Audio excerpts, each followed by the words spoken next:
Thank you, Uncle. As for down here...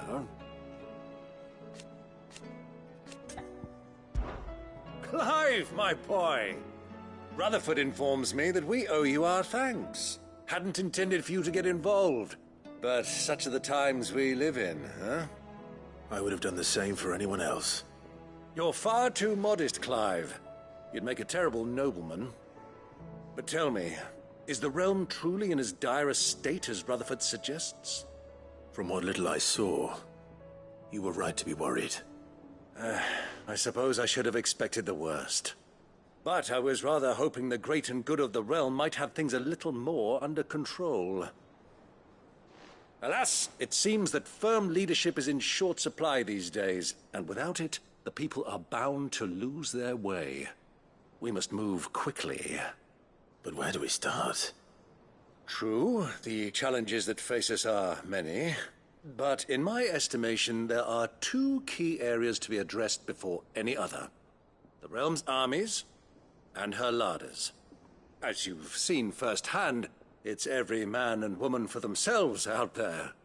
Certain cities have banded together to try and maintain some semblance of order, yes, but such cases are few and far between.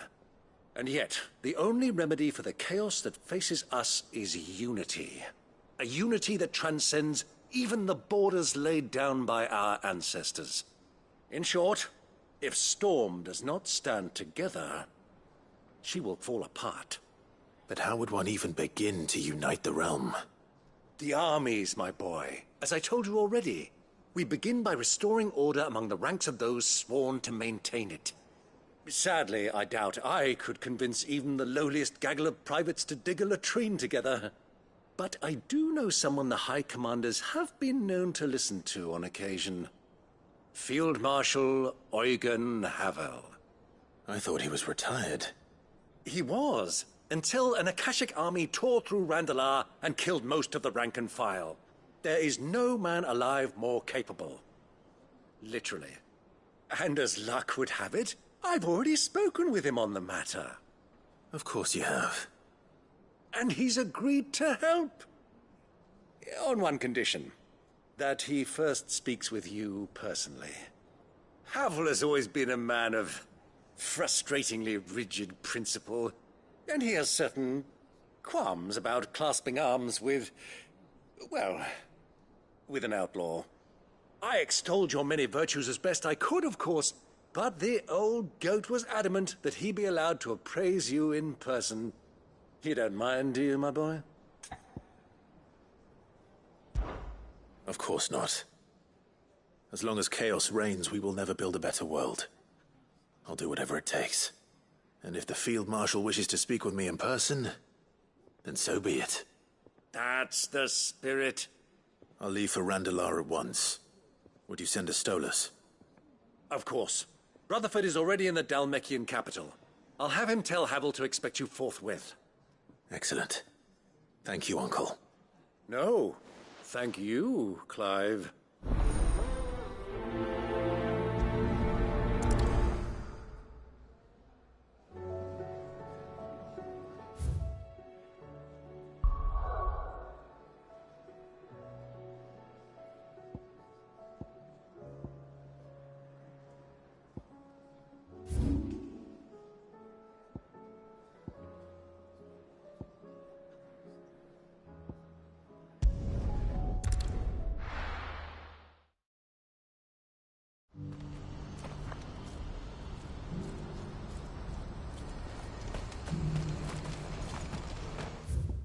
Do you see that too?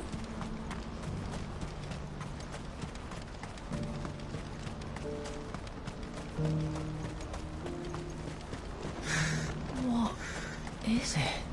Please. Stop. I'm scared.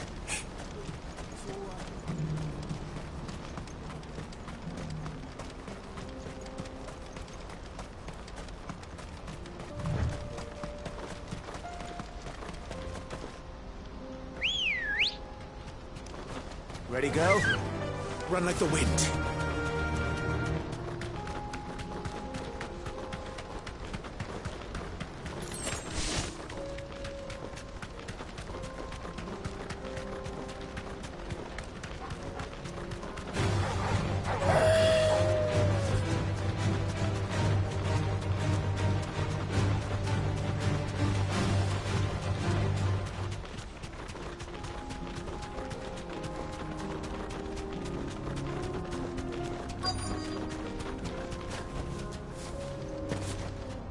be Rutherford, can it?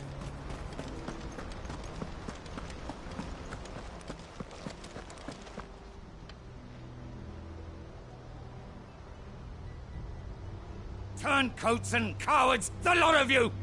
If it's a fight you want, it's a fight you shall have! Allow me.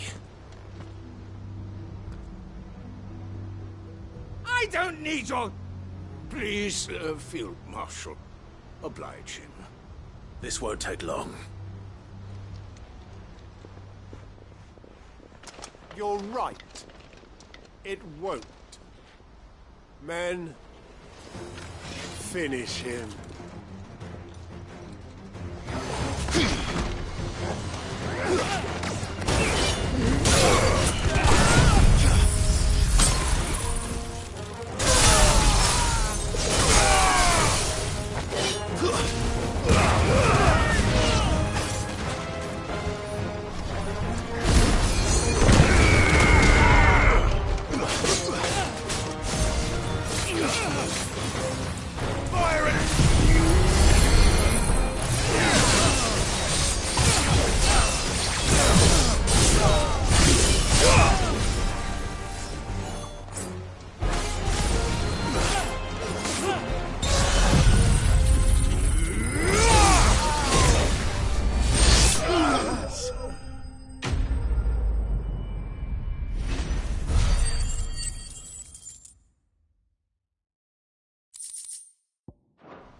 A little longer than I'd have liked.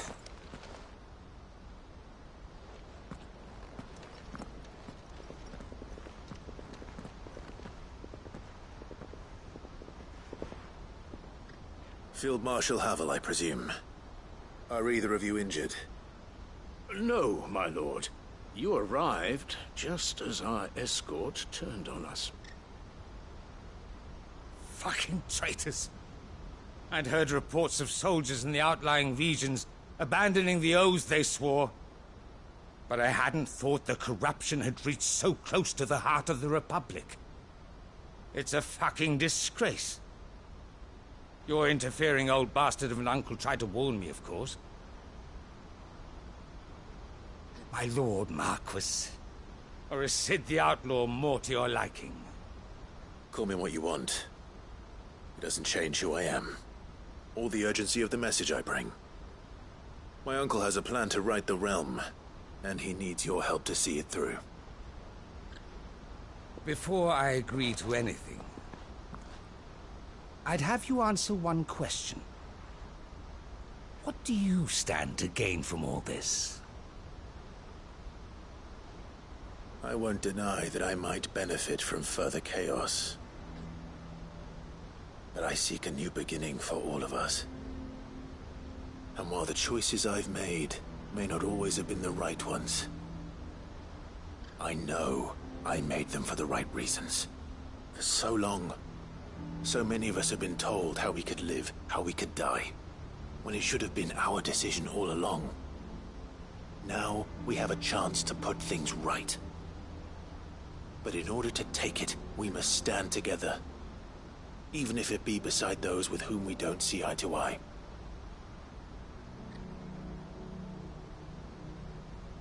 Certainly not the words I expected from an outlaw. But perhaps your uncle was right. You are no ordinary outlaw. I'll never hear the end of this. All right. I'll start by ordering my most trusted guard to bring the Dhalmekian fringes under control. Next, I'll make contact with my counterparts in the Imperial Army and see if I can't convince them to try and restore order in their own territory. Thank you, Field Marshal. But they are not the only ones we will need to convince. What do you mean? I don't doubt that I can bully some sense into a few generals. But those they answer to require a different kind of persuasion. And when it comes to honeyed words, well, we will need an envoy. One who can court even the most stubborn of statesmen. You, perhaps. I'm flattered. But I'm no diplomat either. And I have other problems to attend to. What we need is a skilled arbitrator. And I may know just the person. Is that so? And would he happen to be an outlaw too? Of a different kind, perhaps. Beggars can't be choosers. I suppose we'll all have to find a little of the outlaw in ourselves if we're to make it through this. Very well. Send your man to me right away. I shall.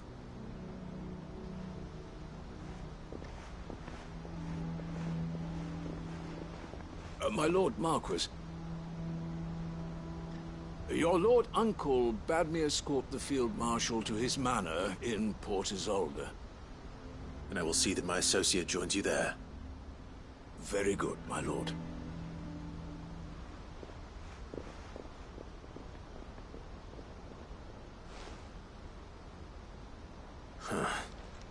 An envoy. I'm not sure I'm the man to talk anyone round. I can barely convince my brother to take his medicine. No. This is a job for someone with experience. Someone like Quentin. I hope I can convince him at least.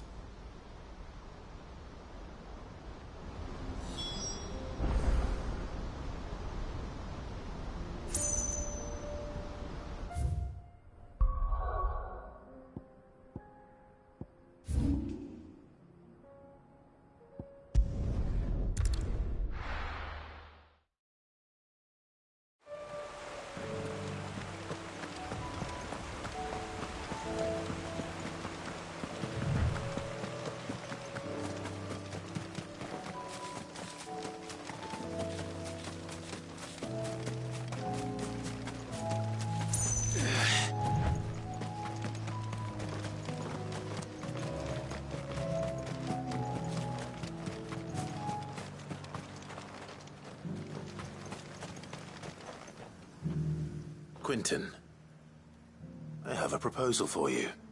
Do you now? Something tells me you'll be asking more of me than a cask of Gotand gold. Go on then. Propose.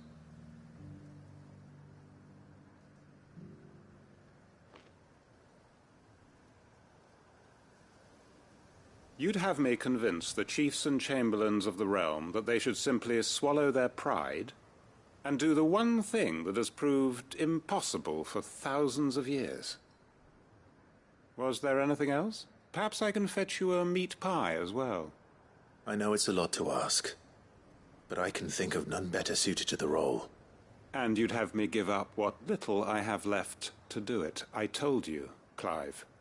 The people of Lostwing are my family, and I cannot abandon them. You'll have to find someone else. I'm sorry to hear that. So am I. And why might that be? What he's asking.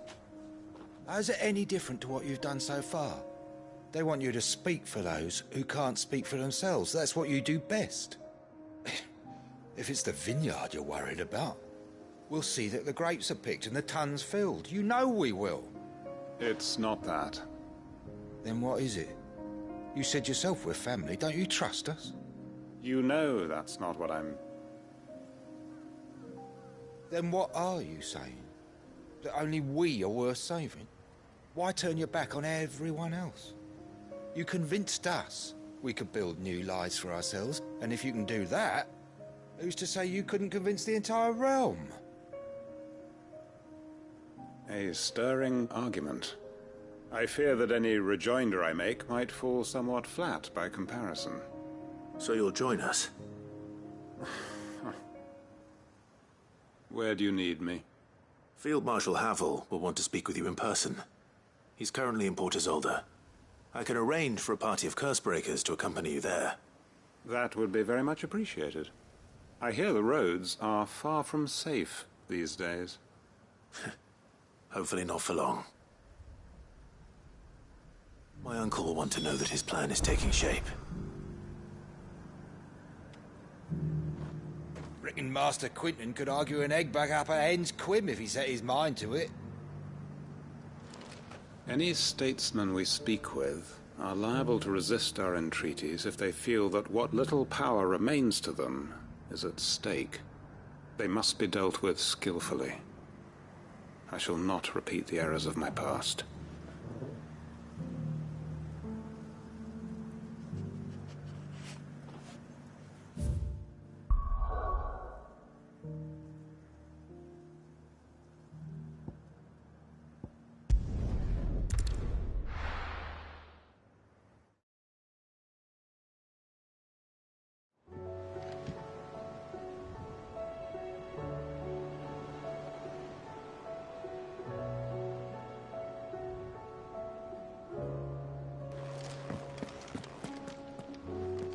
Uncle, I bring good news.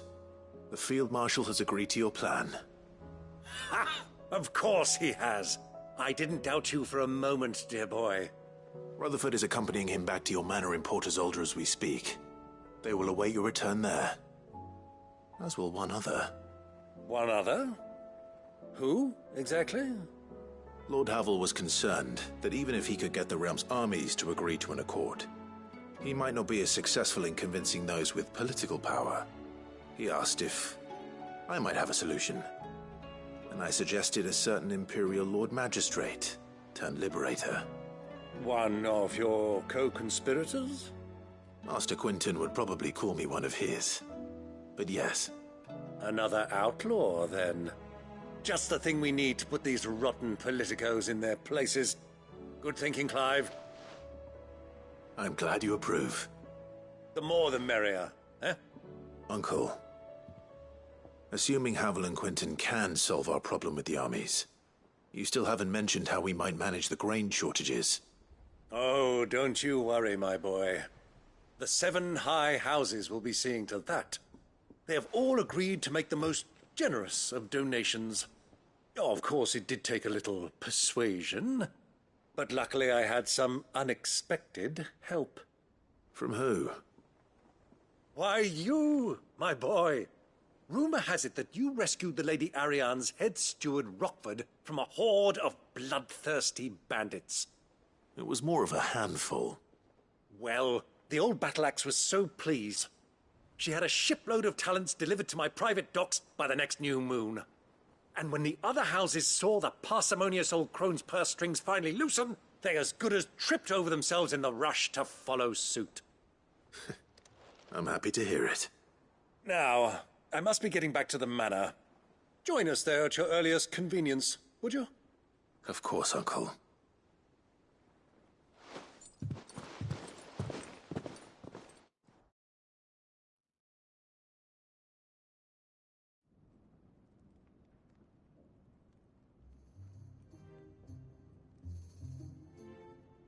And how, pray tell, will we get that grain to the capital if the roads are still overrun with Akashic? You find another bloody road. I only have so many men, and I'm not about to send them headlong into an ether flood. That is, unless you'd have them turn as well. Well, I'd certainly eat less. Says the man with a belly bigger than a band of curls. My soldiers actually need their rations. Without any food to keep them going, they'll be dead even before you've sent them on your fool's errand. If I may, gentlemen, perhaps I might suggest an alternative approach. Though supply routes are indeed disrupted, there is no shortage of ships. Indeed, they bob away in every bay from here to Randalar, awaiting a safe haven. Allow them to make port and fill their bellies full of grain. And once those who crowd the cities are fed, ferry the displaced back to the countryside to work the fallow fields. But I'm sure that you wish to continue your discussion. Forgive the interruption. 2 such firm friends as yourselves need no help from the likes of me. Rutherford spoke fondly of the great bond between you. Us? Friends? I can't stand the man. Clive, I'm beginning to question the quality of the company you keep. And what kind of company were you expecting him to keep? The man's a criminal. Criminal? How dare you? You are not fit to breathe the same air as this fine, upstanding young gentleman. Upstanding? He calls himself Sid the Bloody Outlaw. Once more onto the breach.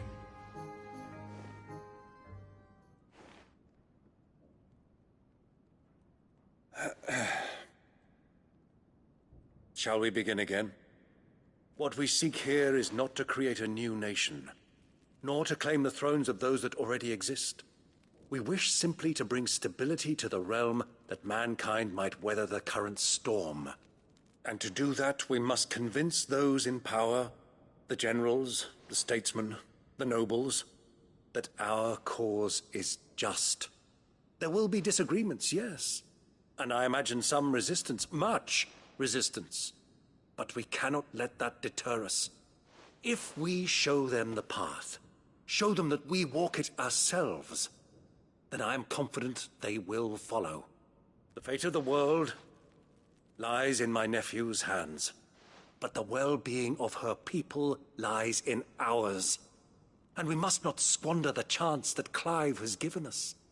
Uncle Byron, Now, with that settled, let's move on to the signing of the Accord. For what great moment in history hasn't been accompanied by a little ceremony?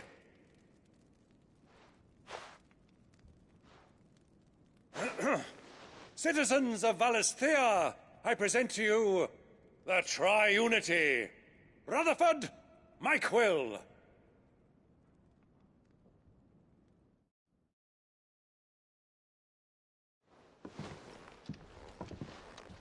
Well, my boy, the stage is set. that it is. This is the role you were born for. Now I ask only that you trust in the talents of your supporting cast. We shall play our parts to the best of our abilities, that you might have the opportunity to shine. The realm needs its Sir Crandall. And there is no better Crandall than you, Clive. I want you to keep this signed accord as proof of our faith in you. I will. Thank you, Uncle.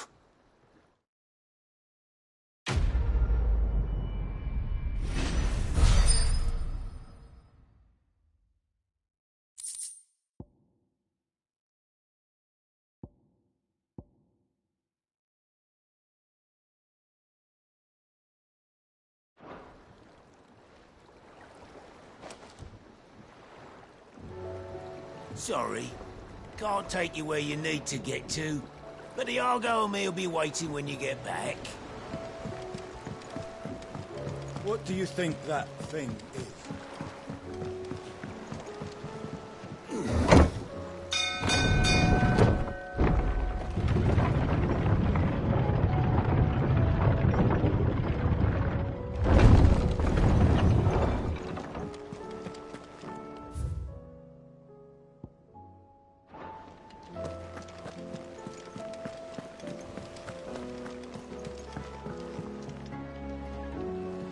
Sid, I was wondering if you could help me.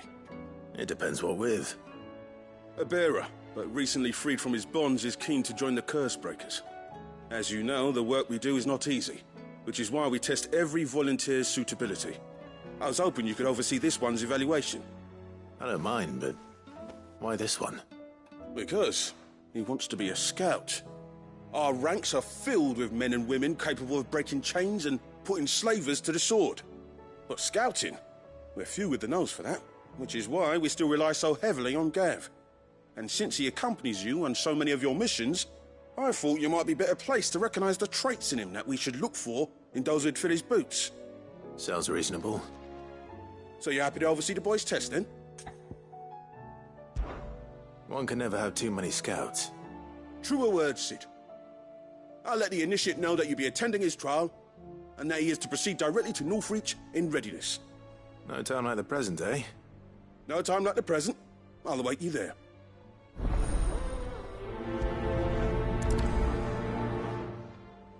Northreach. I don't suppose they could have chosen somewhere closer.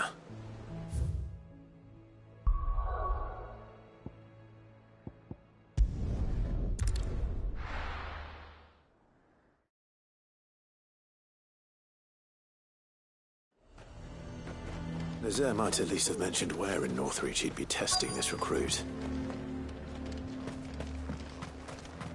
I'm nervous.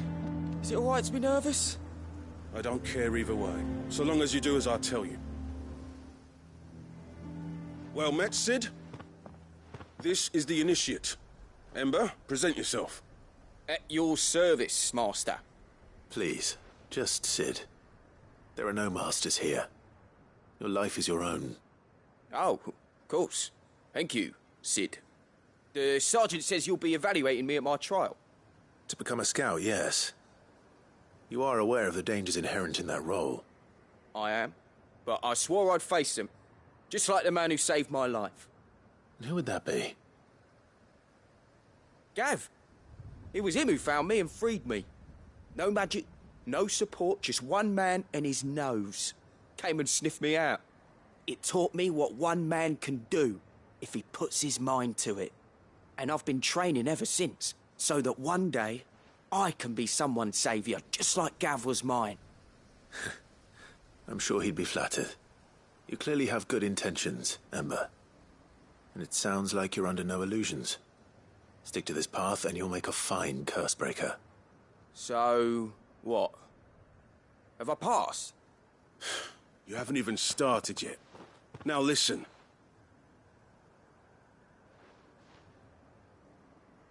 Not far from here is an Imperial lookout, Eastwatch. The guards there record all their sightings in a logbook. You are to find it and bring it here. And bring it here, right. Anything else? No. Sneaking into a heavily guarded Imperial outpost and stealing the logbook would be quite sufficient. You'll need to assess the situation, determine a point of entry, create a distraction and effect an escape, all without being discovered and thrown into an Imperial oubliette. Ember, Gav isn't our best scout because he can do everything. It's essential that you know your limits. Know my limits, right.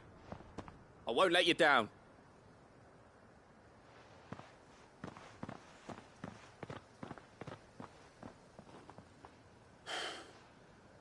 It shouldn't be as dangerous as I made out. But keep a weather eye on him all the same, would you? On my way. All right, Ember. Impress me. Even now, the capital has moved. The Empire keeps the watchtowers overlooking royal meadows and the Sea of Grace manned. But only by a skeleton crew. It's a trial, not a death sentence.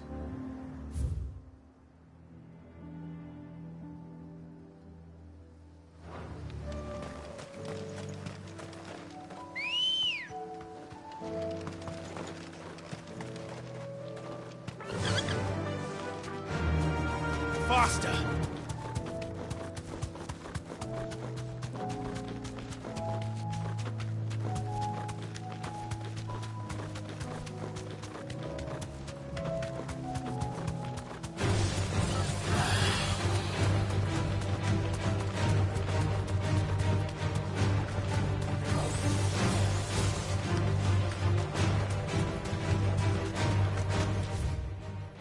These are clean kills.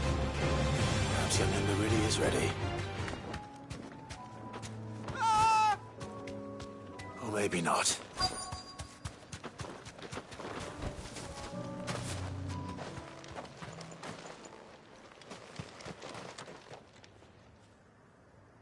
Damn it. Ember, draw your sword! I can't! Then run! If you want him, you'll have to go through me.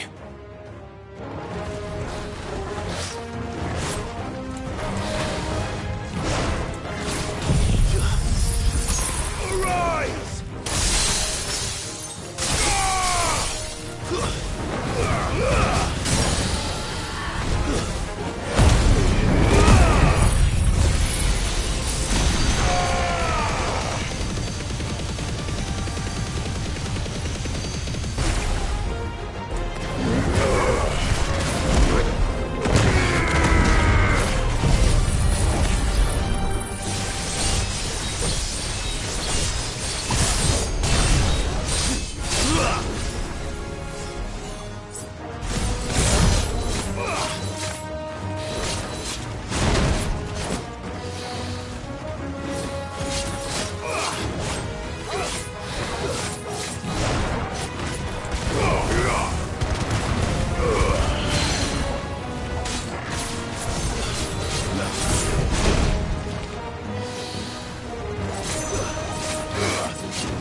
Ember, are you...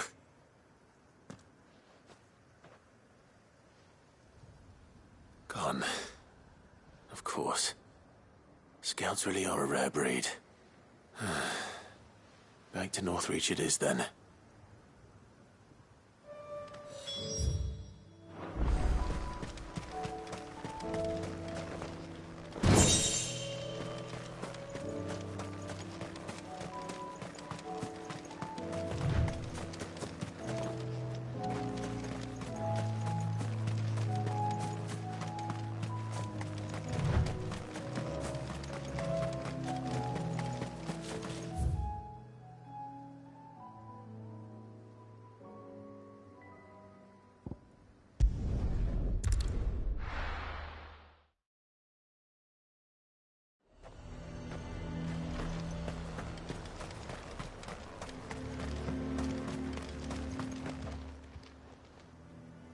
I didn't expect you back so soon. Where is Ember? How did he fare? I thought I'd find him with you. He must have fled. I followed him to Eastwatch, where I found him being set upon by a wild Avis. He was just standing there. Didn't even draw his sword. I had to step in and take care of things. But by the time I had, he was nowhere to be seen. I assumed he'd set off in your direction, but apparently not. Oh, I'm sorry, Sid. I knew the boy had a nervous streak, but he seemed like... The right man for the job? I believe this is the logbook you tasked me with retrieving. Eh? How did you... Don't you tell me you breached the tower while Sid was busy saving your skin. What? Wasn't that what you asked me to do? To bring the thing back without getting caught? He has you then, his heir. And he did it all on his own. But Sid, he did what he thought was best. And now I have to decide whether I agree. Of course. We'll await your evaluation back at the hideaway. Don't you leave my sight. Yes, Sergeant.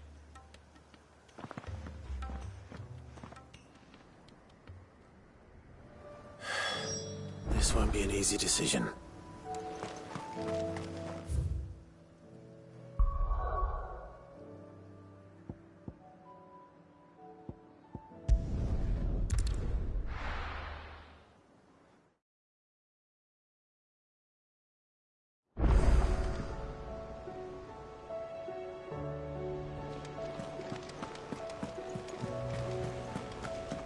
There's something about it. You should have seen him. The thing didn't stand a chance.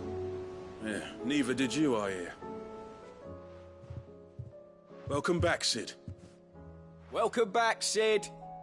Yes. Welcome back. Trip wasn't too much of a pain in the arse, I hope. Truth be told, it was me who suggested roping you in to help with the trial. But from what I hear, things didn't go quite as planned. No, they most certainly did not.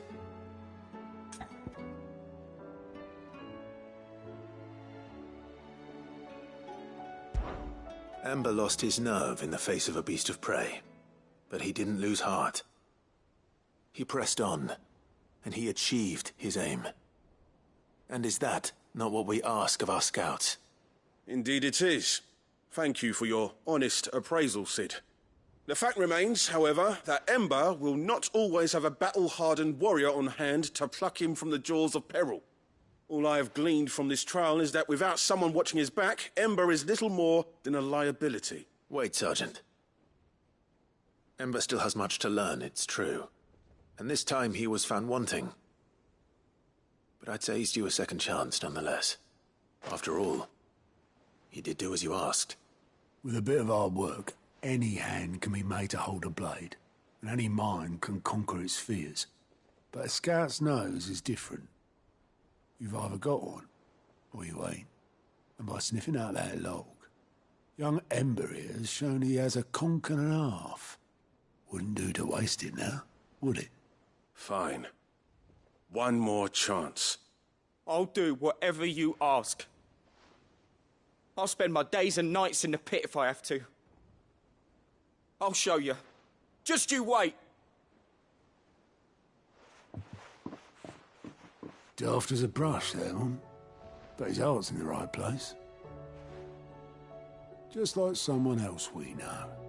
And if you ask me, we've been leaning on him for far too long. About time the curse breakers took some of the weight off his shoulders, I reckon. It couldn't hurt. Just don't tell Gav I said so, will you? I won't have him thinking he's been hard done by. Next thing you know, he'll be asking for a day off. Chance would be a fine thing. Back to work. Forgive me, Sid. This did not play out as I expected. Things rarely do these days. But that's why we need men like Ember more than ever. Men who can make the best out of a bad situation. Remember that. I will, Sid. Thank you.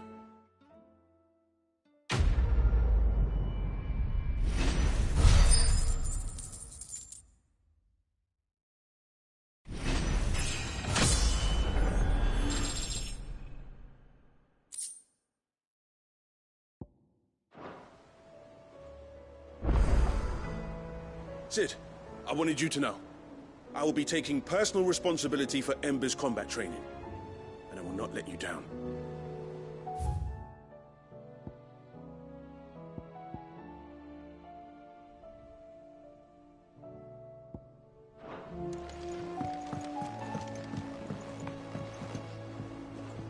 Sid, do you have a moment? By all means. It's my old master. Seems there's no escaping her. She found some way to send me a letter. And something else. Records from a Waluda prison. Seems they were keeping a lot of bearers there. How did she come by such a thing? Finding bearers always was her strong point. And it seems the cells of Balmung Dark are full of them.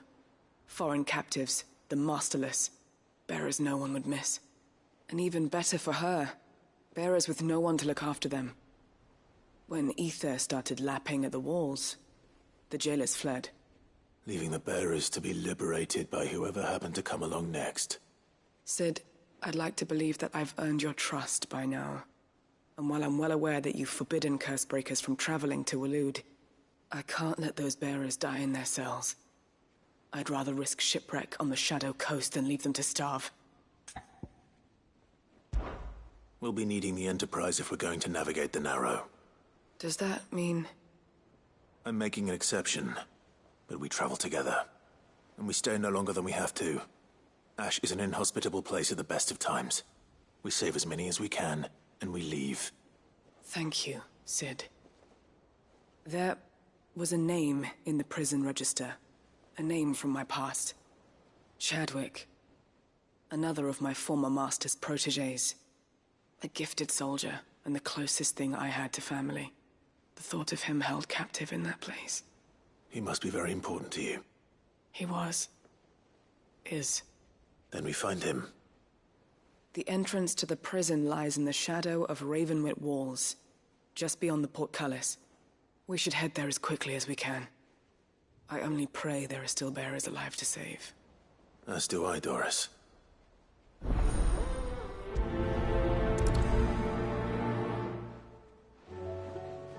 How long has it been since the jailers of Balmung abandoned their charges? Without food or water, they won't last long.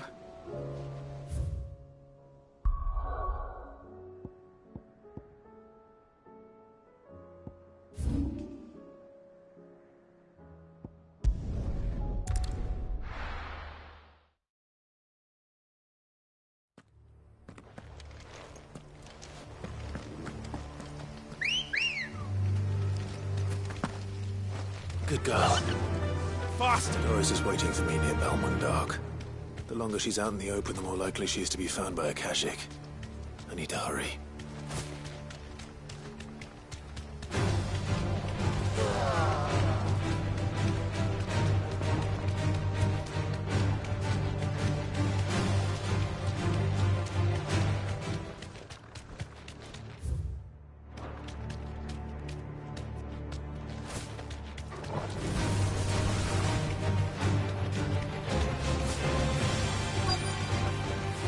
easier to ride from here.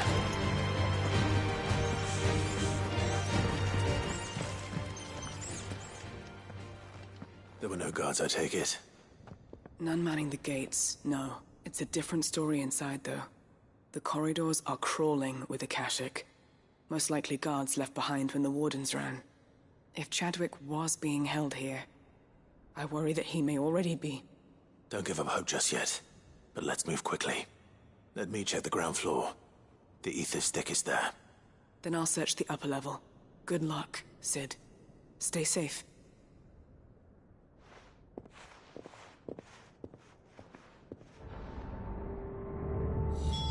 Just how bad are the floods inside the walls? Bad enough to turn a bearer.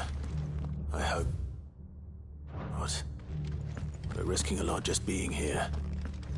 Better keep my eyes open for signs of life.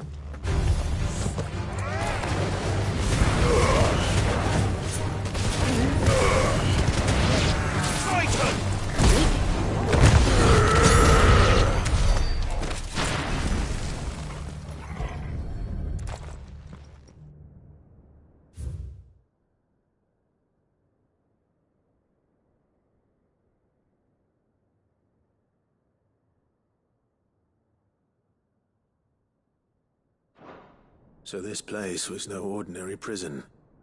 And I doubt they'll have taken the creature with them when they fled.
Minimal loss of Waluda lives.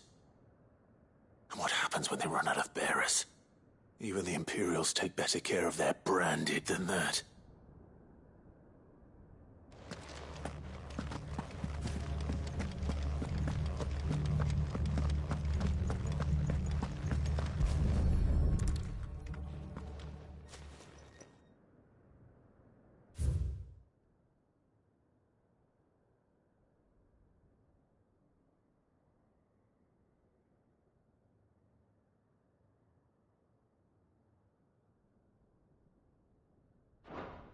They were feeding bearers to it.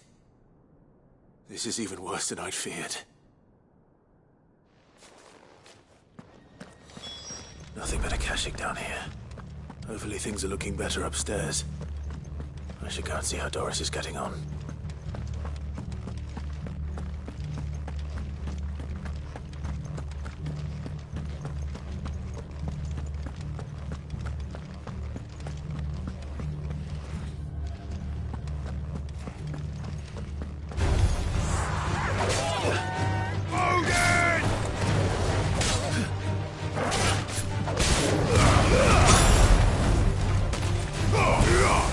It's over!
luck downstairs. But I did find out that this place was more than just a prison. Something far more sinister was happening here. I know. I've been reading some of these documents, and it can't be true, can it?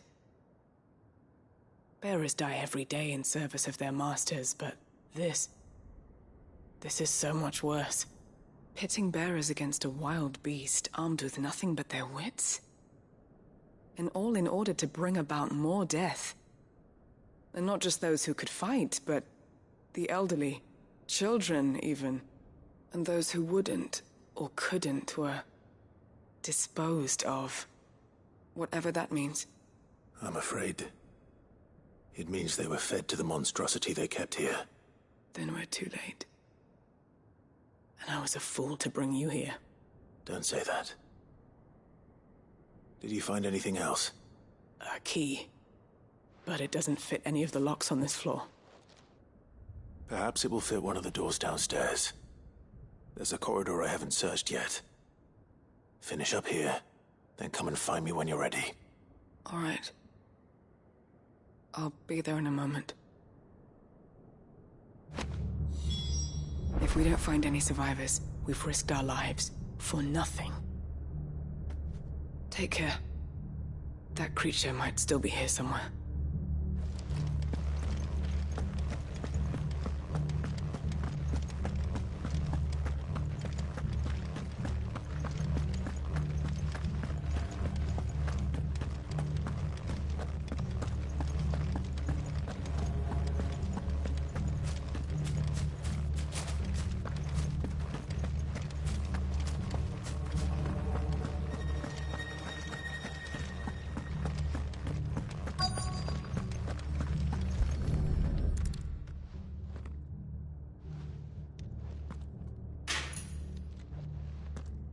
Let's see what we can find down here.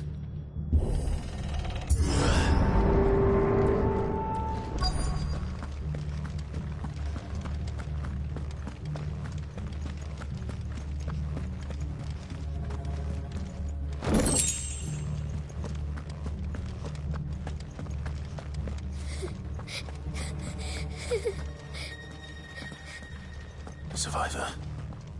And she sounds close.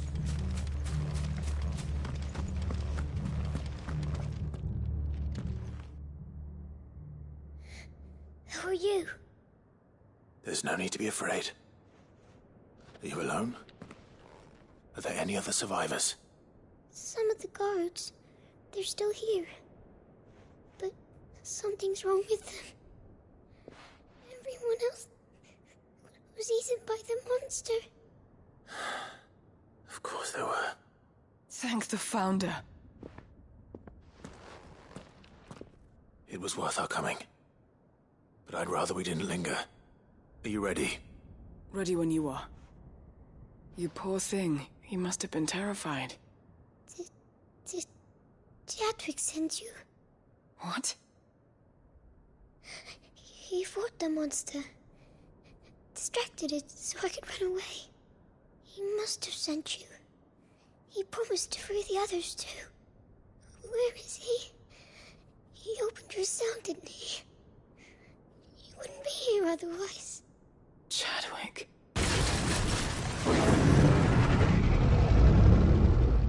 Was that? Monster's back! Chadwick, help! We have to get out of here. Doris, keep the girl safe. All right. You put that bearer-eating bastard in the ground. I'll look after the girl. You teach that thing a lesson. Run! You're safe now. We won't let it hurt. It's out there waiting for me. I can't let it live. Not if it's got a taste for bearers.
Finally.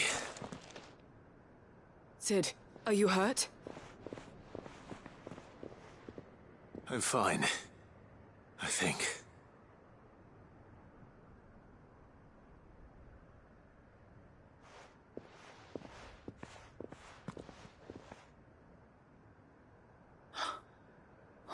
No.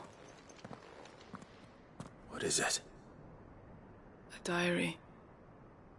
I gave it to Chadwick before we went our separate ways.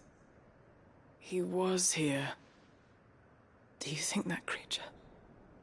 I'm sure he fought bravely to the last. The girl is safe thanks to him.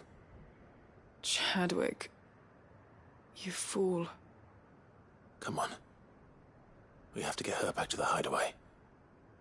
We don't want his sacrifice to have been in vain. No. Of course not.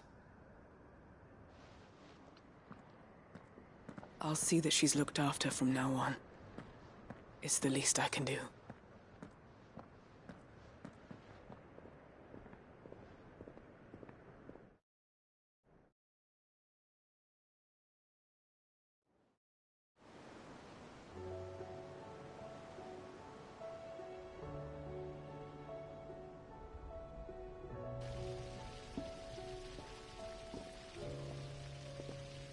From what I hear, you've barely left the girl's side in days. I hope she's recovering from her ordeal. She is. Slowly but surely. She's far tougher than she looks. I thank the flames we found her. If we hadn't... I know. But we did. I'm sorry we weren't able to save Chadwick. There's no need to apologize. Without your help, I would never have found out what happened to him. How he fought to the bitter end to save her. To save Haida Marie. That's the man I remember. The man I thought of as a brother. I wish I could have met him. I'd like to hear more about your past. If you don't mind, that is. Of course. You already met my former master. She trained Chadwick and I to do two things. Kill and obey. We were supposed to be sold to the highest bidder when the time came. But no bid was ever high enough to convince her to part with us. For years, we were her daggers in the shadows. But we could never quite shake our doubts about the things she made us do. And then, one day, we just couldn't do them anymore. So we escaped. But staying together was out of the question. They would have found us too easily. After so many years of training, the pull to serve was always strong. It scared me to think he might have taken another master, become a dagger in someone else's hand. But even in captivity, the battles he fought were his own. And he died not as someone's tool, but as a hero. Haida Marie is proof of that. Bearers can cast off their shackles. And the curse breakers will show them how. I'll fight until my dying breath to see it done. For Chadwick, and for all of us. Thank you, Doris. We'll be counting on you.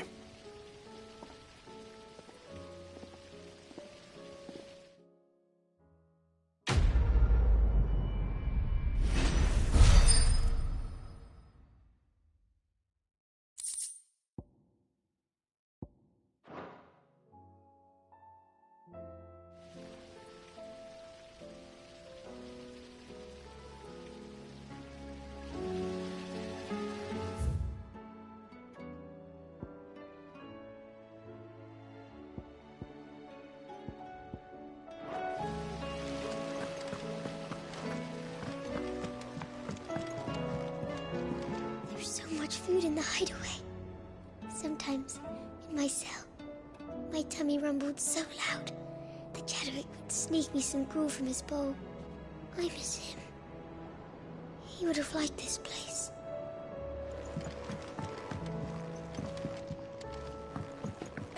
You look just like a princess. And you look like the princess's sister. Couldn't have been easy for her making the journey from Ash. What with her belly so fat.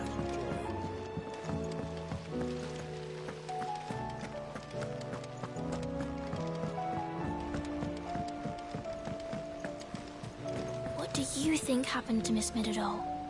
I heard she was kicked out of the university.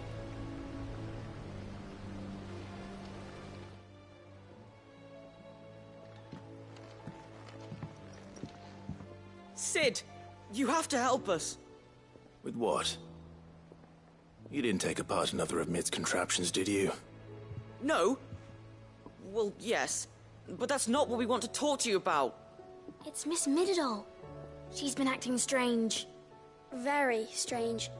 She's barely ever around. When she is, she acts like we aren't even there. Her head's in a crowd. In the clouds. That's what I said. In the clouds. Well, she does have a lot on her mind. When did you last see her? Not long ago. Right after she got back from saving you from Stoneham. Then it's probably just about the Enterprise. It did take quite a battering on the way there and back. You didn't break it, did you, Sid? You really should be more careful around Miss Middledore's inventions. Don't listen to her. Even if you did break the Enterprise, you could put it back together, couldn't you? But who's gonna put Miss Middledore back together? She seems really sad. Why don't I go and see if I can cheer her up? You do that? For us? She's in her dungeon. Don't scare him. It's not a real dungeon. Thanks for the warning.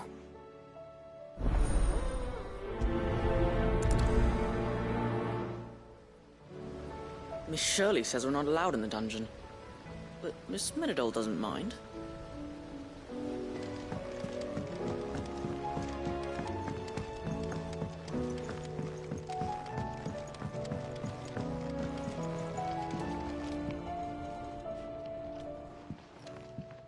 Mid, if you have a...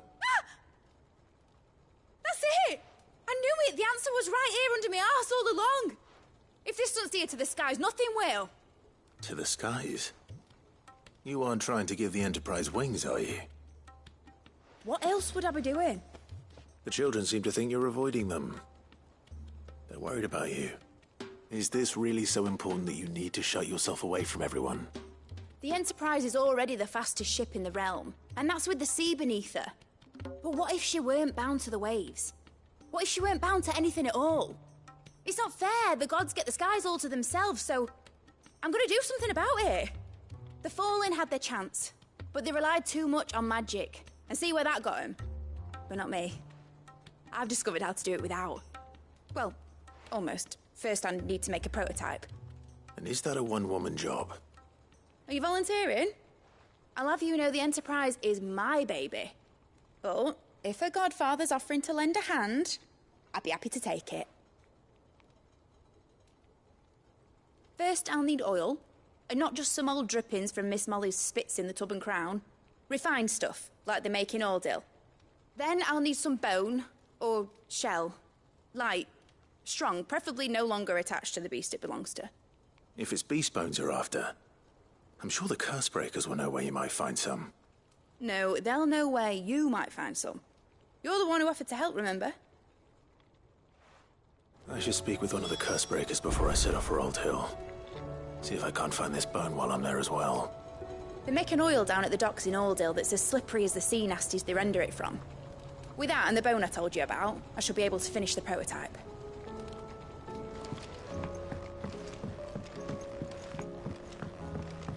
Has Midadol mentioned a new project?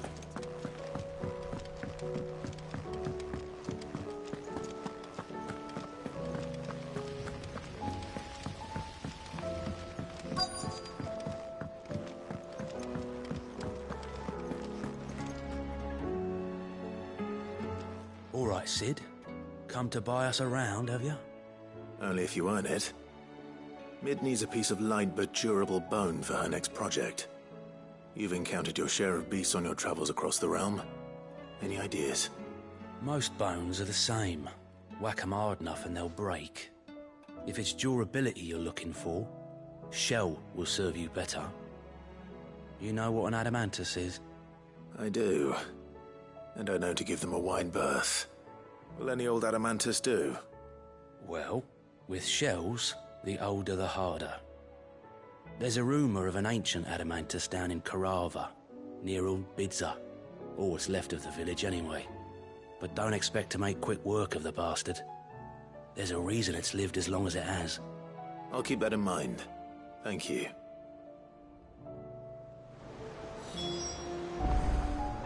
Normally I wouldn't recommend going anywhere near an adamantus, let alone one that's had a few centuries to let its temper simmer. They're mean bastards, and they only get meaner with age. Why do you think the village of Old Bidza was abandoned?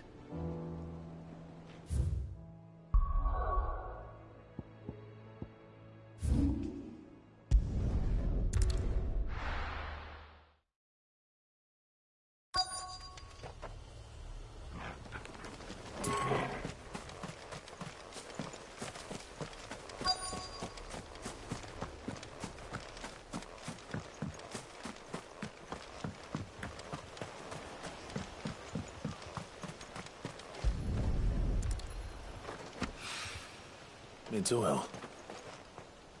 After what happened here, it's a miracle there was any left at all.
This should be enough.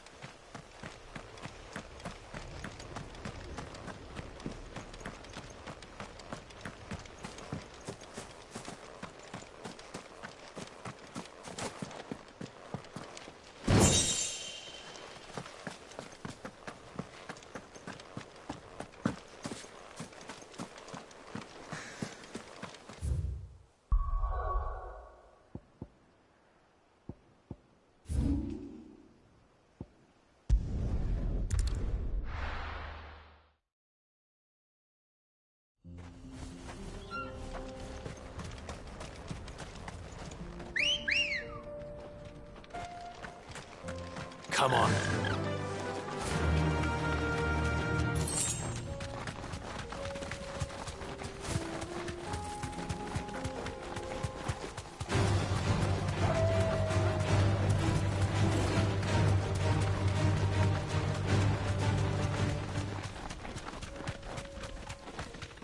Here we are again.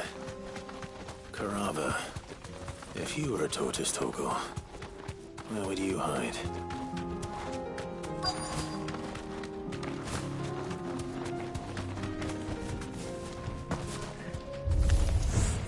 It looks like we found him.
I better get these materials to Mid so she can finish her prototype.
Mid, tell me this is all you need.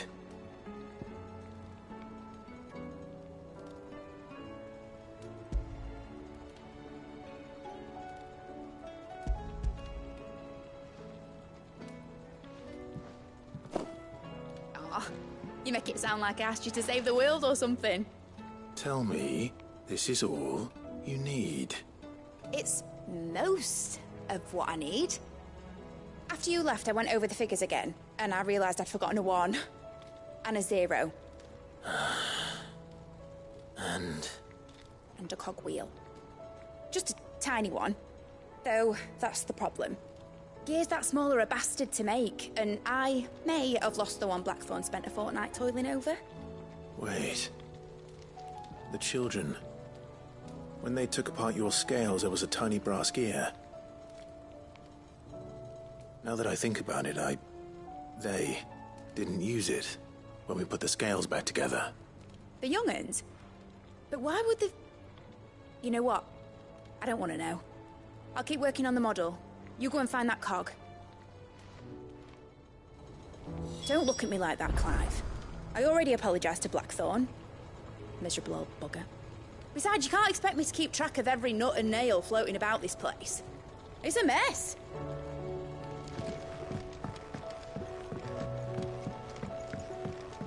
Has Midadol mentioned a new project yet? Sid! Is Mid still hiding from us? She wasn't hiding. She's fine.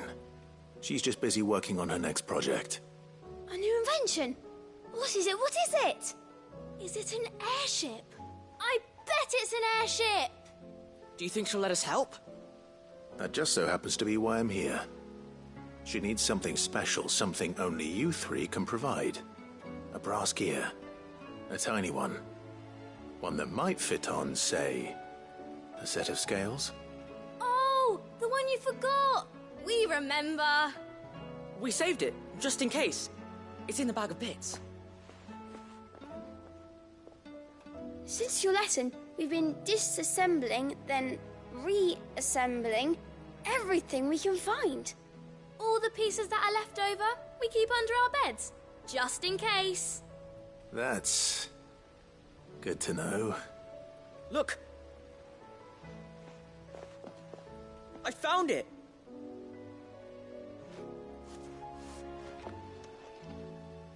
Is that all? Just the gear? We have more parts if Mid needs them. That's all for now. But I'll let Mid know about your hoard. Just in case. Thanks, Sid. Back for another part. We've got screws and bolts and nails and knobbles and noodles and,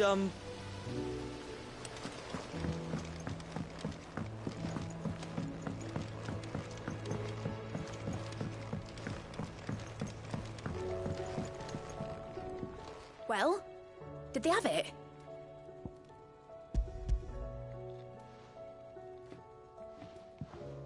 They did. And they kept it somewhere nice and safe. Will it work? Will it work? It's perfect! You're a genius, Clive. What exactly are you going to use it for? Only the most important job of all. The wings aren't going to move on their own. But with the right cog in the right place... Well, you just wait and see.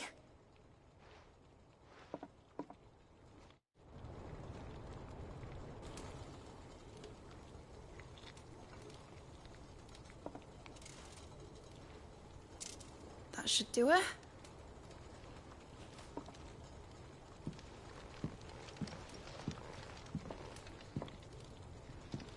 Here goes nothing.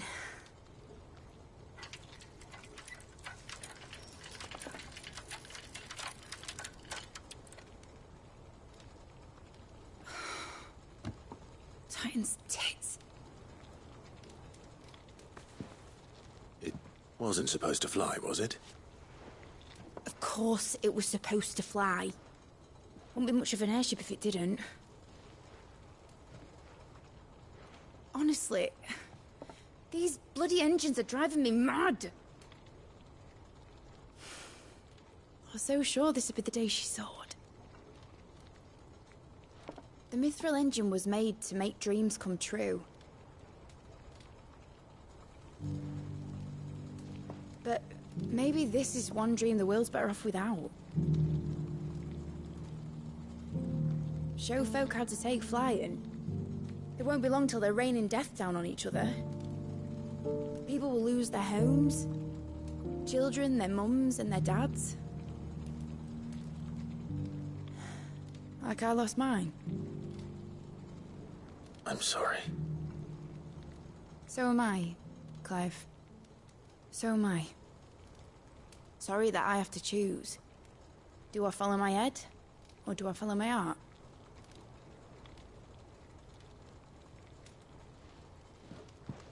Good question. The first time I stood on the deck of your ship, felt the wind in my hair. It was like I was flying. But imagine how it would feel to actually do it. My dad always said there were two ways of living life. Chasing a dream or shuffling to your grave. And he were right. Right about a lot of things. Not that I like to admit it. People need dreams to chase. Especially in a world like this.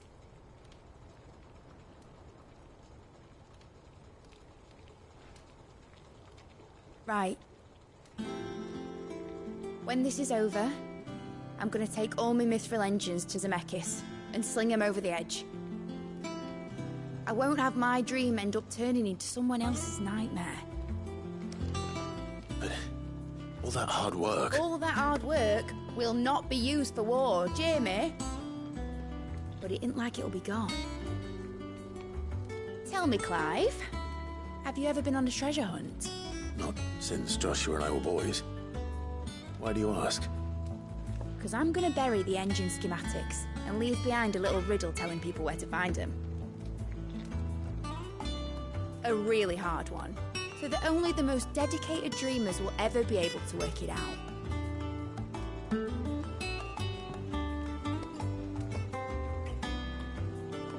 Ooh, I can picture it now. Some daft general squinting at the words with a gormless expression on his mug. Like that one, yeah. Right.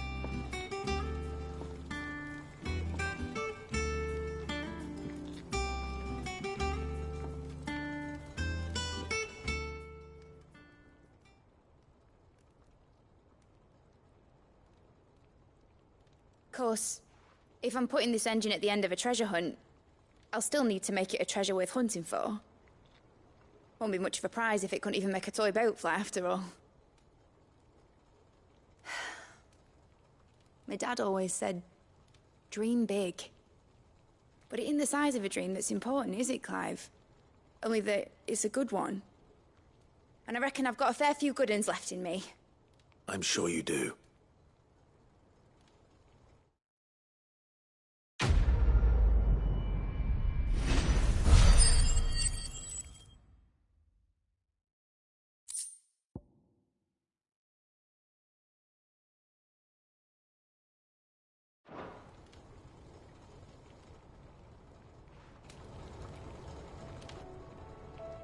What shall I do with your model? You spent a lot of time on it. We both did. What, that old thing? Not healthy to cling to your failures, Clive. They'll weigh you down, you know. Sound advice. Still, I suppose my prototypes will probably be worth a fair bit when I'm as famous as Bart's the Builder. Seeing as you're always strapped for coin, suppose I can give it to you. Just make sure you get a good price when you do come to part with it. I'd say that was up to you as much as me. Need something?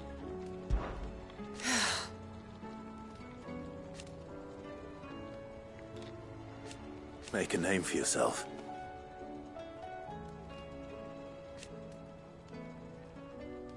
You better bloody had to and all. Enjoy it while you can, Clive.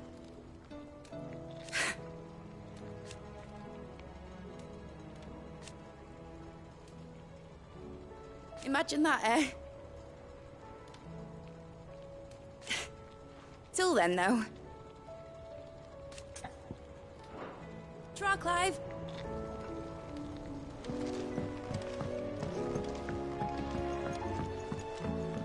Has Idadol mentioned a new project yet?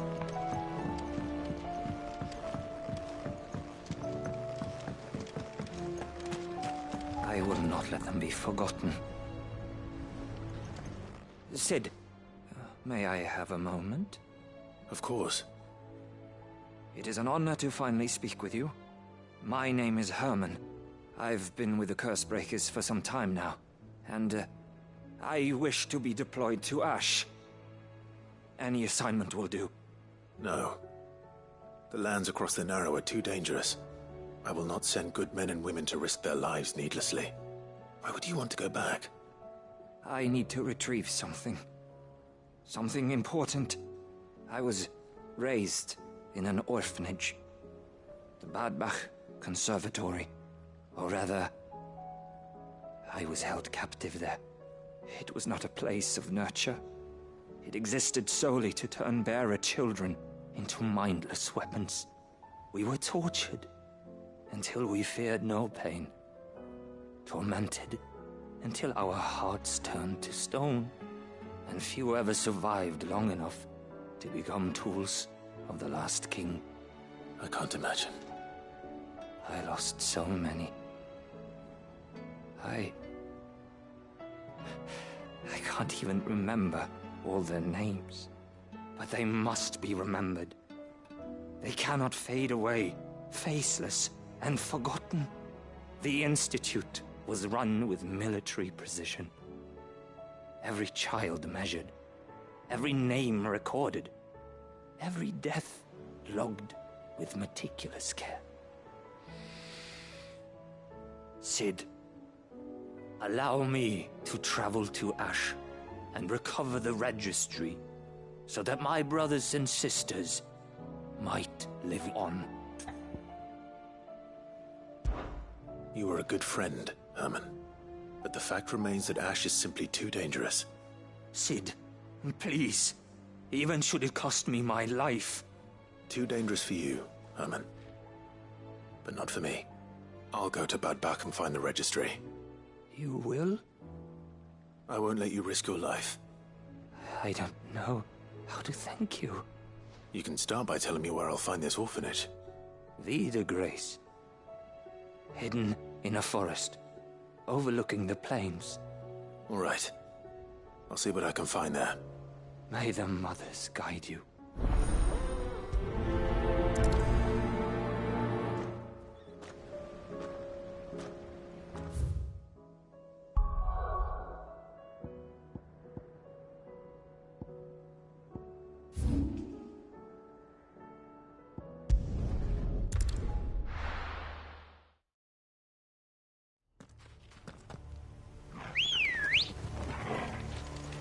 Let's go.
That'll do, girl.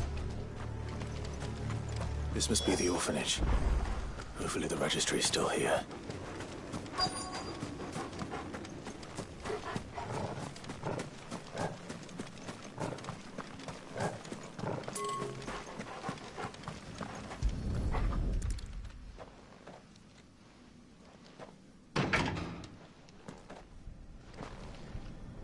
It's locked.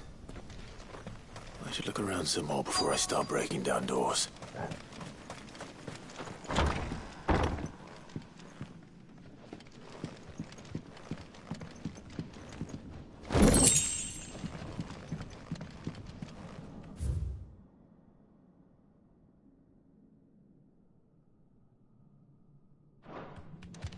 Disposed of.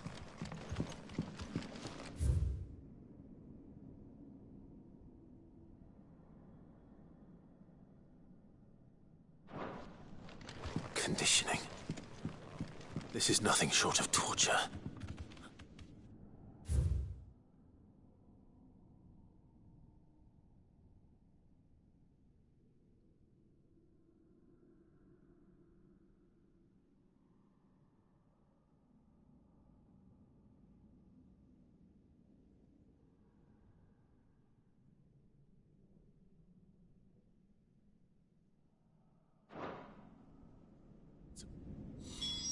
This reads like a suicide note.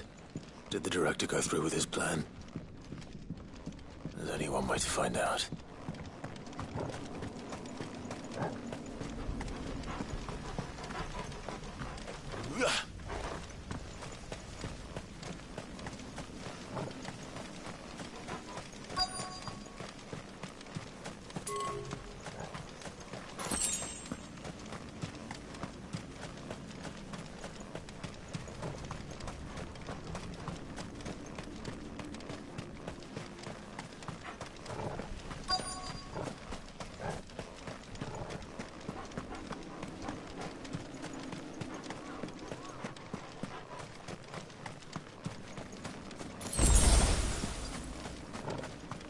Forked white tree. This must be the place.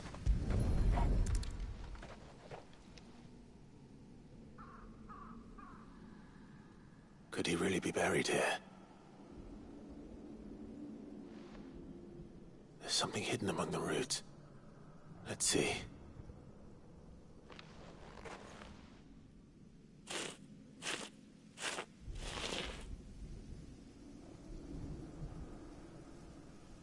This must be the registry.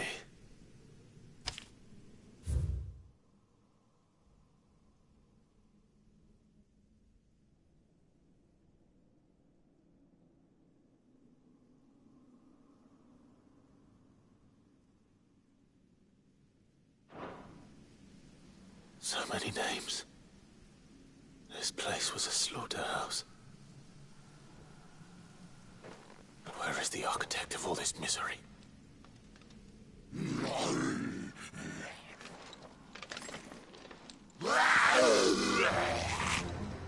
It was only a matter of time, I suppose. This place is cursed.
I'm done here.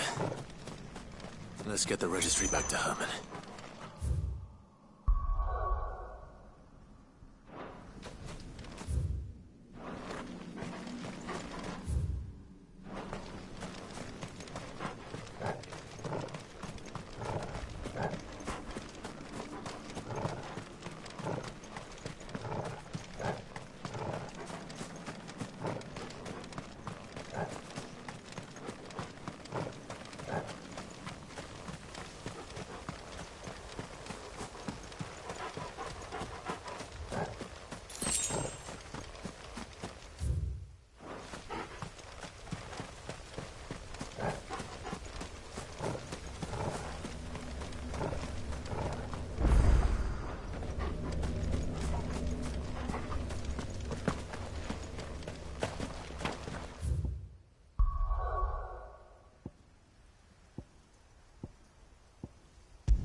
I hear that you traveled to Ash. Cid, did you by any chance recover the names of my fallen friends? I did. Yes.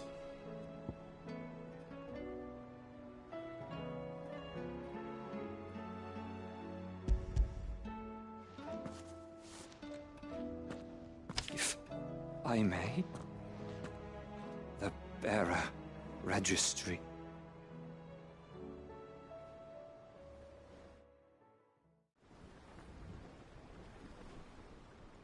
The director was a brutal man. He got no worse than he deserved. The registry was all I found beneath the tree. There was no sign of a body. Nor any record of what happened to the children after the orphanage closed. I pray that at least some of them survived. All their names are here. The ones we lost. My friends. My light in those dark times. I can still remember their faces, like it was yesterday. Children who were taken from their bunks in the morning, never to return. No explanation ever offered. They'd be happy to know that you survived, Herman. But why did I make it out alive, when so many others died in that awful place? It's not your fault. And blaming yourself won't bring them back. Honor their memory. See that their names live on. That way, at least. They're never truly gone. Thank you. Cid, I'm going to write a book. An account of the horrors of Badbach, and the spirit of those its custodians sought to crush. All of Valisthea will know of our suffering. And in the name of those I lost, I will not let it happen again. Neither will I. These records would have been buried for all eternity, were it not for you. Thank you.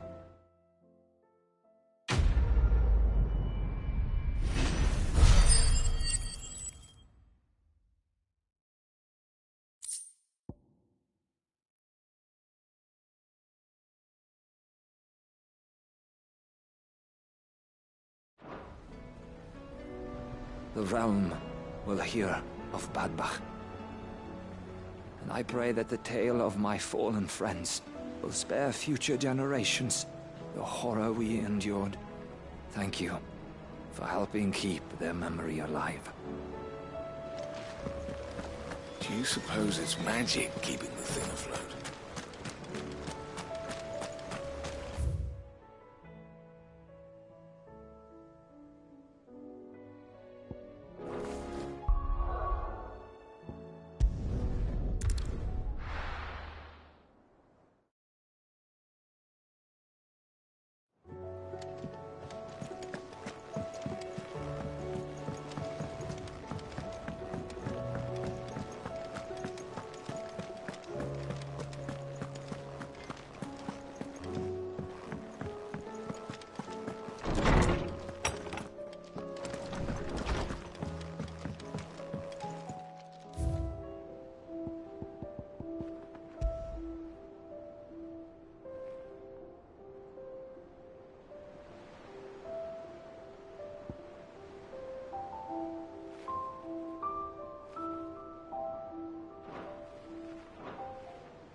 What is it this time, Torgal?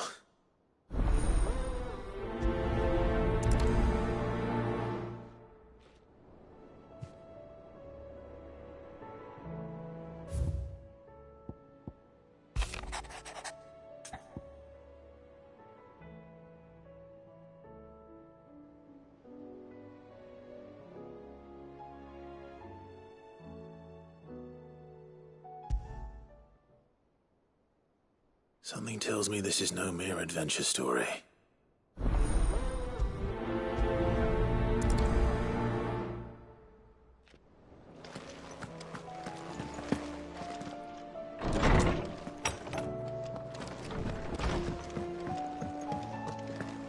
First the skies. Say what you will. Lady Karen has seen us.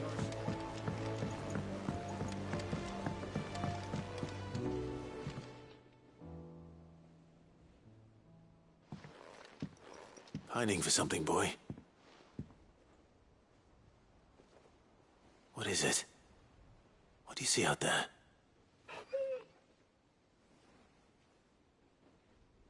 I never did ask where you got that anklet of yours. From Sid, that's why. On the day he brought him home. That long ago? And you're only thinking to ask this now? Sid saw that the pup had a habit of gnawing on his leg, since you ask. Clap that there iron on him to keep him from doing it. What was wrong, boy? I'll take like as not. Must have been hard on the poor whelp losing his loving masters at such a young age. Doubly hard in being a frost wolf, torn away from his icons and all. Sid would always tell him, you want that iron gone, you find what it is you're looking for. I reckon what he was looking for was you. I'm sorry, Torgal. Sorry for making you wait so long. Let's get that thing off you.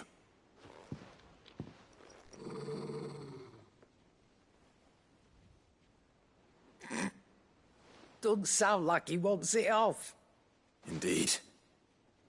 You miss Sid as much as the rest of us, don't you?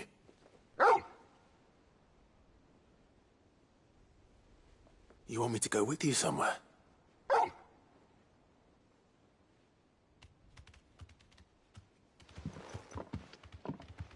Quick, aren't you?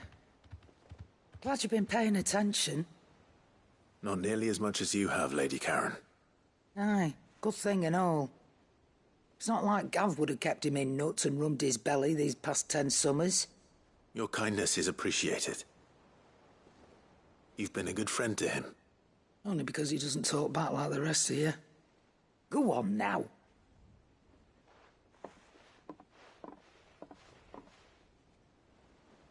Where to then, Torgal?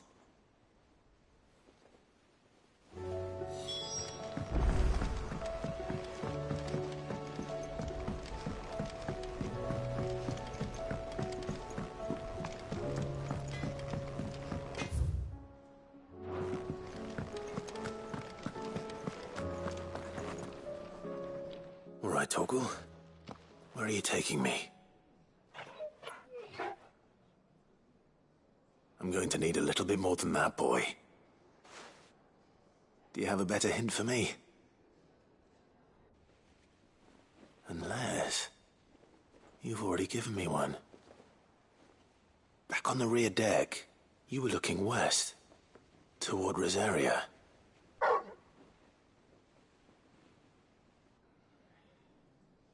Why don't we try the rookery?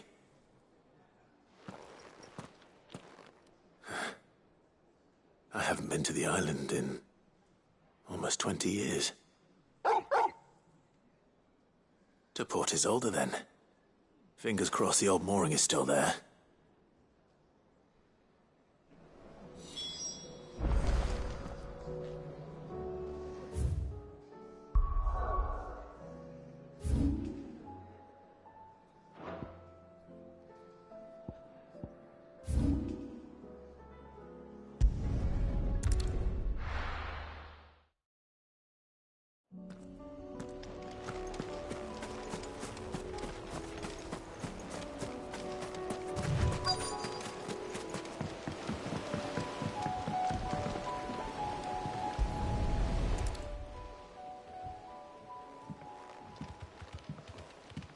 It's still here. After all these years. A lot smaller than I remember. And you're a lot bigger. You might have to swim, boy.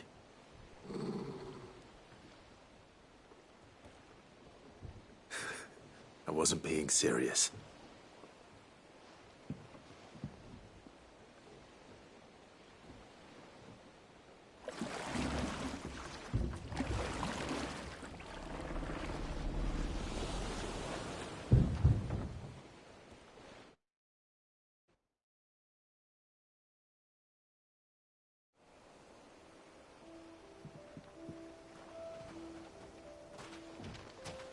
This place hasn't changed at all.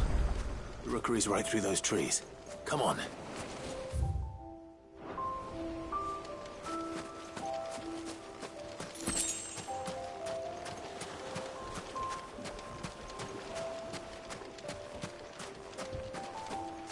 Race, you there? I bet I could still beat you.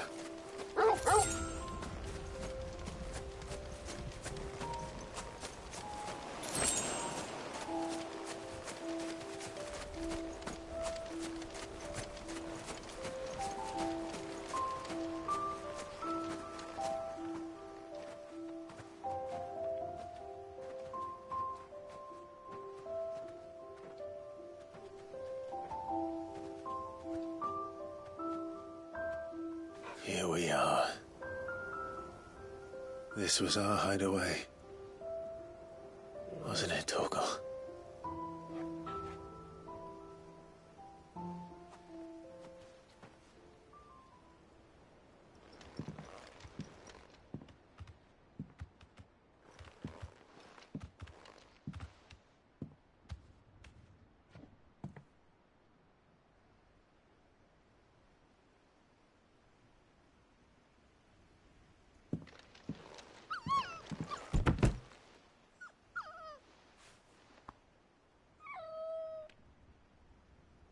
Coming here helped me to forget who I was.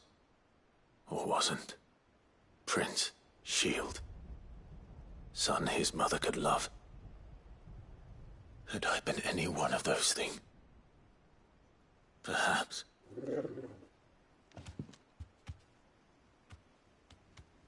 What is it, boy?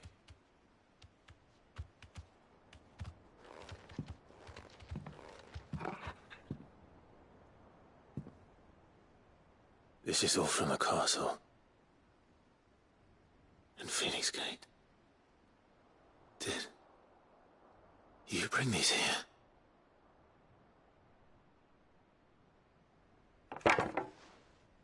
My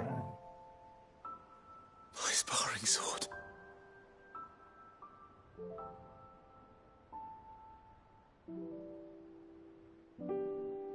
Well, well. You never stopped looking for me, did you, boy?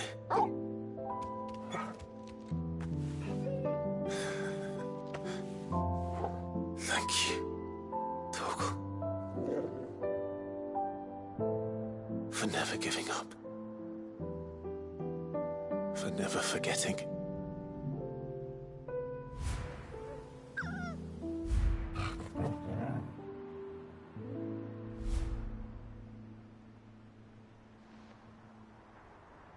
Let's take this with us, shall we? So I don't forget either.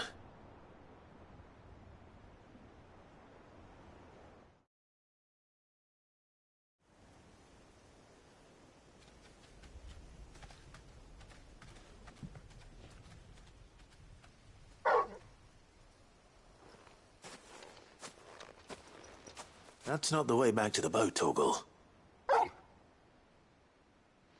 All right. I'm coming.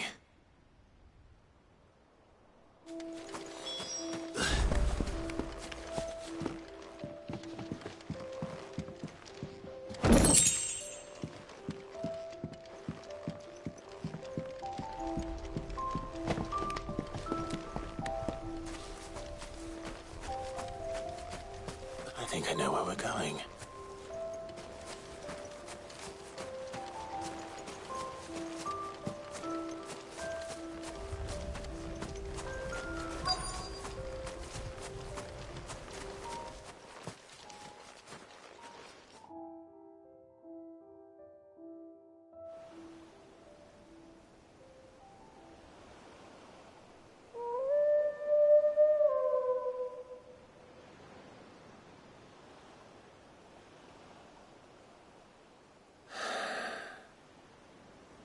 People always talk about the importance of putting the past behind you. But without it, we wouldn't be who we are today. And we certainly couldn't steer our way to a better tomorrow. Come on, Torgal. Let's go home.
Vivian, I read your note, and I'd be happy to help you find the book you're looking for.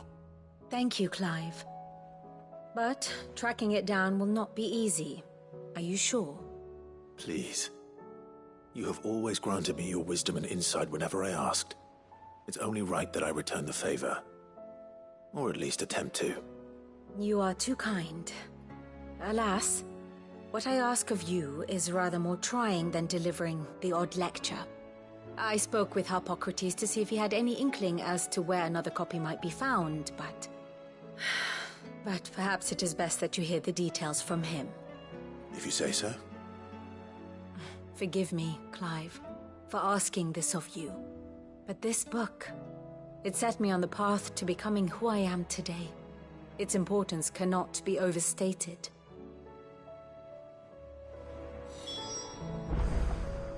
What will it be today? Harpocrates knows of the tome I seek. Whether what he has to say makes you happy to have agreed to help me is another matter. Godspeed.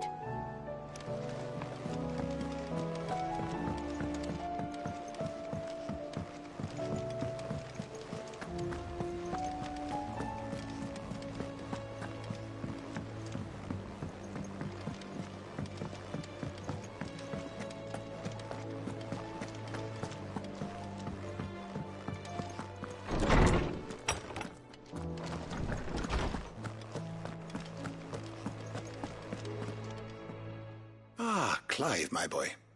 What a pleasure it is to see you. Harpocrates. There's something I need to ask you. I've been charged with locating a book called From a Distance. Then you seek a rare gem indeed. One whose name I had not thought to hear from your lips. You've been talking to Vivian. Right as always. But she didn't seem keen to tell me very much. I take it she didn't like what you had to say. And yet I gather it did naught to dissuade her. Clive, if the young professor has tasked you with obtaining a copy, I fear she asks the impossible.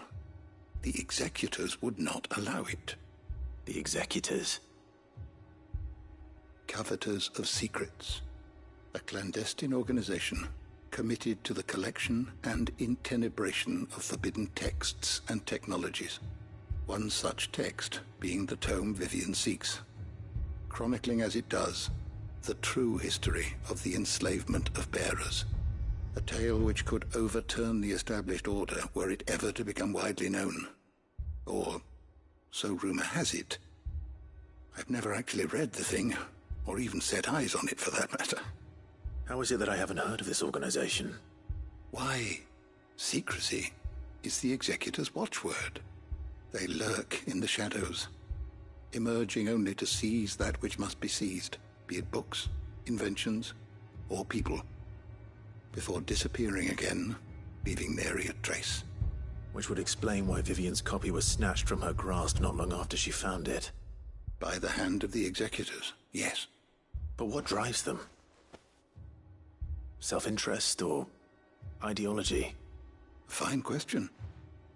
Sadly, all that is known of the executors can be recounted in a single breath.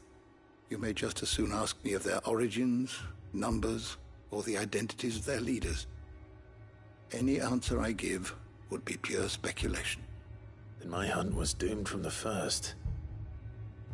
What was Vivian expecting? That I'd pluck it from thin air? Not from thin air, no. From ash. Rumors of the executors are rife among the scholars of Storm, but rather less so across the strait. I have a friend. Well, I had a friend in the village of Garnick, a collector of rare tomes, upon which subject we would oft correspond. Alas, I have heard naught from him since the skies fell dark. And no doubt he too has turned. But though he did not mention it by name, it is possible that a surviving copy of From a Distance yet rests upon one of his many shelves, quietly awaiting discovery. If you were, by some chance, able to save even a single book from the poor man's library. I know his soul would rest easier. Very well. When I next find myself in Waloed, I'll be sure to pay Garnick a visit.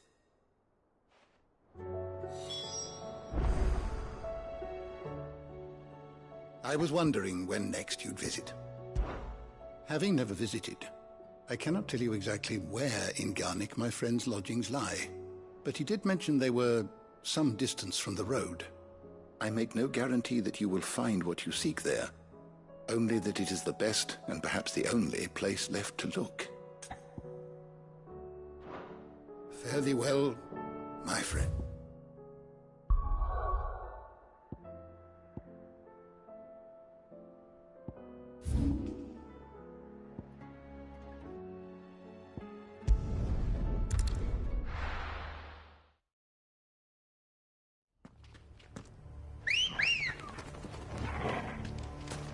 Ready, girl?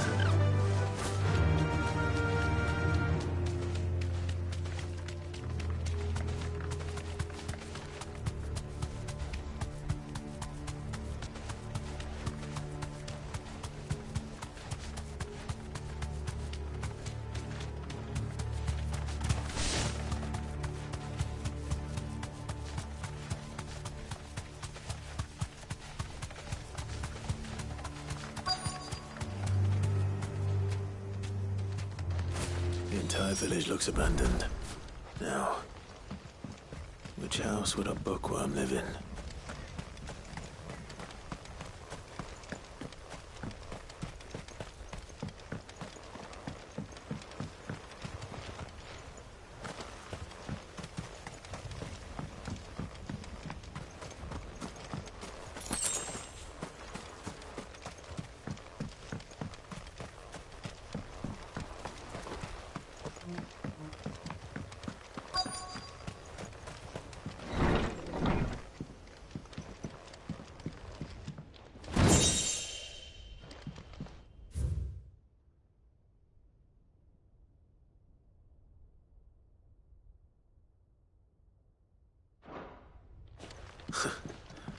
His interests were certainly varied.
This is it. But if what it says is true, I need to get this back to the hideaway.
Leaving so soon, stranger?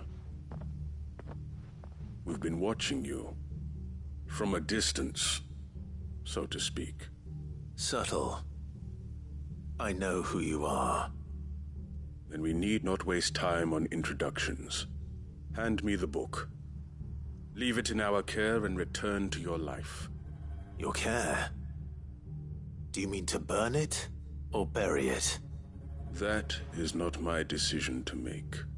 But by one means or another, its contents shall be removed from the common record. Then I'll have to politely refuse. I won't let you erase our history. Then we find ourselves at an impasse. Very well. The book can just as easily be pried from your dead hand.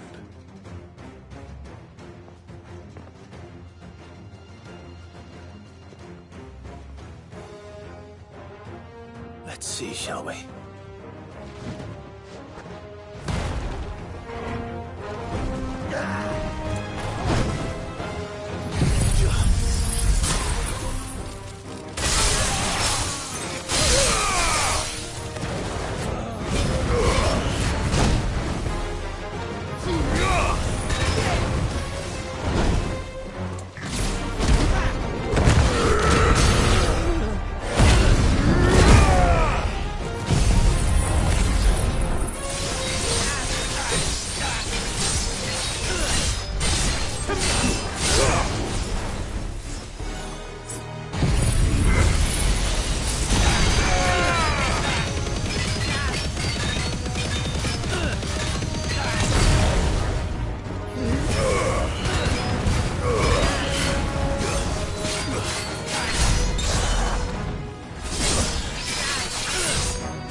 Impressive. But we have other means. We shall claim the book yet. Why do you want it so badly anyway? It lays out in no uncertain terms the vanity and avarice of mankind. It tells the shameful history of the persecution and oppression of a gifted few by a giftless many. Would you say that this interpretation was correct? I don't know. You don't know. Your sword may be sharp, but your wits are dull. So let me answer for you. There is no correct interpretation of history. That a series of events took place may be proved beyond a doubt. But there can be no single, immutable explanation as to why they came to pass. It is a question of numbers and of belief. If enough people believe that a set of events occurred for a reason, that belief becomes the truth. So you're trying to control the truth? We are trying to protect people from themselves, from knowledge that would bring them naught but pain. That is all. You may keep the book, for now. The world is small. We shall meet again. Until then. Wait! Damn it. Let's get this back to Vivian. Perhaps she can explain what that was all about.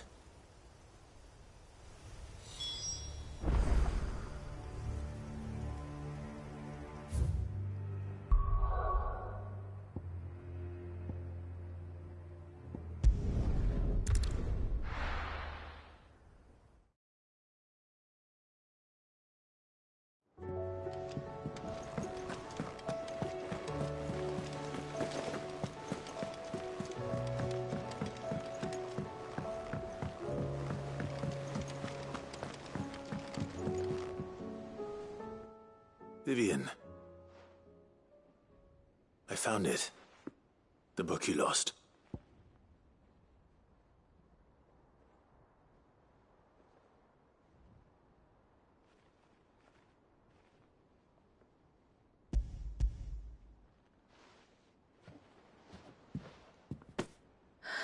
You found it. Thank you, Clive. Even though I asked this of you, I was not entirely sure it would be possible. I feared the executors had seized every copy. I met with one of these executors, and I convinced him to let me keep it. He told me something. That the truth is just a matter of collective belief. And that if enough people believe a lie, that lie becomes the truth. It does. But it also means that the truth is not immutable. That it can be changed. Provided that those who wish to change it can convince enough people that their perspective is the correct one. As the sad history of the Bearers proves. You said that the book inspired you to become a scholar. It did. Or its author, rather. She was a heretic, you see. A firebrand and a dissenter. A gallows stood ready for her in every corner of the realm. And by shunning society, or perhaps being shunned by it, she stumbled upon a truth so potent that an entire realm trembled at the prospect of its utterance. I, too, have always felt somehow set apart from the world of men. A stranger to my own species. She taught me that my solitude was not a curse, but a gift. And that, though my journey to the truth might be a lonely one, what I found at my destination would be more than worth the cost. Do you still feel that way? That you're not one of us? Honestly, I'm not entirely sure anymore. Since coming to the hideaway, I find my thinking somewhat clouded. Perhaps the result of studying mankind from a rather closer perspective than I had intended. But the more I study, the more I find value in this perspective. In looking not from the outside, but from within. So if you'll permit me, I'd like to continue my work here. Remember, Clive, when enough people believe, belief begets truth. Give the men and women of this benighted world the gift of truth. Make them believe in you, as I do. I'll try, Vivian. I'll try.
There's something about it.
It's usually me making demands of Hippocrates.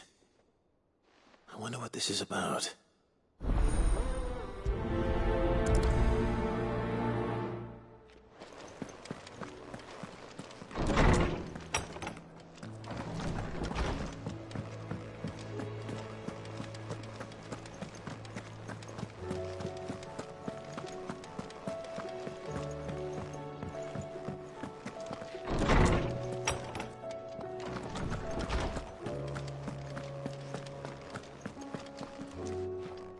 Lawsman Hippocrates. I received your note. Ah, yes. I expect you're wondering what this is all about. You spoke of making amends with Dion, but I can't imagine what for. Then I should begin by telling you that I was once his tutor. This was some years ago, of course, before I joined Sid in his hideaway. At that time, I was counted among the foremost scholars of Oriflamme, and was accordingly invited to the palace to supervise the young prince's education, all to ensure that the future emperor had a firm grounding in, well, everything an emperor should. History, religion, commerce, government. Alas, our time together was cut short when Dion left to join the dragoons, his studies no longer being deemed necessary. I had not expected to meet with him again, least of all here. Have you spoken with him? No, I have yet to find the right moment. His Highness always seems so preoccupied, especially when alone. I would not wish to disturb his ruminations with idle words of greeting, not when I know he dwells upon the evil Ultima had him commit in the Dominion. The guilt weighs heavily on him, I know. But as you say, that was Ultima's doing. Surely you can't blame yourself. When I first met him, it was not guilt, but his people's expectations that weighed heavily upon him. And I did nothing to ease that burden. He bore it alone, until the day he could not bear it any longer. It is one of my greatest regrets that I only ever offered him my wisdom, when what he truly needed was friendship. The blame for Dion's transgressions lies not only on his shoulders, but on mine. I see. I'm ready to help you in any way that I can. Then I beg that you bring me a wild wyvern tail. Apothecaries across the ages agree that even to glimpse such a flower is to be granted inner solace. Fabulists and fraudsters all, of course. But there is oft a seed of truth to be found where even the most outlandish opinions align. Well, it can't hurt to try. Where can I find this flower? And how will I know it? You have seen cultivated wyvern tails before, I trust. The lily-white blossoms from whose roots the poisonous ink for the brand is distilled. Well, those which grow in the wild differ only in their purple hue. The harsher the environment in which they are raised, the deeper the colour. There is a waterfall in Rickmal's roost across the strait, where the flowers once grew in abundance. Whether they still survive there, I know not. But try as I might, I can find no likelier location. It's all right. I'll find you a wyvern tail one way or another. Thank you, Clive. And please, be safe.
Come on.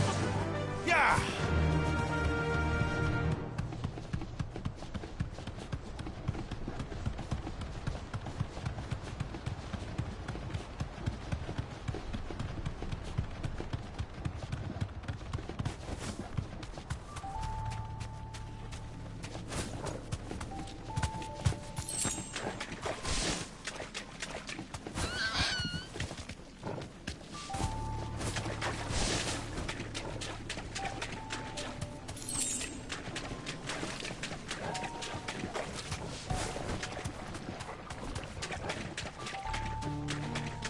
Seems this place has been flooded twice over. Purple flowers blooming next to a waterfall. Shouldn't be too hard to find.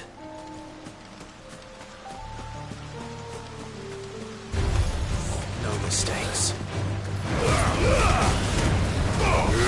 Nice try.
Here they are. Might as well pick enough for a bunch, I suppose.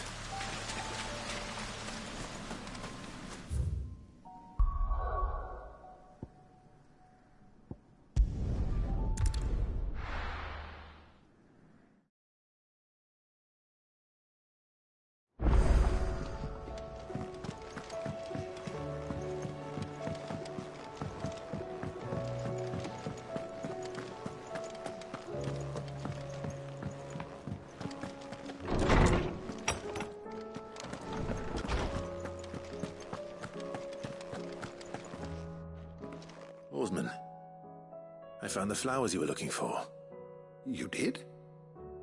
I think I did.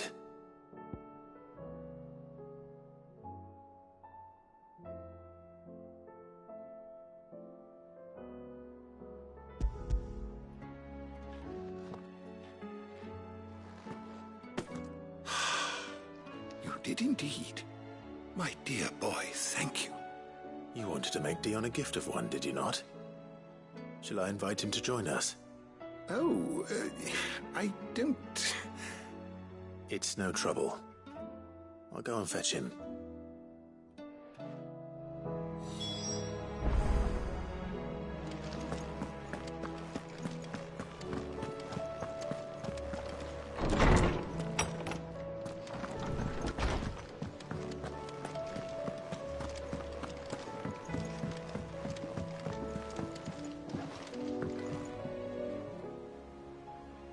Your Highness, would you do me the honor of accompanying me?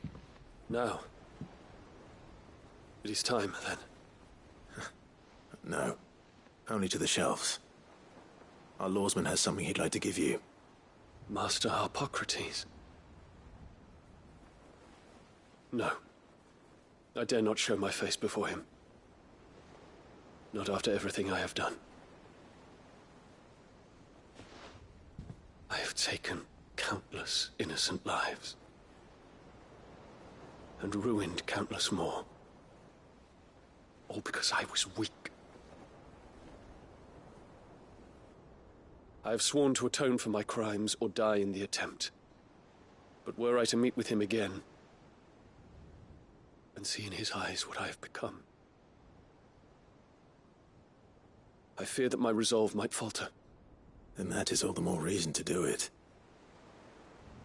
Test your resolve. Prove to yourself, and to him, how strong it truly is.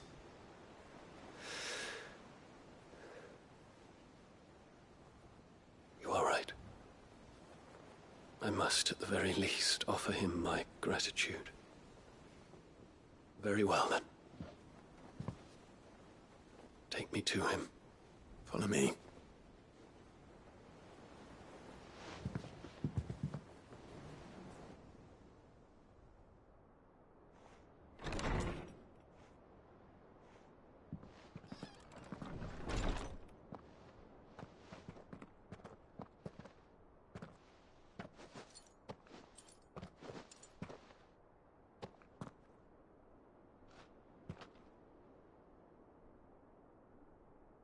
Even now, I hesitate to approach him. What must he think of me? You'd be surprised.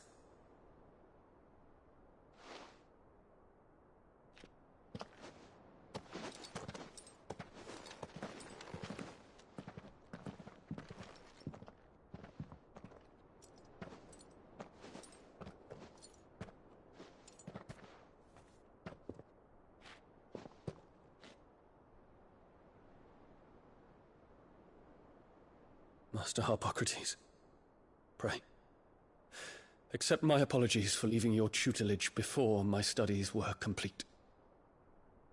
Your lessons opened my mind to a world quite unlike the one I had imagined from within the gilded confines of the palace. And I shall be forever grateful for the efforts you made to enlighten me. Lift up your head, Your Highness. The deeds of youth require no apology. That you took the time to visit me says much about the man you have become. Now, there is something I would like to show you.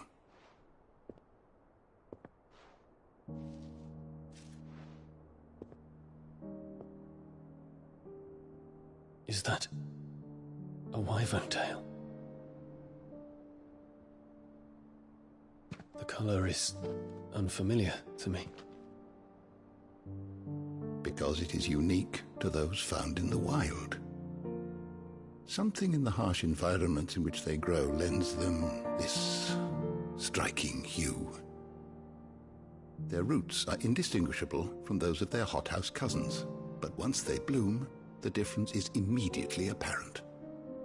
In this flower, I see you, Your Highness. Its roots were the roots of a wyvern tail, with all that implies. But they do not define it, just as yours do not define you. I want you to have it, that it might remind you of this truth.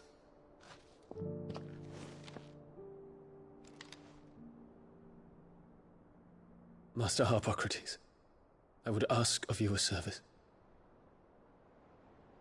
Keep your gift until I have fulfilled my duty to the realm, for only then shall I be deserving of it.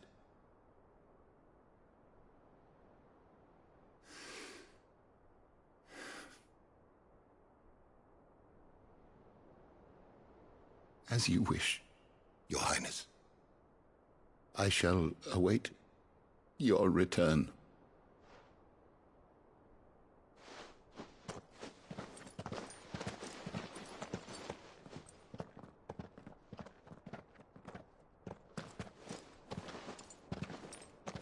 Our roots do not define us. No wonder my stepmother didn't like him. For reuniting me with memories I had thought long lost.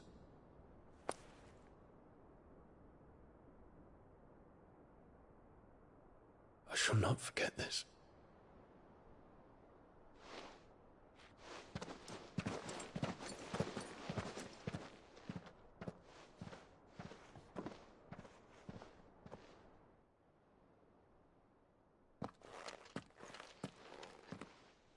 Thank you, Clive.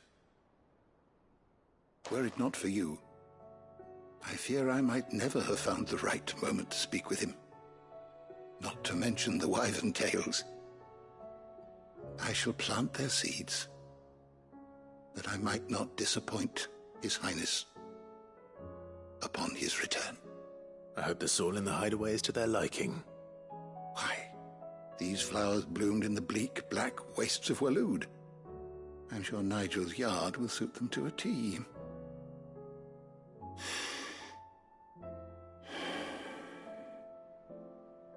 When it comes to expressing one's gratitude, I find that words are seldom sufficient. Here.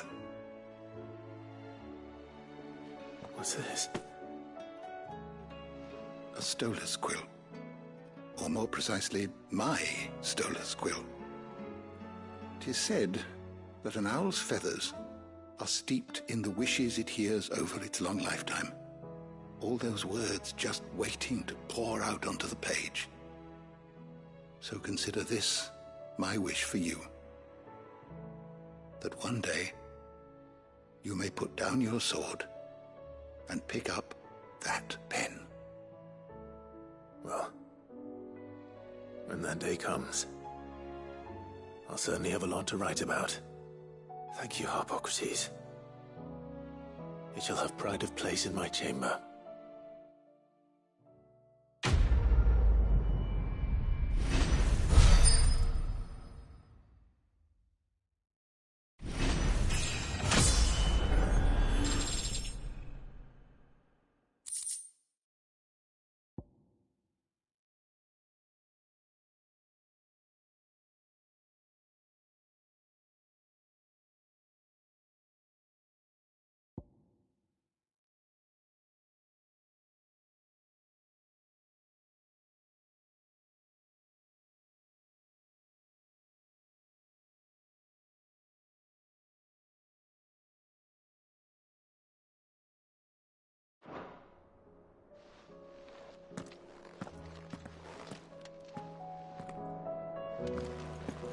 You're going somewhere, Sid?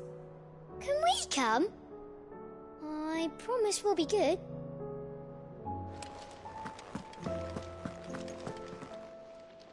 Knowledge hoarded is knowledge lost. I well recall. He truly believed.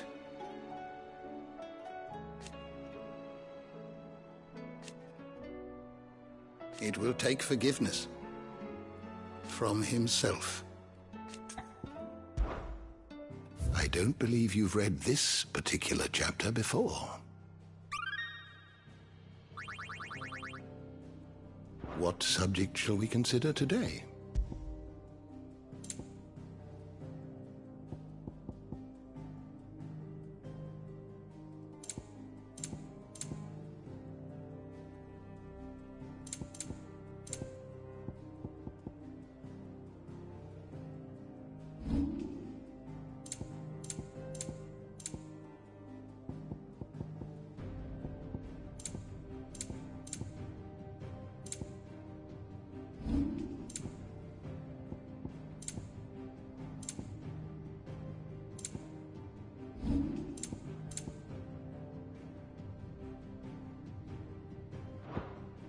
Did you learn everything you needed?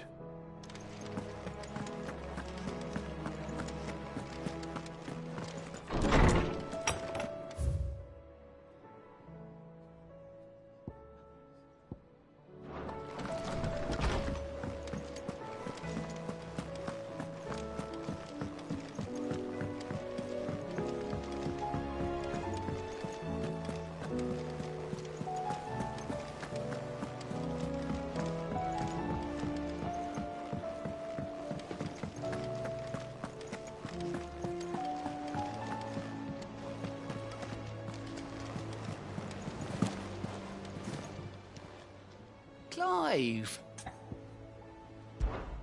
Quick look.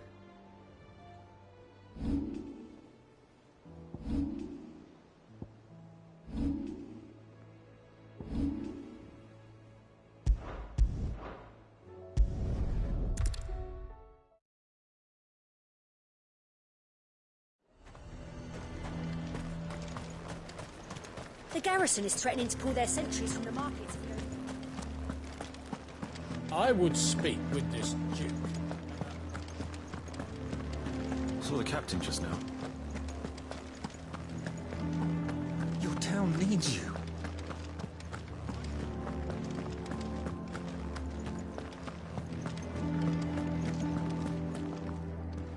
Do you have a moment, Clive? What is it? It's the Duke, unsurprisingly. His Eminence has assumed full control of the garrison and put every able-bodied man to work on the fortifications. The town was left all but unguarded, so Philippe was compelled to form a citizens' watch to fill the void. And though my dear boys have been characteristically willing to assist him in this, they want for bodies. So I was wondering if you would lend them your strength, that the people of Northreach might sleep easier, if only for a few nights. Of course. Whatever you need. Thank you, Clive. What would I do without you? Philippe told me he had men stationed at... Where can I find the mistress of this establishment? Here, my lady. To whom do I have the pleasure of speaking? My name is Sabine, and it is my displeasure to be the daughter of the Duke of Oriflamme, who I understand is causing you and your town no small amount of trouble. I wish to speak to you about what might be done. Very well. Let us speak. I trust you'll forgive me, Clive. Absolutely. Our conversation can wait. Please, proceed. As you know, my father is a most overbearing and supercilious man, and I join you in objecting to his every action. Indeed, I owe you my thanks for continuing to argue against his reckless plans.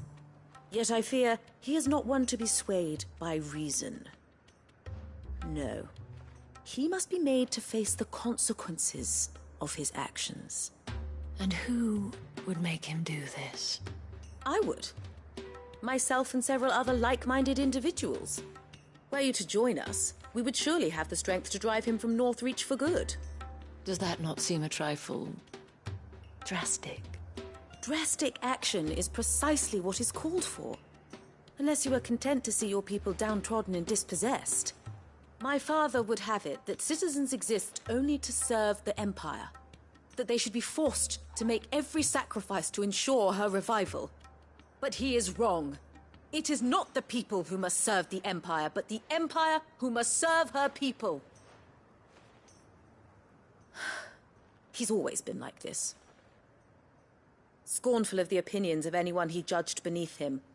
But he cannot be allowed to ride roughshod over the common folk any longer. We must fight him. By all possible means. Fight him? No. My purpose is to quell the tension in Northreach, not to stoke it. Respectfully, my lady.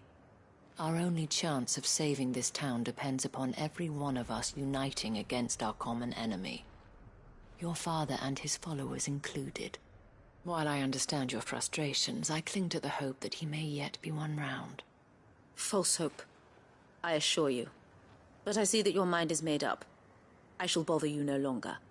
If you will extend me the same courtesy, I bid you good day. She certainly has spirit. Indeed. But unfortunately for us, that spirit is only likely to harden the Duke's resolve, which may be enough to seal the fate of this town. Not that she cares. This is all about her and her father. Families. I'm sorry, where were we? Ah, yes. I was about to tell you of Philippe's plans for the town watch, but perhaps it's better that you heard them from him.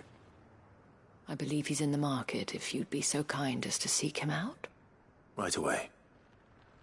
It's just a pity I cannot join you. I'd like to see the two of you in action together.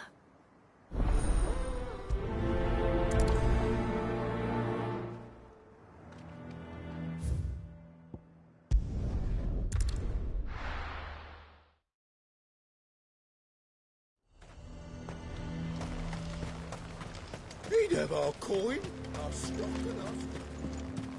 So you are content to abandon... please, I beseech you.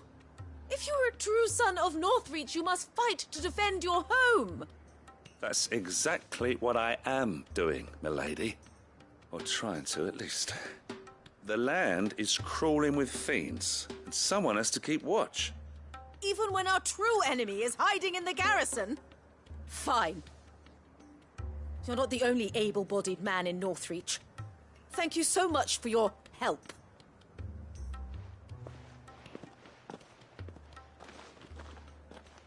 She cornered you too, then? Could hardly get a word in edgeways. Like father, like daughter, eh? She made an uninvited appearance at the Vale earlier, hoping to convince the Dame to join her in fomenting rebellion. I bet that went well. Her ladyship seems to have a way with people. Anyway, what brings you here? Our mutual friend thought you might welcome some help. Oh, she did she? Right as always. In fact, you're just the man. We've had some reports, you see. Sightings of, you know what. They're back. Seems that way. All over, too. We haven't been able to confirm anything yet, but if you're willing, you could go and see what's what. Right. Where should I look? You know Grieger's Weep? One of the sightings places them somewhere on its shores. I'm on my way. Thank you, Clive. I'll look into one of the other sightings. Let's rendezvous back here later.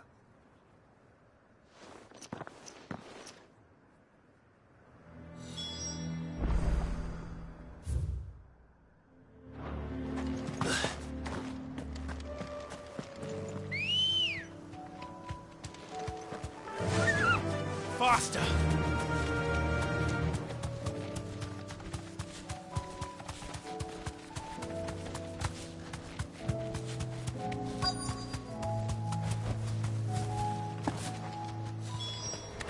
Damn it. The reports were true. I need to stop them before they get to the town.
Call that a test, Ultima?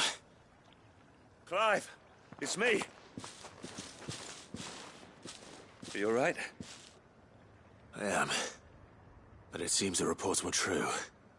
The thralls have returned. I dispatched the few that I found, though.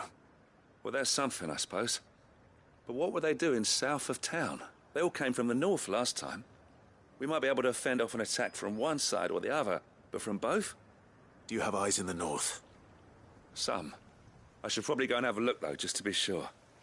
You head back to Northreach. I want you there just in case war breaks out while I'm away. What do you mean? Her ladyship's been busy working her magic on the townspeople, stirring up ill feeling towards her father. But she'll have her marching on the barracks if we're not careful. What? This is exactly what the Dame was afraid of. I'll do what I can to calm things down. Be careful out there, all right? Don't worry, I'm not like you. One sniff of those things and I'm running back to town screaming blue murder.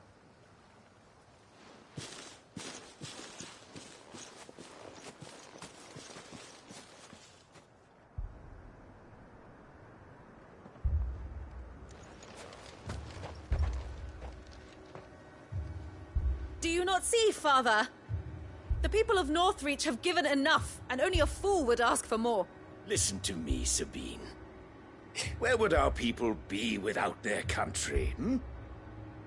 The Empire is their sword and their shield. It is she that ensures they can live without fear. And now she teeters on the brink. Without their sword, how will the people fight? Without their shield, how will they protect their kin? Can the unarmed stand against the advancing hordes? No. But there is yet hope. A new shield, a new sword. A new empire. We can rebuild Sandbreck, just as Great Grieger wills it. Perhaps we could, Father. But we don't want to. Not if it is built on the broken backs of the people. Please, let us not quarrel in the street. You must see that no good will come of this. Our fight is not with each other, but with the threat that draws ever closer to our gates. A threat that your sword has yet to rid us of, Your Eminence. You will hold your tongue, whore! You may have filled my daughter's head with your heresy, but I will not be corrupted.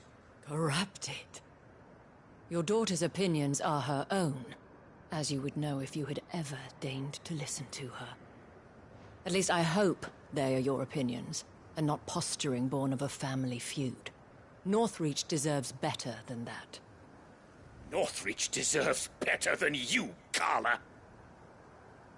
Yes, I know who you are. The slut of Twinside who bedded a Branded. Jealous, are you? That a woman might choose a bearer over a pious man of Grieger. Clive! I met a swarm of thralls coming south from Oriflamme. Hundreds of them. Too many to count. No.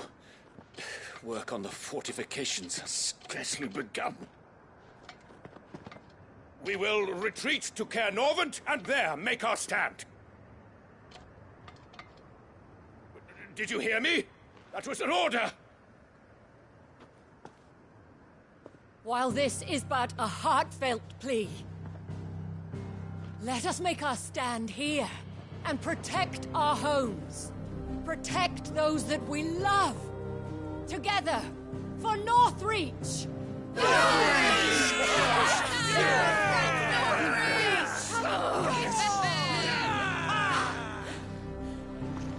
You heard the dame. What are we waiting for?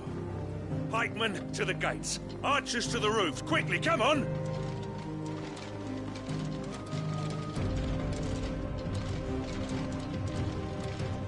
But she is but a common... whore, yes. And we'd follow her to the gates of hell.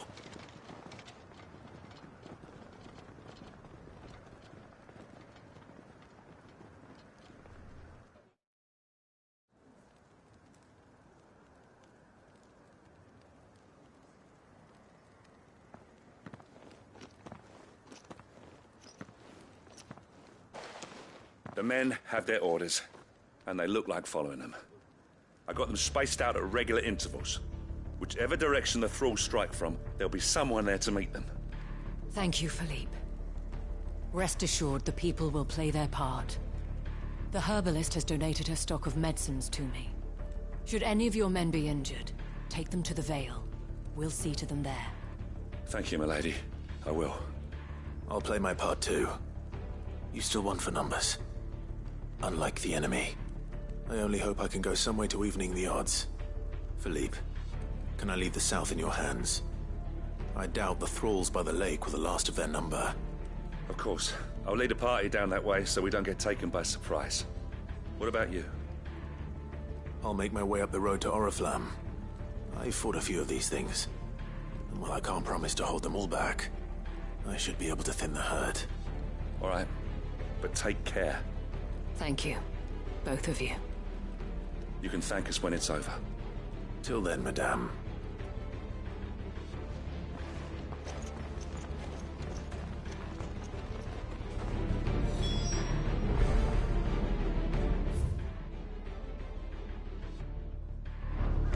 When the fighting begins, we can take refuge in the barracks.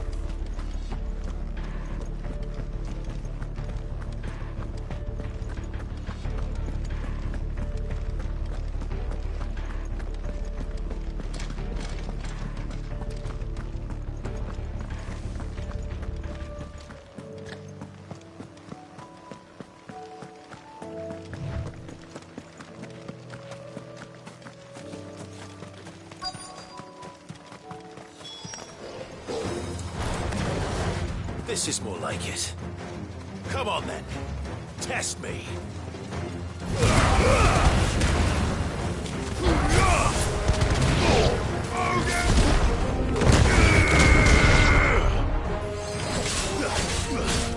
Soil and stone!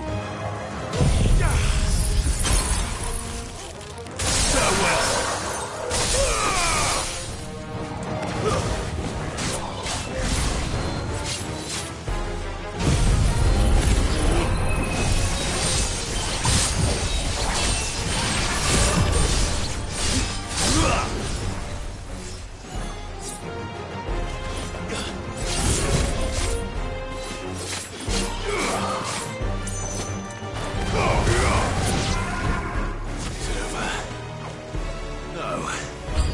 It's only just begun.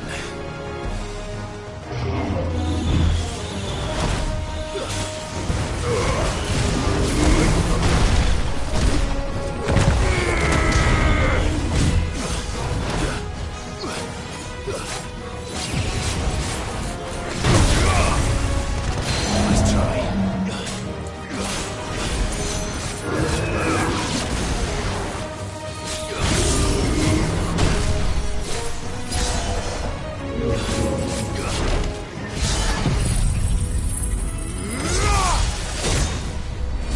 It's over.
That looks to be the last of them.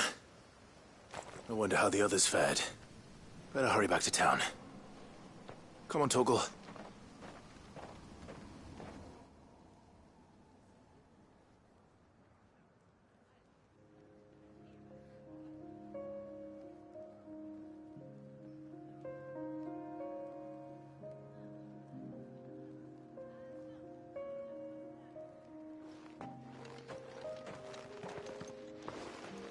Clive, it's good to see you.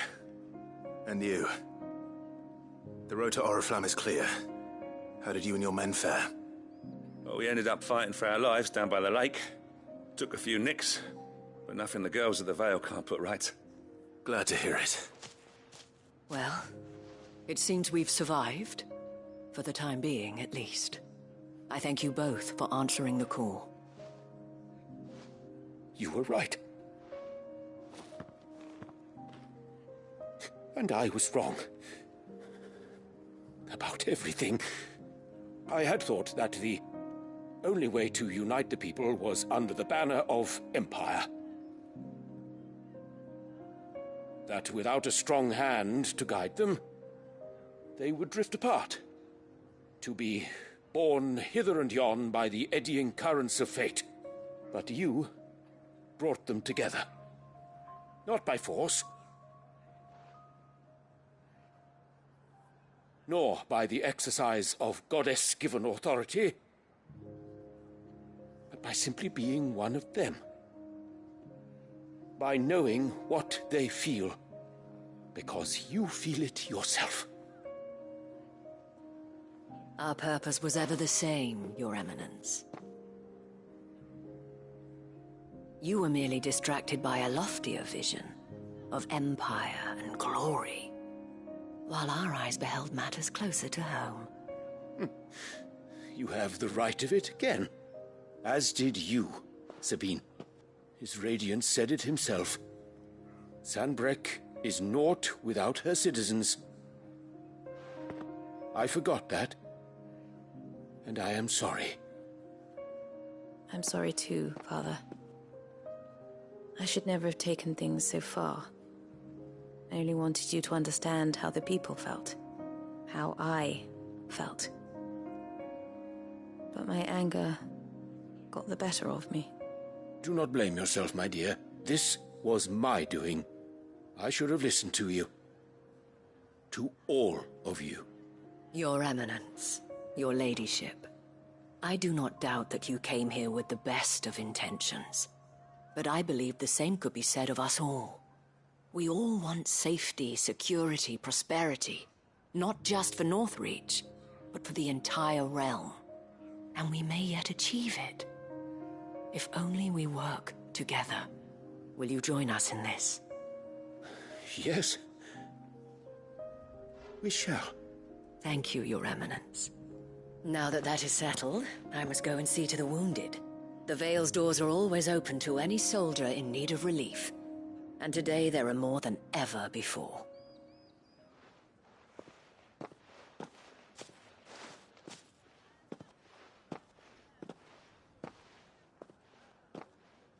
Madame Isabel is a rare soul indeed.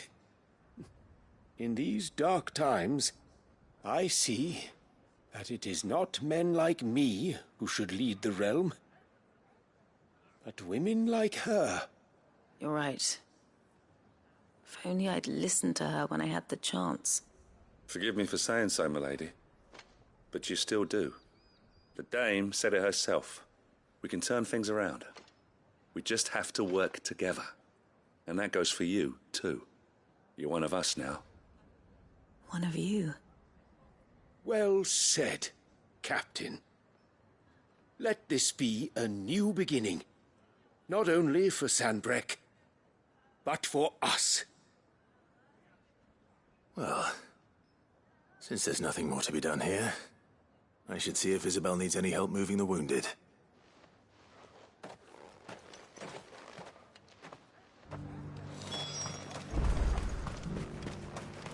You too are a friend of Madame Isabel's, are you not? A sellsword won over to the cause by her brave example. Remarkable. I only wanted what was best for Northreach, for Sanbreque, and I still do.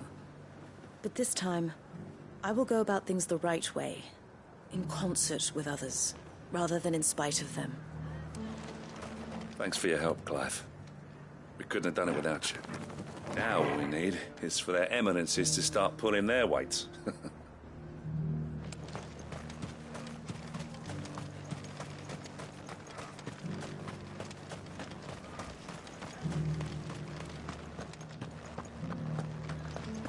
No need to worry any longer.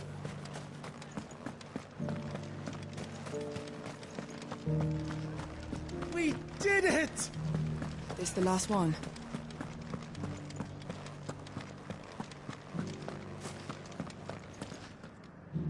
How goes the treatment of the wounded?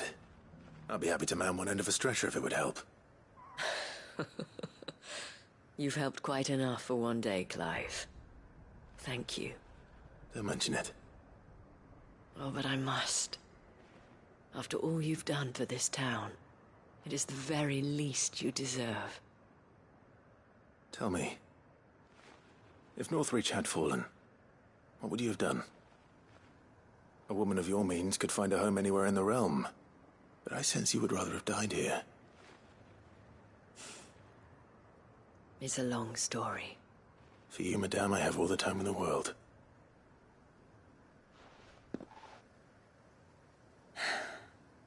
Very well. Long ago, I had a life in the Crystalline Dominion. I was Carla then, courtesan to the nobility. So sought after was I that it was only they who could afford my time. Alas, those halcyon days were not to last. For naive as I was, I fell in love with a bearer. He was my master's guard, the gentlest man I have ever known. After they discovered us together, he was whipped bloody and forbidden from ever looking at me again. And so we fled. Not that we had anywhere to flee to. We wandered, aimless and starving, half dreading, half praying that the next day would be our last. Until we found ourselves here, in Northreach. It was the Veil that took us in, that fed us, clothed us, and healed our hurts. Those that could be healed, at least. My love was already too far gone. He passed away. He did. Not long after we arrived. But at least we were able to share a few moments of peace before the end. It was the greatest gift I have ever received. But the generosity of this town and her people did not end there. The men and women of the Vale supported me through my grief.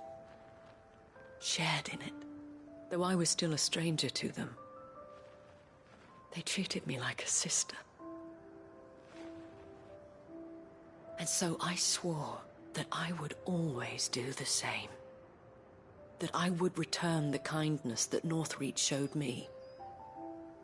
That I would repay my debt to the Vale.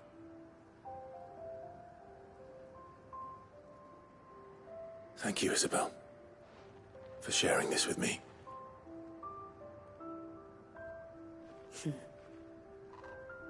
You're a lot like him, you know.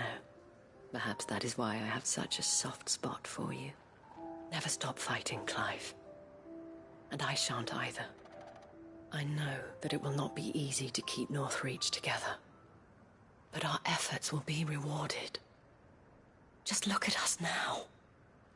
The people, the soldiers, even the Duke of Oriflamme and his daughter, all united in defense of this town that we have come to call our home. And what of you? Can we count on your support too? Always.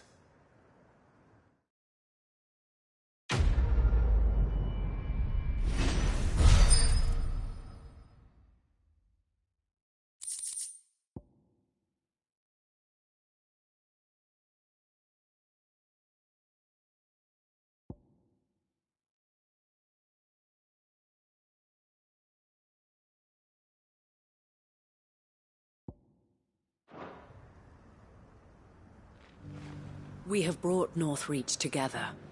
Now the fight begins to keep her together. For if this town is to survive, we must all play our part. Including you, Clive.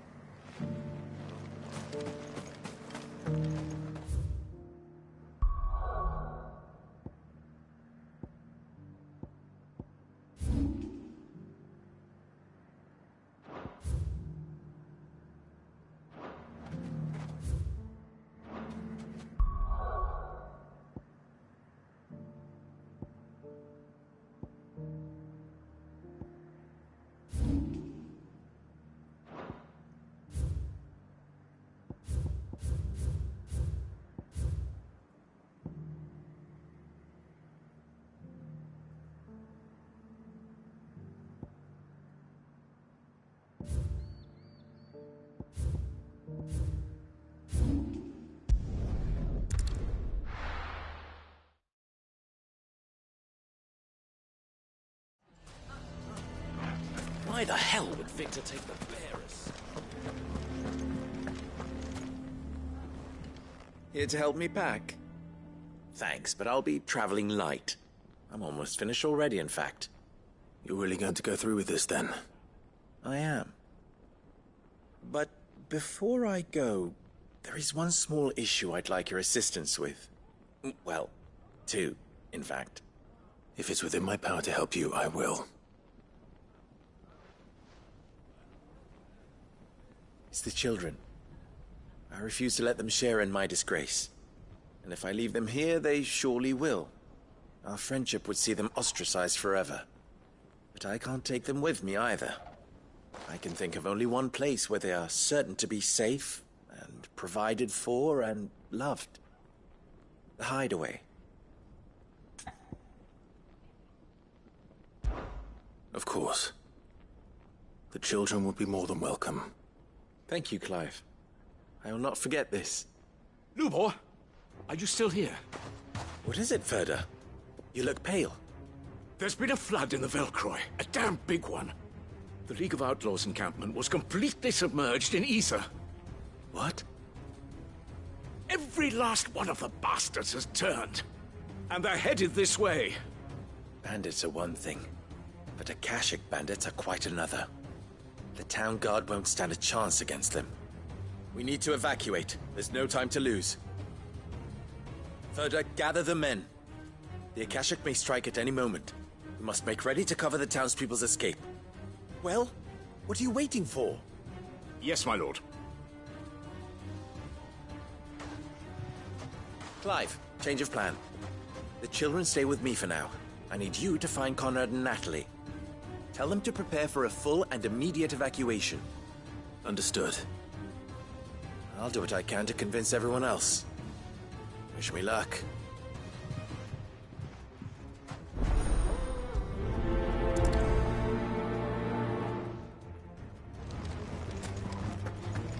What's in it? You have to listen to me. They're coming. Why do they always have to make such a... What's the command? Ah, it's you. What do you want, Lord Underhill? To pass on an important message. There's been an ether flood out in the Velcroy. The camp where the so-called League of Outlaws were gathering has been swallowed. They're no longer just bandits. They're Akashic now, and they could be here at any moment. You need to begin preparing for a full-scale evacuation right away. Oh, do we? And who was it who gave you this disturbing news, might I ask? Lubor, perhaps? The man spreading the same poison out in the square as we speak. You may believe his lies, my lord, but we know better. But why would he lie about something like this? Some twisted attempt at revenge, perhaps. If he had not been unmasked, he may well have been elected our leader. A great honor for one of his kind. One he might well feel aggrieved at having been denied. Lord Underhill, forgive me, but it has become all too evident where your sympathies lie. Lubor cannot be trusted, and neither, therefore, can you. You may not trust me, but for the sake of your people, ask yourselves if there is any chance that this is true. There isn't. You can be certain of that. Now be off with you. You're making a mistake. It's no use. They're not going to listen to me. We'll just have to do what we can without them. I should speak to Lord Ferda.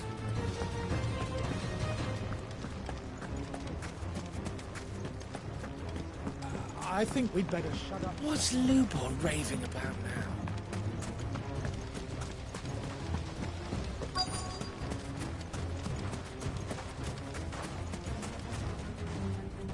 Lord Ferda. Sid, what's wrong? I went to warn Conrad and Natalie about the Akashic, but they wouldn't listen. They've convinced themselves that nothing Lubor says can be trusted. The bloody fools. Which means the town guard can't be counted on for support. But I can. If there's anything I can do to help you defend Dalamil, you only have to ask. I appreciate it. Sid! Ferda! I've been looking for you everywhere. Victor, I thought you'd left. I couldn't abandon a friend in need. And Blue Boy is in need at this very moment. Come quickly.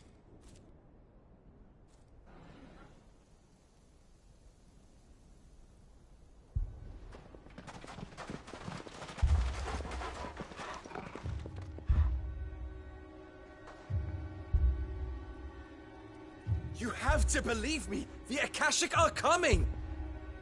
They don't eat, they don't sleep, they don't tire, and they don't care who they kill.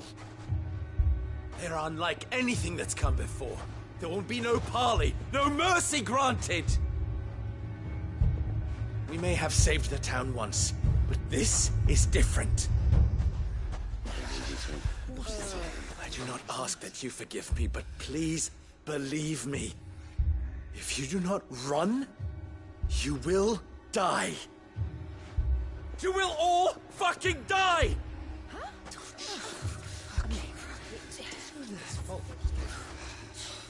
You'd like that, wouldn't you, bearer? Yeah, with us out of the way, your kind will be free to claim Dalamil for yourselves. You should run! Run, bearer! Yeah, run! Run! Far, far away! Run! Just go! Yeah. Yeah. Yes! Go! Come on, then. Go on! Just go. Lubo. Wait. Someone's coming. Go. Come on. Stop! You're hurting him!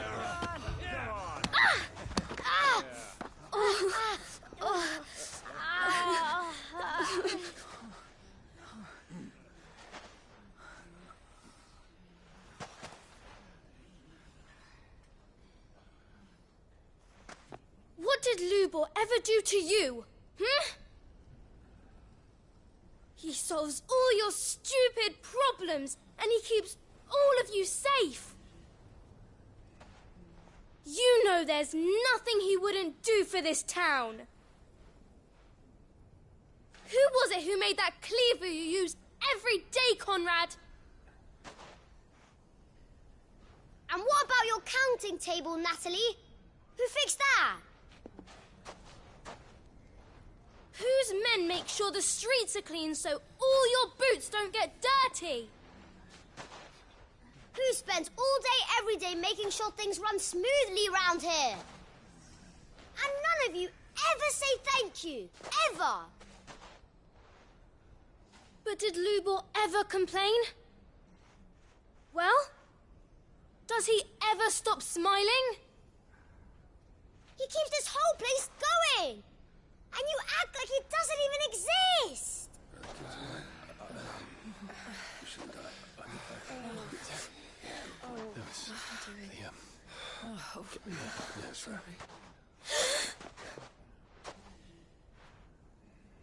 Lubor, we've heard enough. Wait! We will not run.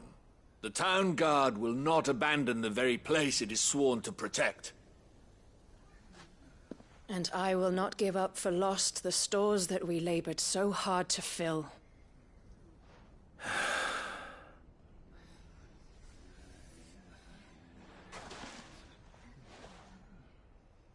So tell us, how do you propose we deal with these Akashic of yours?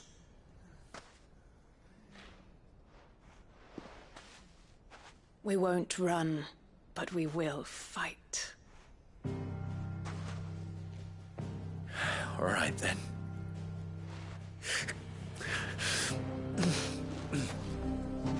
Fine.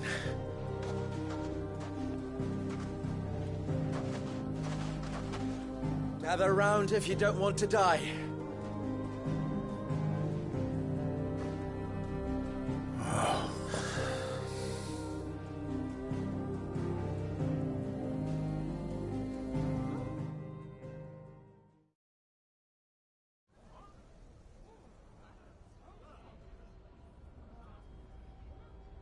Allow me to explain the situation. The ether flood occurred near the village of Cheratina, deep in the Velcroy. The place had been abandoned for years, until the League of Outlaws decided to make it their base of operations. Now they're all turned, and if the scouts' reports are correct, heading in this direction. They are mindless monsters, driven only by hate and rage. And they are utterly unpredictable. With the bandits, we at least knew how and where they were likely to attack. When these creatures come, Dalamil will have the bitterest fight it has ever faced on its hands. The town guard will muster at the north gate. The rest of us will take the south. Both forces will provide men to serve as scouts and messengers, ready to spread word of the size and nature of the Akashic Force as soon as it is spotted. And as soon as it has been, we will converge on its position and see that it is driven back from Dalamil at all costs. Conrad, can I count on the support of the town guard? Always. I leave the selection and coordination of the messengers in your hands, Victor. And the command of our men in yours, Ferda. If you would both be so kind. Consider it done. As you wish. Natalie, I would ask that you and your people have the townsfolk barricade themselves inside the bathhouse. And tell the merchant not to waste time securing anything beside the essentials. Preserving life is our one and only concern. As long as we survive, it doesn't matter what trinkets we might lose. Our riches can be regained. And if anyone doubts that, let it be known that the Briar's Kiss stands ready to cover any losses. Very well. I shall tell them. Where do I fit into this plan? Where else but the most perilous place of all? I would like you to travel to the home of our erstwhile League of Outlaws, Cheratina itself. The main host is most likely still there, and Dalamil will not be safe until it is eradicated, root and branch. A little gardening. How pleasant. I doubt it. I have a feeling these weeds will be particularly stubborn. Luckily, so am I. So you are. All right then, we all know what we have to do. Now it's simply a matter of doing it. For Dalamil.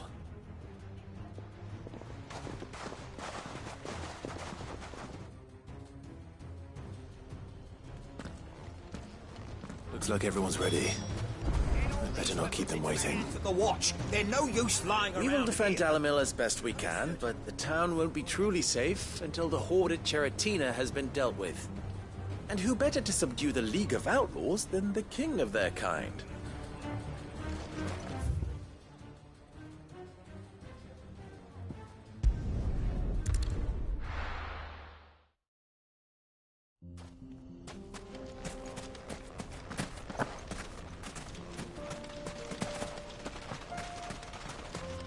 There's the flood. But what's waiting for us inside?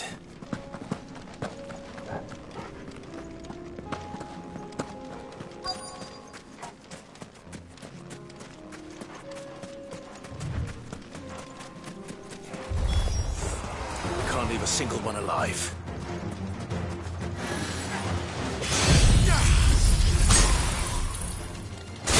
You're finished!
League is disbanded.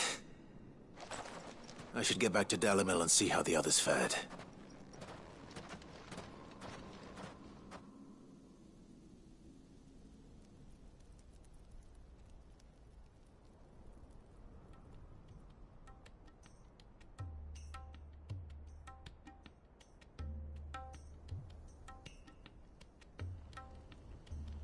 All the Akashic we were able to find have been dealt with. Seems that might be the last of them. Last of them here, perhaps. Lubo, Sir Clive has returned. Clive! What news from Charatina? It's done. Root and branch. I knew you wouldn't let me down. Thank you, my lord. Friends, the Horde has been driven back. The Akashic have been defeated. And we need not fear the arrival of any more, thanks to Clive. Victory is ours. We bloody did it! We saved Dalimil. Lubor, allow me to apologize. After all you have done for this town, we should never have doubted you. But we did. And for that we are truly sorry. We only hope that you can forgive us. We need you, Lubor. Dalimil needs you. So, if you would still like to be considered for the position of mayor, you have our backing. You do remember that I'm a bearer, don't you? We do. But that is not a stain on your character. It is a stain on ours. We thought only of what we perceived bearers to be, not what you truly are. The man who saved Dalimil twice over. I see. But I will only accept your proposal on 2 conditions. Name them. Firstly, that you will both do everything in your power to rally your people to my cause. If the Town Guard and the Merchants League do not accept my leadership, it will be doomed from the start. Unity is the key to defending Dalimil, and I do not doubt that we shall need to call on our combined strength again. When that time comes, I will expect us all to pull together, just as we did today. Of course. You have our word. And secondly, you will accept that if I am to lead you, the mistreatment of bearers must end here in Dalimil. Any bearer within our walls shall be afforded the same rights as any other citizen. They will not be judged by what they are, but who they are. As we failed to do, and came so close to losing everything. We agree to your conditions. And we have only one in return. That you continue to work for the good of Dalimil, as you always have. Condition accepted. Well then, it seems my mayorship is all but confirmed. Do I get some sort of special hat?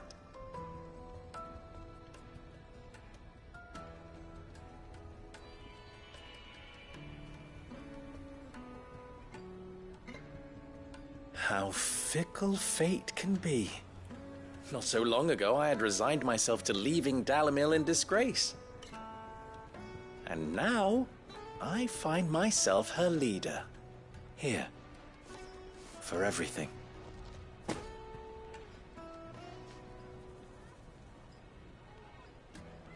Lubo. About the children. Fear not. You are, of course, relieved of your responsibility. I would sooner face another horde of Akashic than see them brought up as outlaws. I'll make sure they're safe here. I don't doubt that you will. And not just the children, but everyone in Dalimil. I'll do my best. Can't have all your hard work going to waste.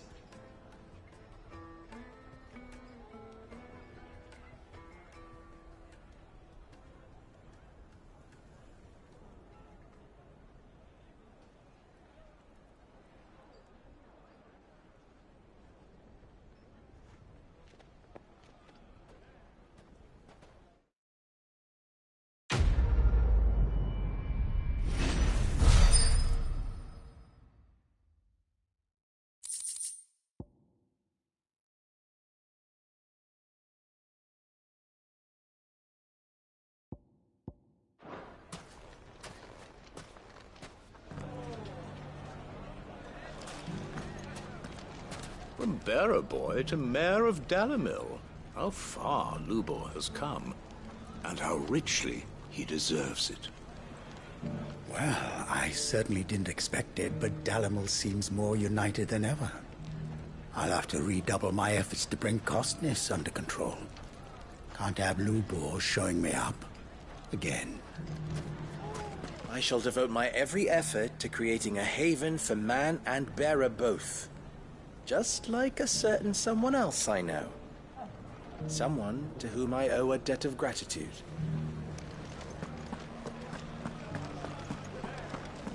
Ginger and ginseng. How about a few spicy sausages to So, you're going to join the watch?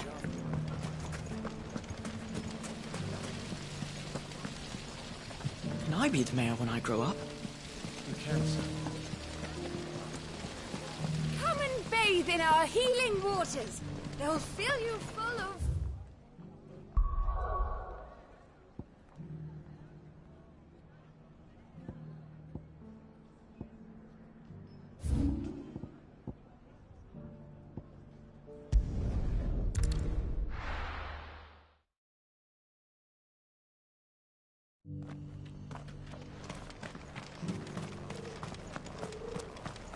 The bearer of the burning quill is within, my lord. Prithee enter.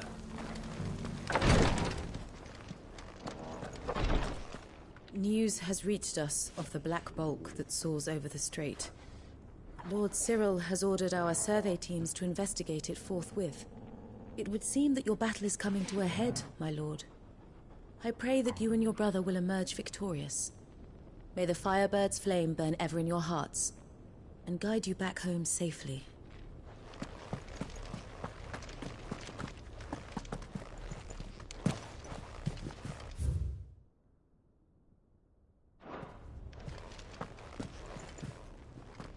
Lord Marquis, if you have a moment. What is it, Cyril? One of our brethren lately journeyed across the strait in order to pursue a new avenue of inquiry in our ongoing investigation. He sent an owl some while ago, but we have heard naught from him since. Was he surveying another fallen ruin? No. The object of his study was a savior cult that has arisen in Ash in recent years. We believe it may have some connection to the Circle of Malleus, an ancient religion that worshipped Ultima as its god. By gaining an understanding of this new faith, we hoped to learn more of the Circle's original beliefs. And so you sent one of your brothers to Ash? A continent teeming with orcs and Akashic? Fully cognizant of the risks, yes. I entrusted the mission to one of the most able of our order, the Third Chair, a master of the arts of combat and survival both. Though he has been silent for some days now, I have thus far refrained from sending any others in search of him, lest they be lost in turn. Yet, it seemed only right to inform you of the situation, given your unique experience of the perils of Ash. For as you so earnestly advised me, it would not do to abandon a man to his fate, when he might yet be saved.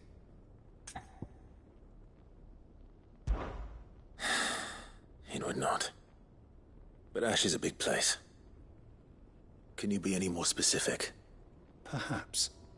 The last owl I received from him mentioned a village where he had heard the cult were wont to assemble. Mickleburg was its name. It lies in the southern reaches of Waloed. If aught ill befell him, I expect it did so there. All right. I'll see what I can do. You are much too kind, my lord. Go then, with my hopes, and may the Firebird's flame ever burn in your heart.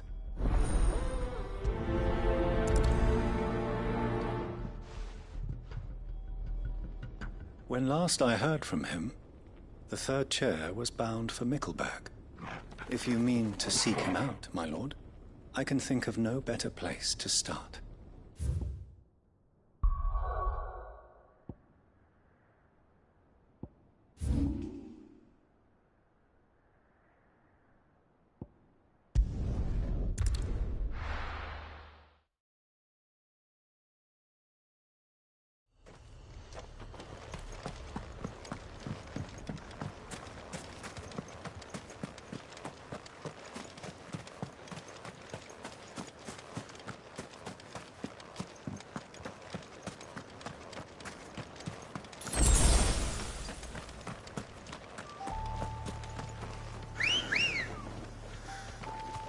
Let's go. Faster!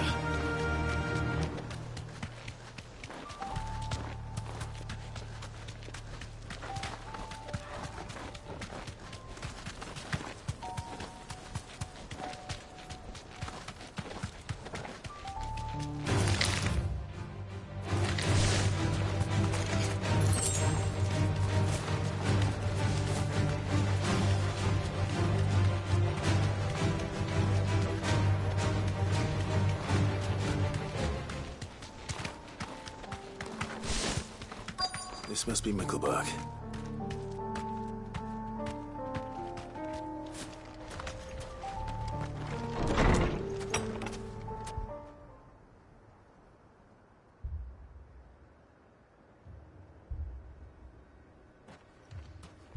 These people aren't turned.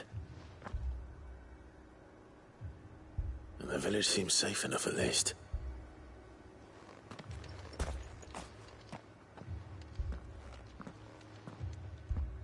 What is going on here? Ah. Did you, too, heed the call? Heed the call? No, I came here looking for someone. To be honest, I wasn't sure I'd find him here. Let alone all of you. Is that so? What are you doing here? Is this where you live? It is my home. The others, they heeded the call. You keep saying that. What do you mean? They came here to perform the rite, just as King Barnabas instructed. This village is their altar, where they shall cast their souls upon the gentle waters and give themselves to the Lord. Give themselves? Oh, Lord, cleanse us of our sins. Let us be reborn in your loving arms. Free us from the torment of this mortal realm. They want to be saved. Forgive me, but did another foreigner like me come here? He was probably wearing a cowl. You mean the traveler from Storm? Yes. He's staying at my house, toward the rear of the village. Thank you. If you don't mind, I'll go and greet him. They seek the same salvation Barnabas did. Bring us salvation. At least the third chair is still alive. Let's go and find him. Your friend with the cowl has been staying with me. Please, make yourself at home too, traveler.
Excuse me.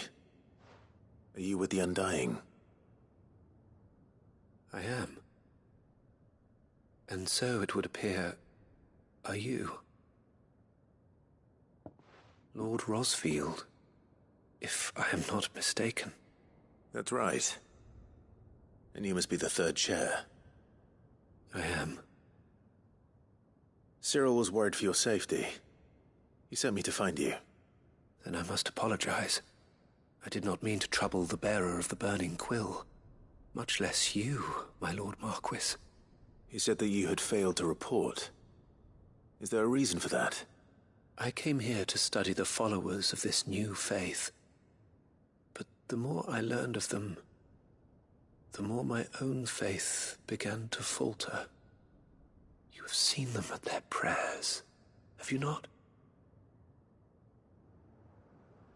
They devote themselves to the veneration of their Lord with a fervor I have never seen before. Praying night and day that they might be rid of their wicked wills and reborn in their Saviour's light. Not that they might be granted respite from their worldly woes, but so that they might continue to serve him. Serve him with all of their beings. I, too, swore to devote my life to the service of my Lord and Master, but this... 'tis different. It is more. And so I would see it through to the end. See these people safe, that they might achieve their dream. That they might do their duty to their Lord. Even if it should keep me from doing my duty to mine. You do understand what their dream is, don't you? I do, my lord. They would cast aside their wills and become Akashic. I know that it may be hard to believe, but to these people, that is the very essence of salvation. Forgive me, my lord, but I must remain here. If you are to return to Master Cyril, I would consider it a great... Did you hear that, my lord? Something is happening. I'll go and find out what. Stay here.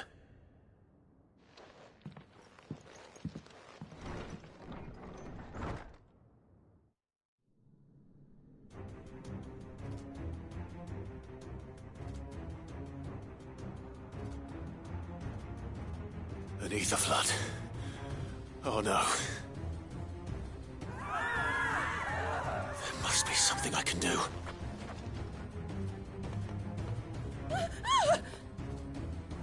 Echoes as well. Found her. Come on. Over here!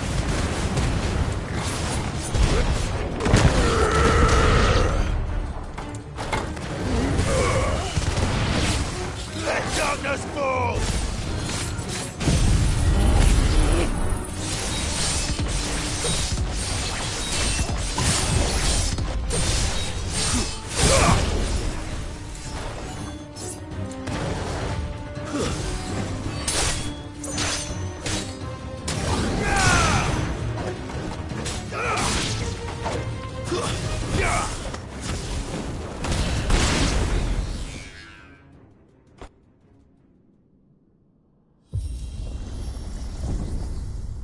What now?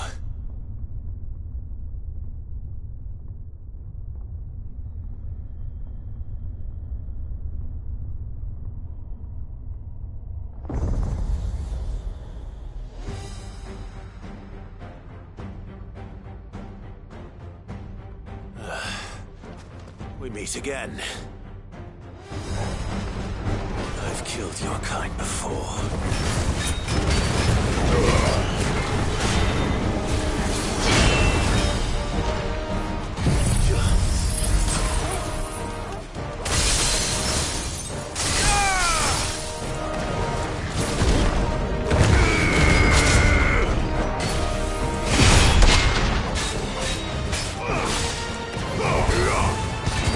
Soil and stone!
Don't you die. Come on, speak to me. I had to save them, that they might have a chance to find true salvation by devoting themselves to the service of their Lord. Just as I did when the Undying plucked me from the gutter and gave me a cause to believe in. A duty to serve was everything to me, and I would not deny them that fulfillment, even if they must become a Kashik in order to achieve it. Forgive me, my Lord Marquis. I did not mean to trouble you with this. My findings. Could you deliver them to Master Cyril for me? Of course. Your duty will be done.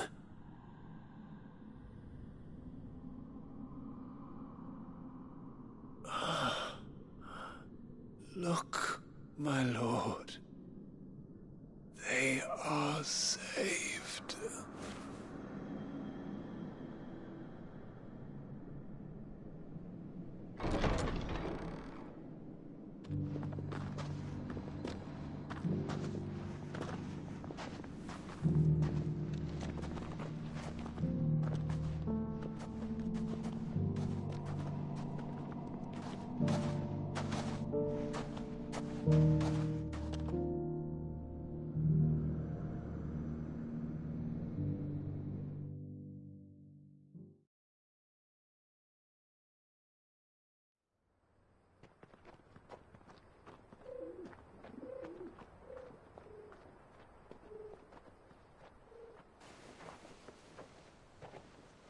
They are saved.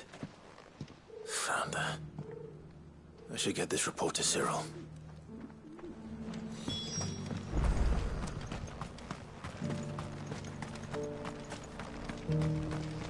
The bearer of the burning quill is within, my lord. Prithee enter.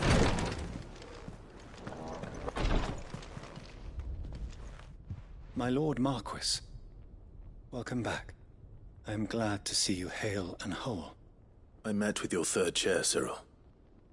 He bade me deliver his findings to you.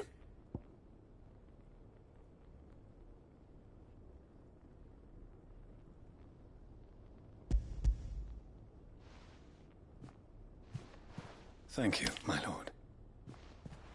He remained in Ash? He died protecting the villagers from an echo. I buried him in Mickelberg. I'm sorry that I couldn't save him. If you could not save him, no one could. The villagers, they were believers in this savior cult. They prayed to their god that they might be unburdened of their wills. Then an ether flood came, and their wish was granted. Your brother sacrificed himself that they might live, even knowing that that life was death by another name. Then he perished defending liberty. A hero's end.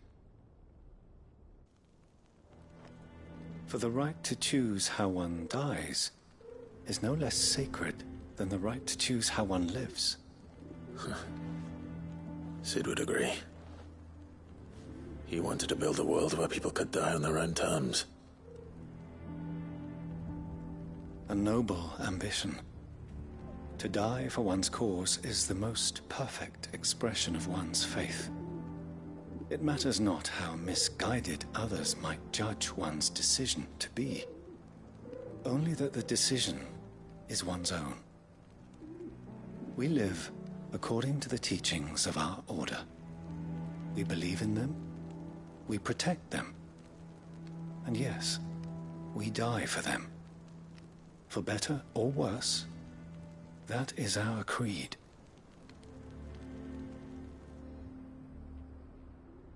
But he didn't die for your creed. He died to save them, and you still believe that what he did was right. I believe that he believed it was. We of the Undying are not slaves, but willing servants. And this was his will, the ultimate expression of it. All right. I'd like to know this man's name, Cyril. To know the names of all the Undying who've fallen in the line of duty. They died serving my house. It's only right that I remember them. That is my duty. Of course. I shall fetch the Book of Martyrs at once. My lord, it has been, and shall ever be, the greatest honor of my life to serve House Rosfield. Though our duties may differ, yours is no less important. I pray with all my heart for your success. And were they here, I have no doubt but that every one of my fallen brothers and sisters would feel the same.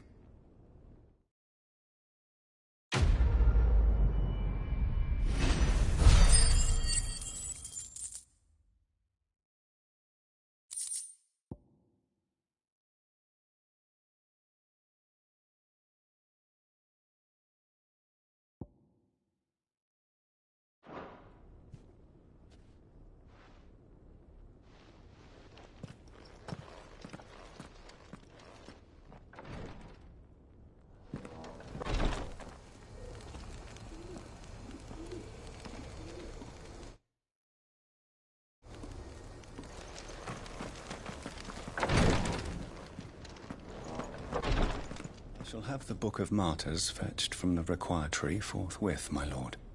But prithee, do not let me keep you, should you have more pressing matters to attend to. The volume will be waiting for you when you next return.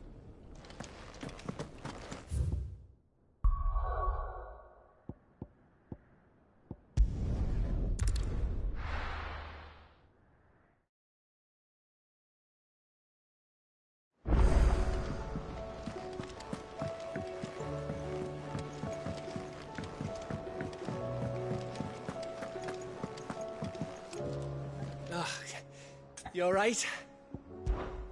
About that. Oi!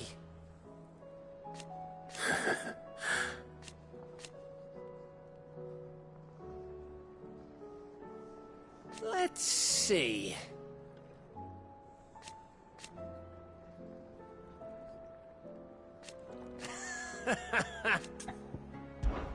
Something troubling you? No more than usual. It's just... Edda's baby will be coming soon, and I wanted to make something for it. I'm sure she'd like that. Back in the north, families would always make gifts when a bairn was on the way. Yeah, let the little tykes know they were welcome in their new homes, like. So, what's the problem? Well, the problem is that Edda's due any day now, and I don't know if I'll be ready in time. Is there anything I can do to help? You know, there just might be. All right then. What exactly are we making? A good luck charm. But not just any good luck charm. Not just any.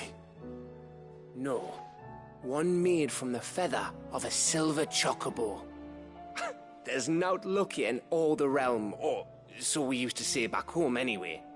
Thing is, they're hard to come by. Had Otto and Karen check with their suppliers, but nothing. I'd try and track one down myself, only... Only the big day is fast approaching.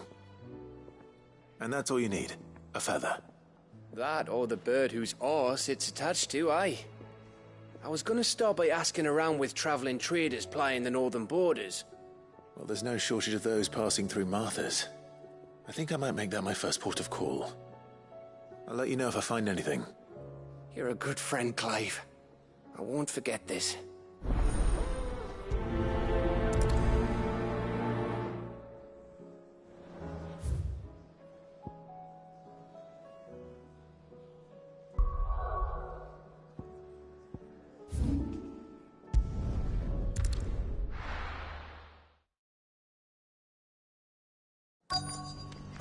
Let's hope one of the merchants here has what Gav needs. You Excuse me. I'm looking for something. Oh, well, then I'm your man. A silver chocobo feather. Oh, or maybe not. Though you're not the first to mention the bird around here.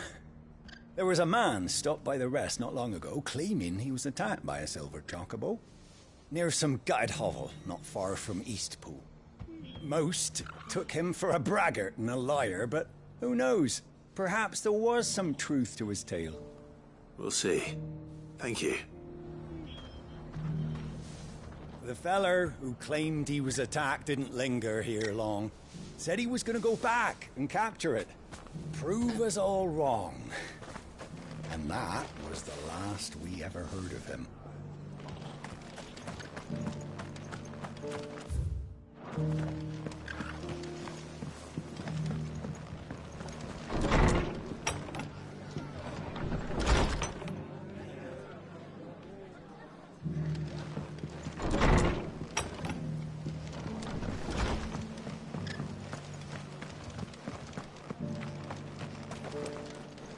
Just because the heavens have gone to rack and ruin, it don't mean we have to.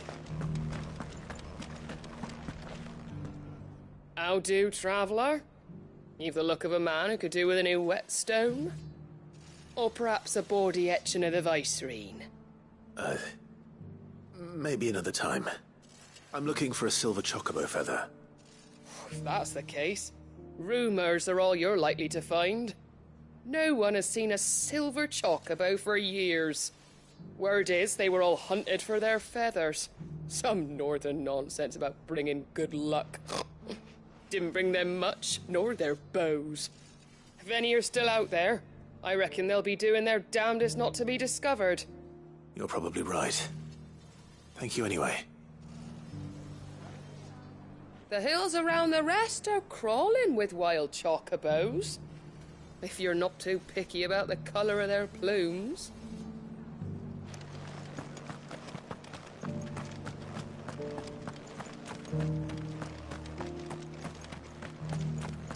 It doesn't still hurt, does it? Oh,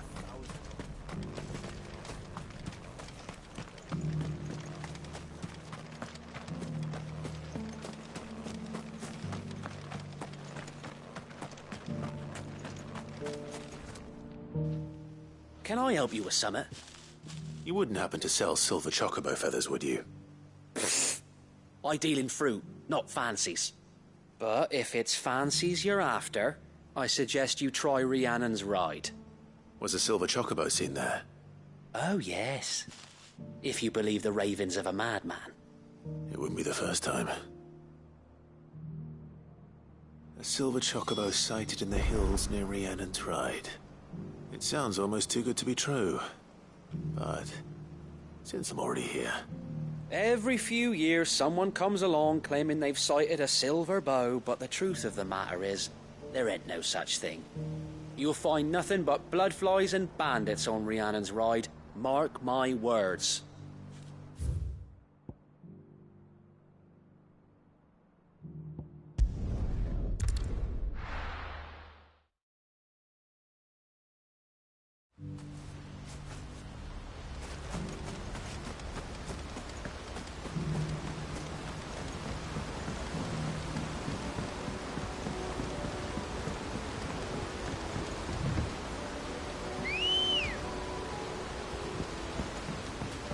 Come on.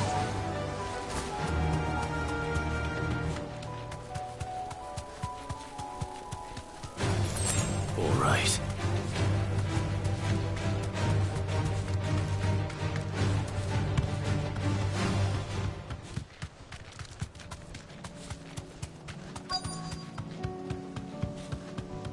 Tracks. They're not left by bandits for a change.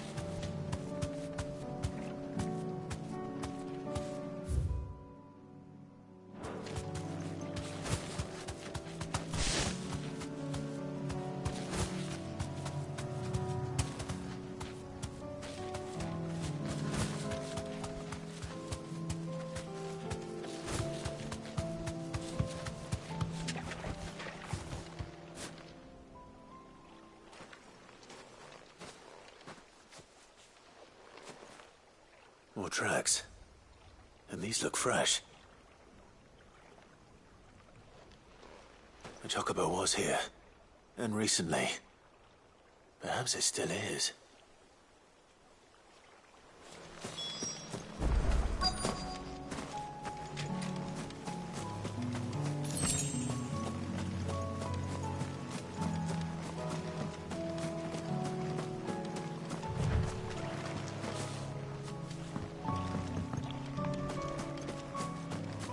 I don't hear anything.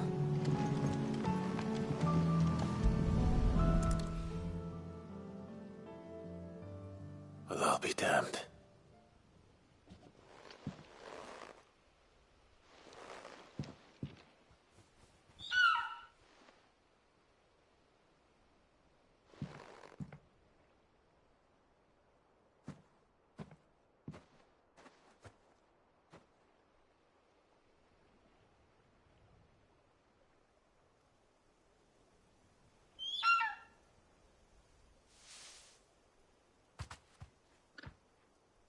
It's all right. I'm not going to hurt you. Just borrowing a feather for my friend.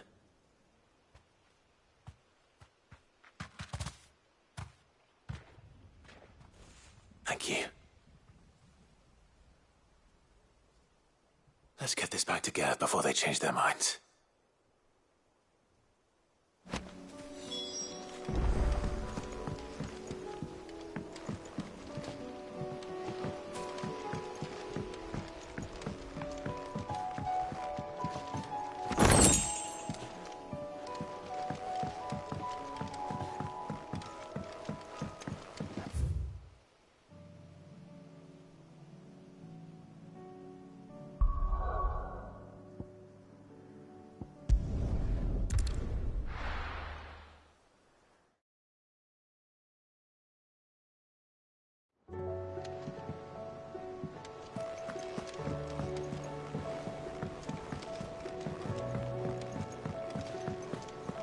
It was no trouble at all. Still, I appreciate it.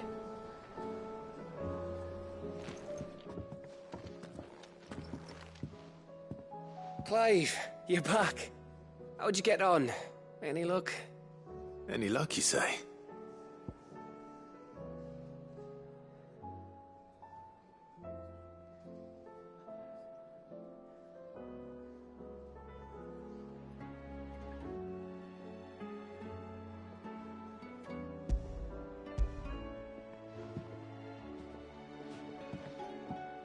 Crystal's crack. Is this what I think it is? Where in the hell did you find it? It's a long story.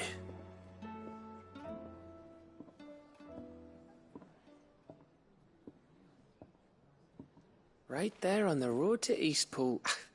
Who'd have thought it? Everything up there's been abandoned for years. The empty cabin made for the perfect shelter. Though I fear my presence may have forced the poor creatures to look elsewhere. Don't blame yourself, Clive. The Blight's right on Eastpool's doorstep. They'd have had to move on before long, even if you hadn't have turned up. They'll find a new home. Trust me. After all, that's what us endangered animals do. Anyway, what matters is, you managed to nick us one of their quills before they could run off. And now all that's left is to fix it to the carving. I didn't know you could carve. Reckon there's a lot you don't know about me. Like the fact I'm as good with a whittling knife as I am with a sword. And that bone Ember gave me's a dream to work with. What did you say it was from again? An Avis? But it weren't your Avis, Sid. I slew one of my own at last. So all those long nights in the pit finally bore fruit. I'm proud of you, Ember. Don't speak too soon. I ain't done my trial yet. There we go.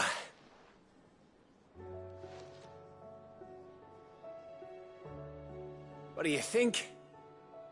I think if you ever hang up your scouting cap, you'll be able to make an honest living. Oh, will I?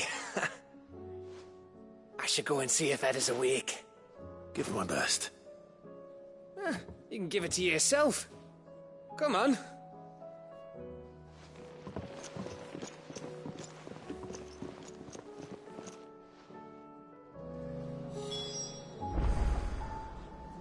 I don't want Gav to give up being a scout, honest.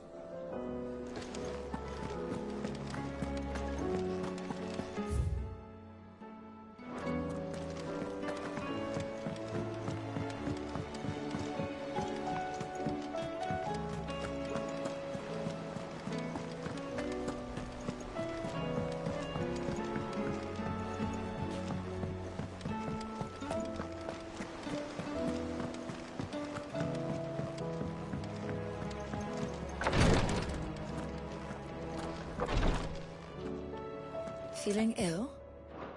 Take care. Ty's tea stop the fits. Greetings, Lord Marquis. I prithee do not risk yourself unduly.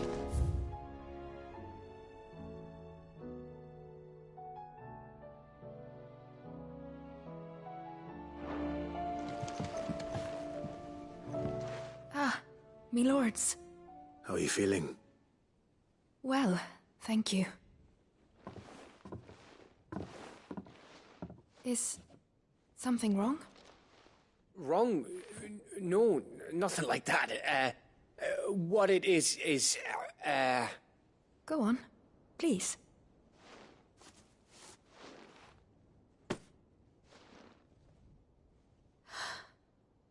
It's beautiful. Did you make it? We did, aye. It's from all of us here at the Hideaway. Your new family, like. It's a good luck charm. We may come up north when a band's on the way. I mean a baby. To let him know that they're part of the family too. Oh, I hope you like it. I don't know what to say. I thank you, my lords, for everything. If there's anything you need, just let us know. I will. Clive, fancy a swift off? I'm thirsty. I could be convinced.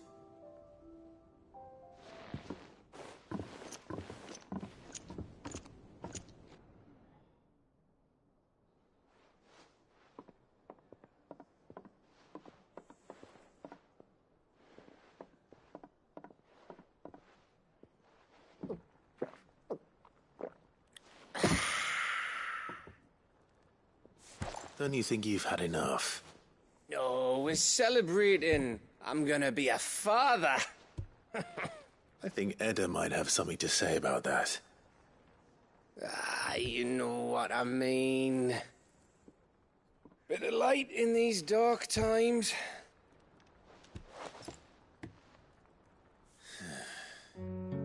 Wasn't long after me 10th name day.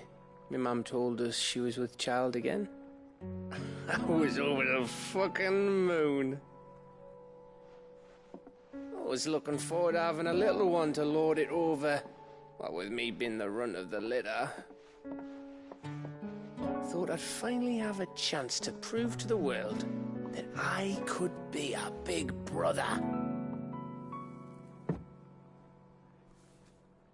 Imperials came the day she went into labour. Had myself a baby sister. And then I didn't. Me whole family gone in a blink, while I hid in the cellar like the spineless little arsehole I was. Great brother I turned out to be.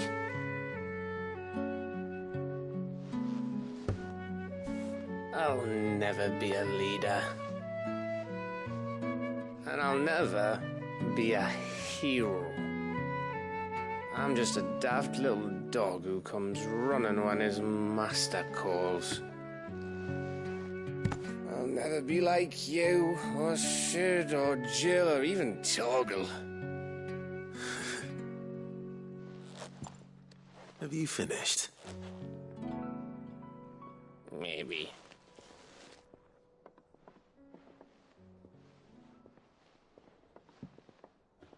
Do you know why you're our best scout? Because you don't need anyone to hold your hand. Without your resourcefulness, your courage, your determination, I don't know where we'd be. Maybe hanging off a cliff like, That was only the once. Exactly. You learned from it. And here you are, after Founder knows how many missions, stronger for everyone. And let's not forget Rosalith. Who was it who freed me from the dungeon? Who was it who ran to Jill's rescue? That would be me. Because you're our brother, Gav. My brother.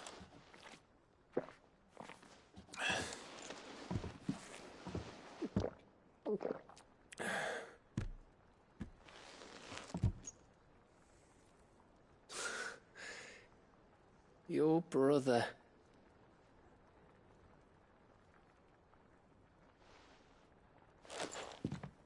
Which means that when the time comes, I get your room. And your sword.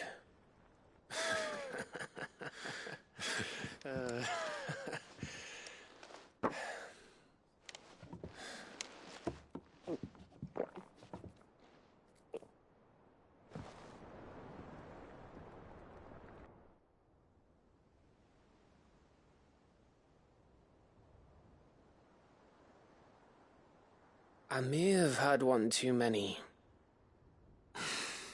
you may have had 10 too many. I said I was thirsty.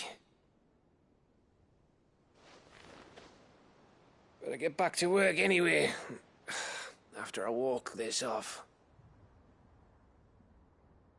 Clive? What is it? Thanks for, you know. I know.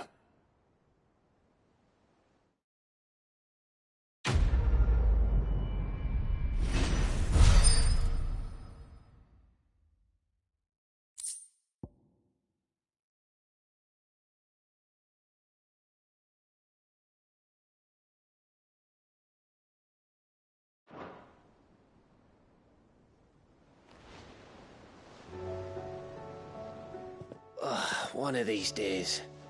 One of these days, I swear, it's gonna be me who drinks you under the table. If by under the table you mean retching on my boots half the night, I reckon one of those days was yesterday. Ha ha, you think you're so funny. But just wait till we crack open the bottle I left in your chambers. That stuff's strong enough to burn the horns off a behemoth. Sounds like I'll be needing some new boots.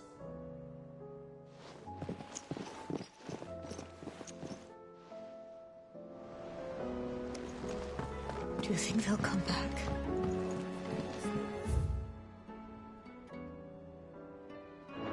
It's just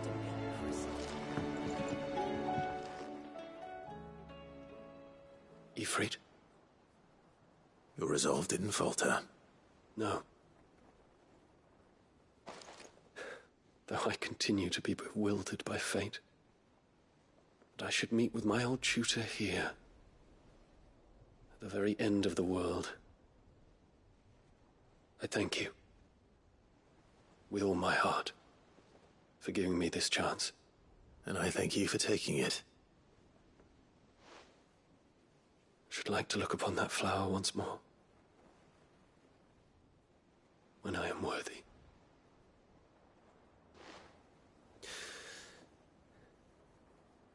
I stand ready to leave for Origin at your word. May Grieger go with us. And see us safely home.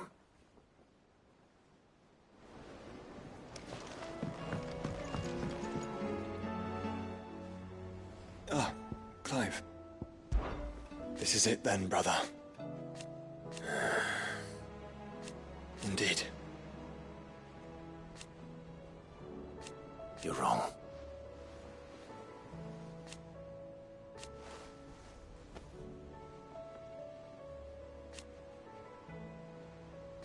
Of course. Joshua, what's wrong? And Don't say nothing. It's not nothing. I've received word from Cyril. The Undying have found Father's will, or something akin to it. His will? How? Where? In the crypt beneath Rosalith Castle. After Kupka was kind enough to drive out the Imperials, the Undying took the opportunity to recover what relics of the Duchy yet remained.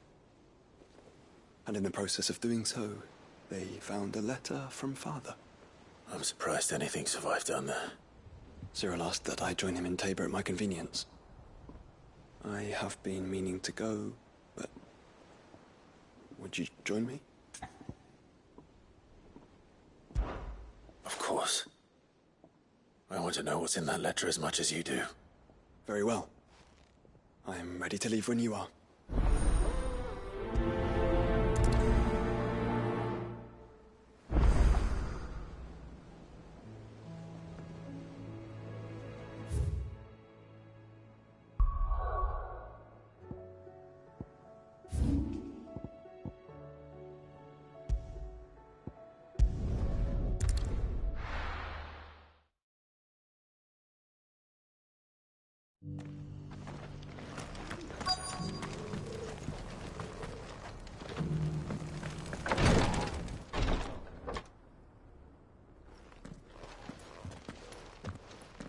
Your Grace, my lord, I trust your journey was not overly onerous.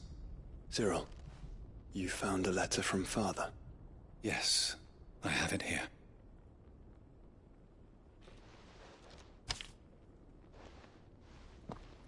If you would do us the honor, my lord.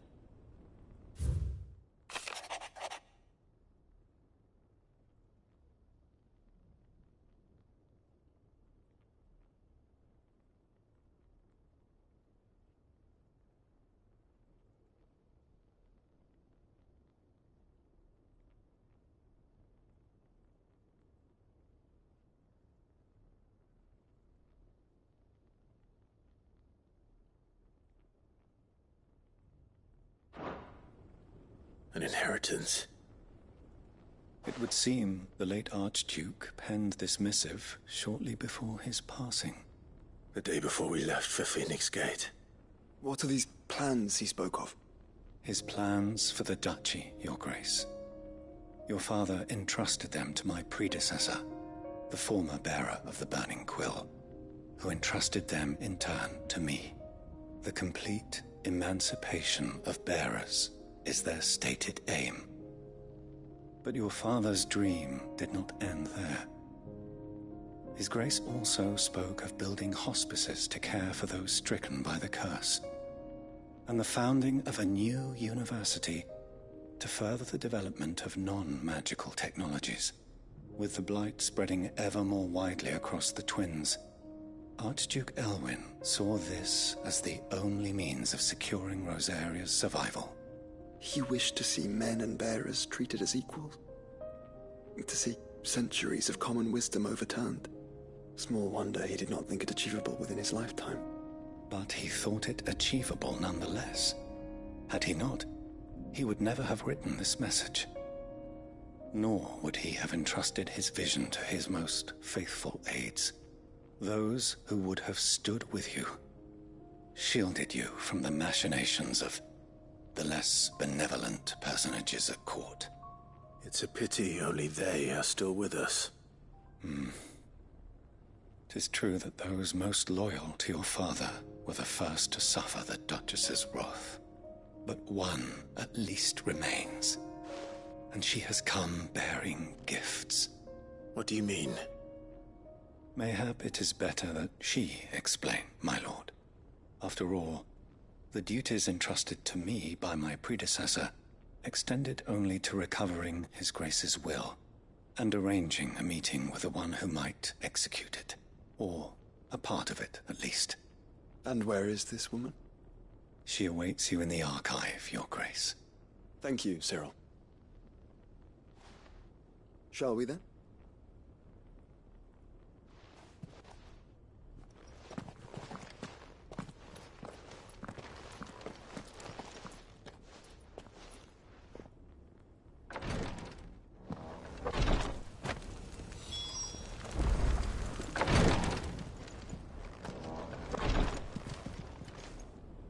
My lord, I have the Book of Martyrs, should you wish to inspect it. I would. Thank you.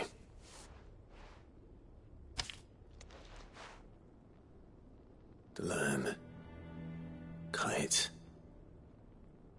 These aren't Rosarian names. I thought the Undying were drawn from the Duchy. We are. But our order works from the shadows.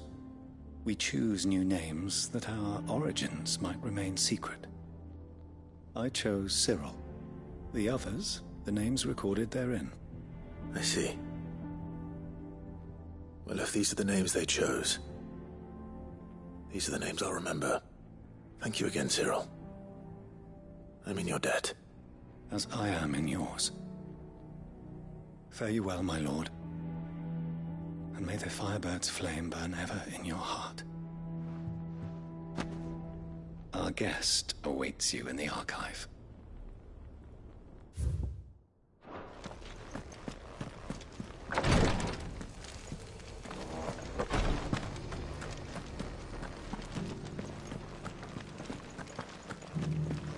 This is the Required Tree, an archive where we of the Undying collect and collate our findings. Fragments of Ultima's true nature surely lie buried within these pages. We have only to unearth them.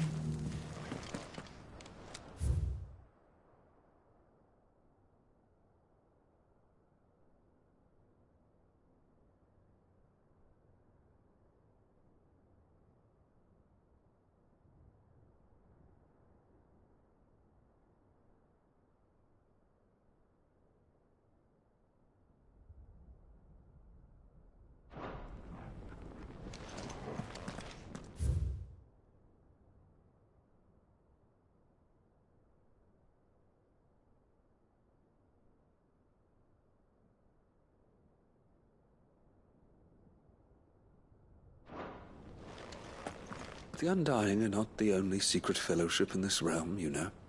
There are others, each working for their own ends.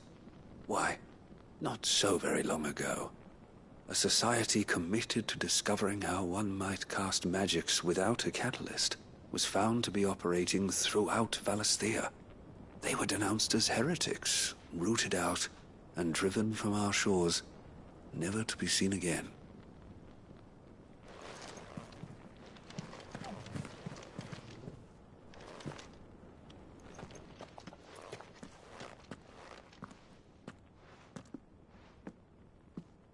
My lord, your grace.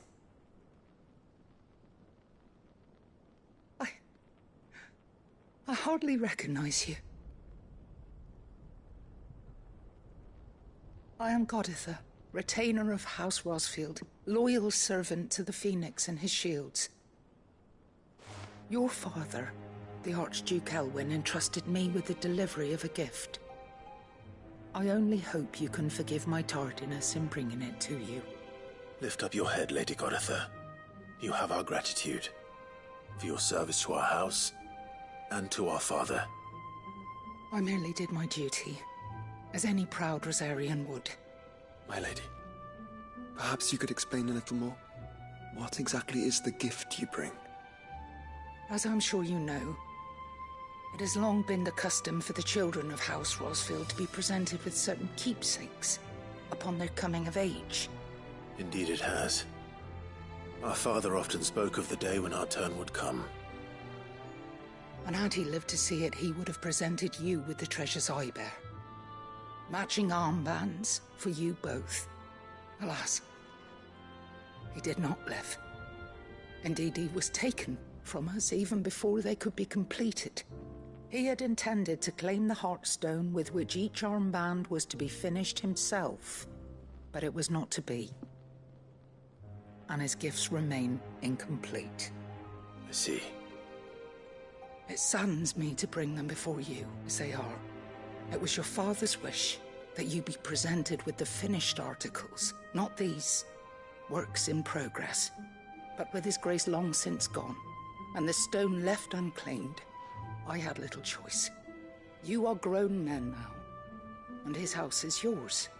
And while I would not presume to insist upon your claiming the Heartstone in his stead, I know that nothing would have pleased him more than for you to do so. Thank you, Lady Goditha. What say you, Clive? What else? Of course, my lady. May our father's will be done. Oh, I am much obliged. Do you know where we might find this Heartstone, my lady? I do. Though it may be a matter of a good deal more than simply happening upon it. It is found in the bellies of elder griffins, you see.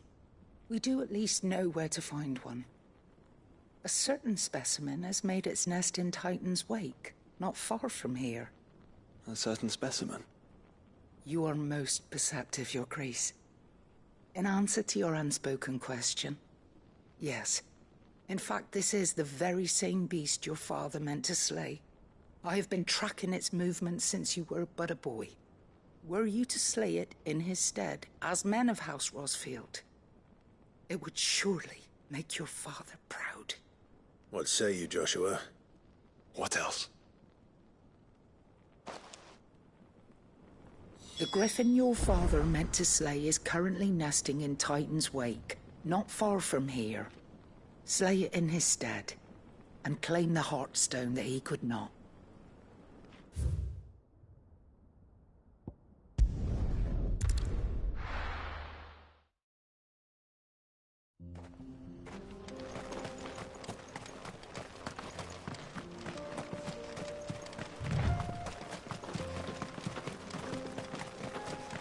Eyes peeled, Joshua.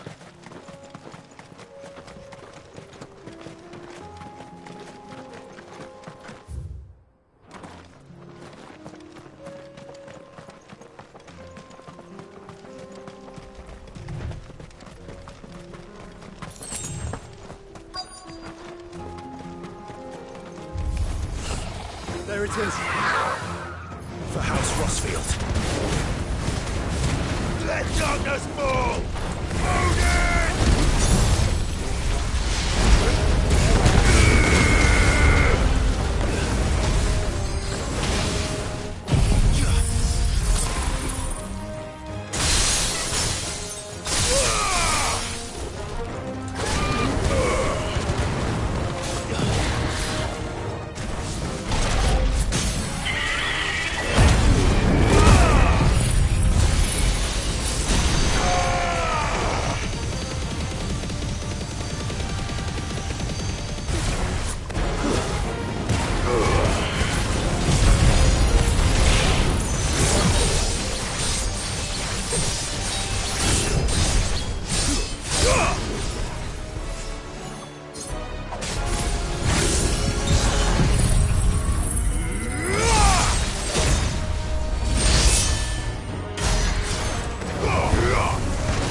Farewell.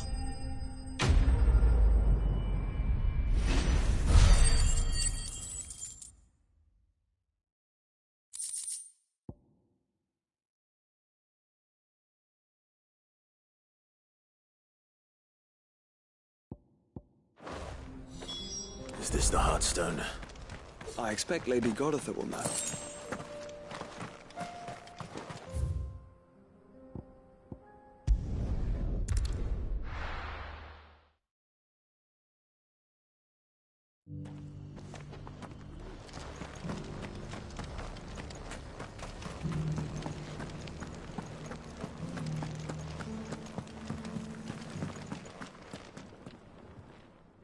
Thank the Founder you were safe. The Griffin is slain then? And the Heartstone claimed.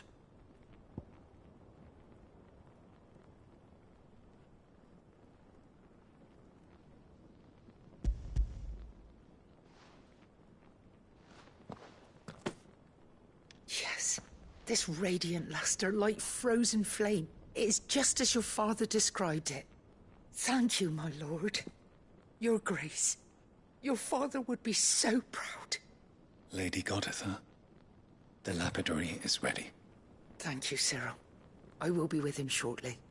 If you would excuse me, I shall have the stone cut and set forthwith.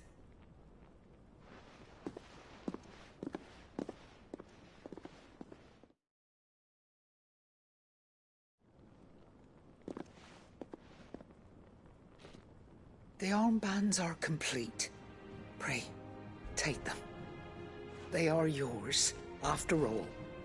Heartstone is harder and more enduring than garnet, or even ruby. It symbolizes unwavering will and devotion. And the graven vines encircling the stone represent the unbreakable bonds between you. It's a message. Father knew we had enemies both inside and outside the duchy. Enemies who would thwart his vision. Only with unwavering devotion would it ever be realized. And only if we stood together, as Phoenix and Shield, as brothers in arms. Only then might those enemies be overcome. Indeed. His Grace knew the enormity of the task he would entrust to you, his heirs. But this was more than just a message. It was a promise. That he would always be with you. Thank you, Lady Goditha, for remaining the steadfast custodian of our father's will. Forgive me, my lady, but there is something I don't quite understand. The Undying told me that after Father died, Mother claimed all of the ducal treasures for her own. Even if the armbands were incomplete, she would surely not have overlooked them. So, how were you able to keep them from her? Because I was the keeper of the vault. Though I was but a lowly servant, your father spoke to me of his intentions for the bands, of the deep love he had for both of you, and his hopes for your future. In the days before the disaster at Phoenix Gate, I discovered that the Duchess had ordered her jewelry be sent away from the castle. It was then that I knew she meant to betray us. I tried to warn your father, but it was too late. When word of the fire reached Rosalith, I knew my time was short. So I took up the armbands and I fled into the night. And thank the Founder you did. Yet my duty to your father was incomplete. Not knowing what else to do, I followed the Griffin, thinking I might claim the Heartstone on its passing. And so my pursuit continued, until Lord Cyril appeared before me. He informed me that His Grace's will had been recovered, and that his sons were alive and well. Lady Goditha, on behalf of my father and all the people of Rosaria, I thank you for your loyal service. As do I. Thank you, my lord. Your Grace, for coming back to us, for giving my service meaning.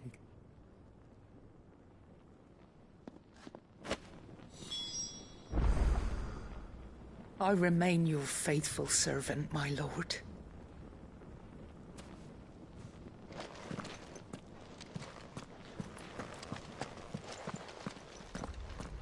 The bands suit you well.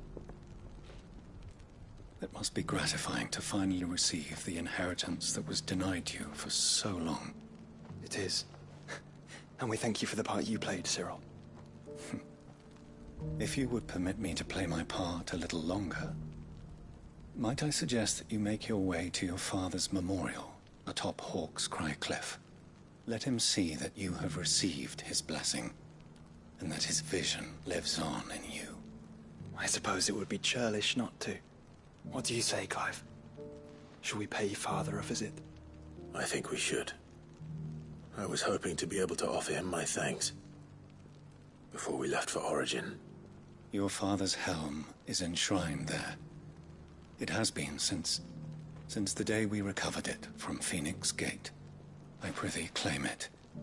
For it too is a part of your inheritance, and I do not doubt that your father would prefer it in your hands than perched upon some lonely rock. Thank you, Cyril.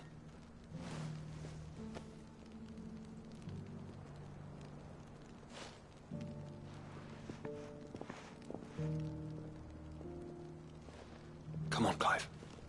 He's waiting.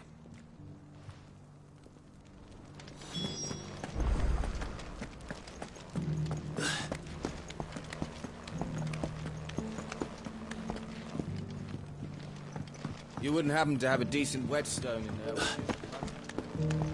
So it's these stones to Canva, and the rest of the boxes to Dalaman.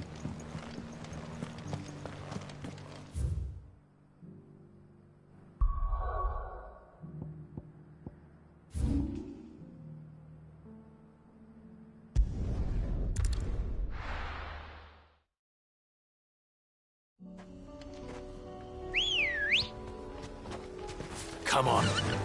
Yeah! Unwavering will and an unbreakable bond. Do you really think we're strong enough? To save the world? Of course. To have overcome Father's political enemies? Of that I'm less certain.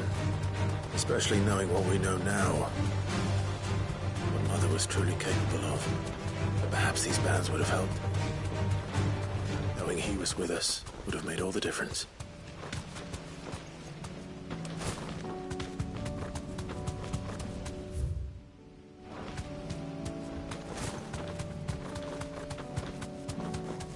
It's just back there.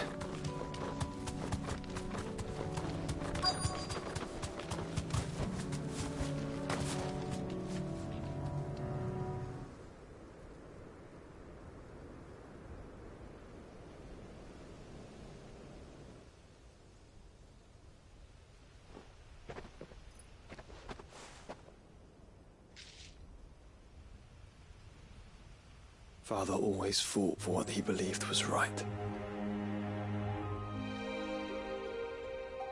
It wasn't until that night at Phoenix Gate that I realized I had never fought for anything. I always had someone else to do the fighting for me.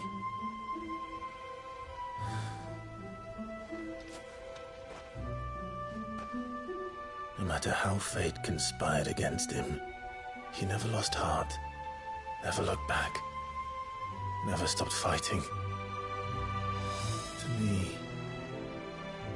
he was the greatest of men. And I've been trying to live up to his ideals ever since.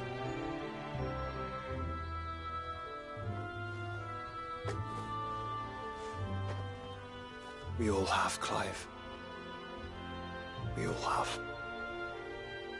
And we'll keep trying.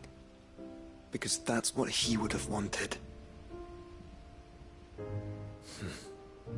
What he would have done himself. Even if it meant standing against the very gods in the heavens. I shall be borrowing this, Father, if I may. That you might watch over us as we follow in your footsteps.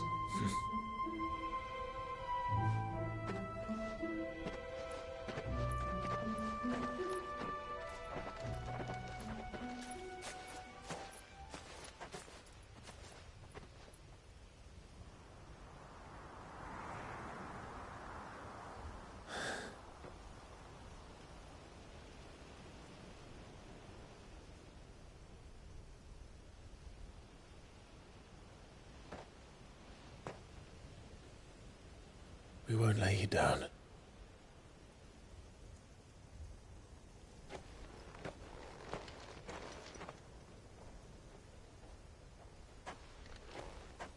Onward then. Onward. To the end. And to a new beginning.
Twinside's hundreds of leagues away. That'd mean the crystal is... How may I help you today, Clive? Come to claim your just desserts? You earned this. Come again. I may have more for you.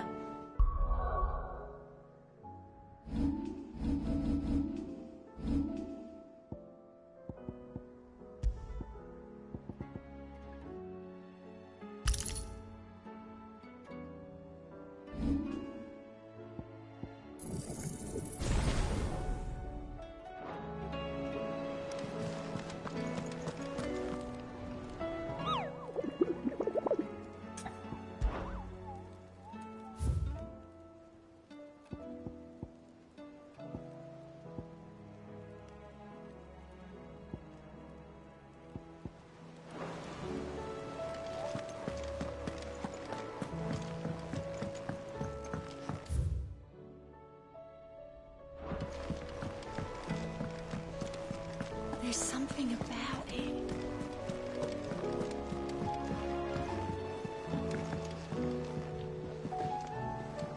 Brother, I put Father's helm in your chambers. He should be with you when his vision is finally realized. Thank you, Joshua. For everything. Don't mention it.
If Joshua's worried about Jill, I should go and speak with him.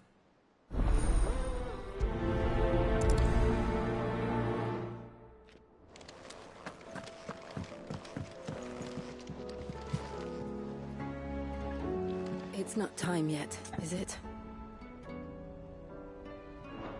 Be strong, Clive.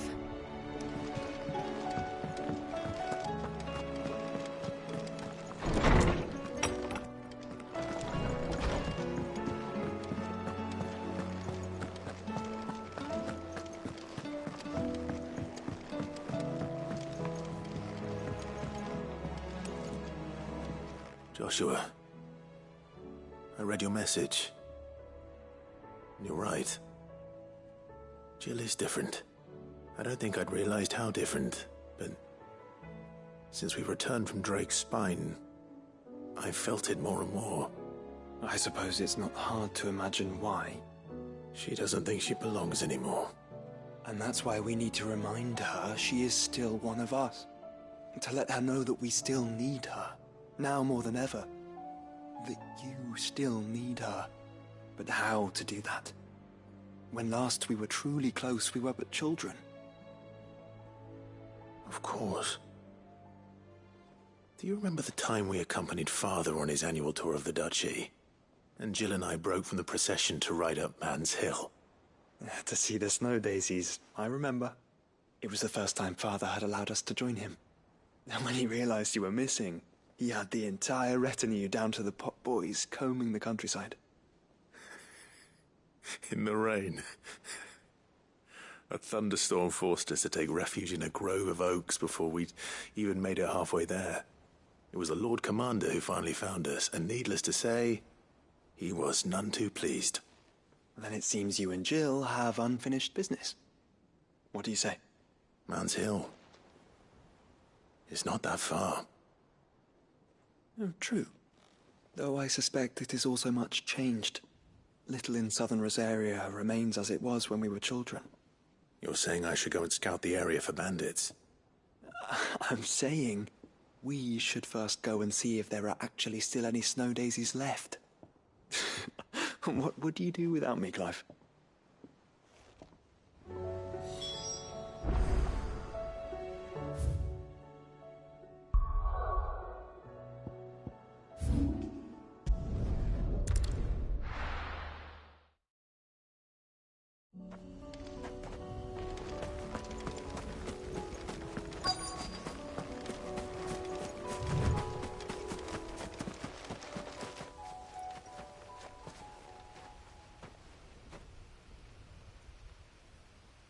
This is the place, but...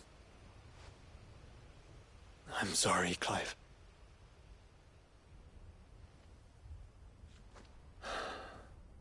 Has nowhere been spared. What do we do now? We keep looking. Man's Hill cannot be the only place where snow daisies grow. Perhaps, but... it's the only place I know of. Knew of. Then why not ask someone who might know of another? Someone in the backyard? To the hideaway, then.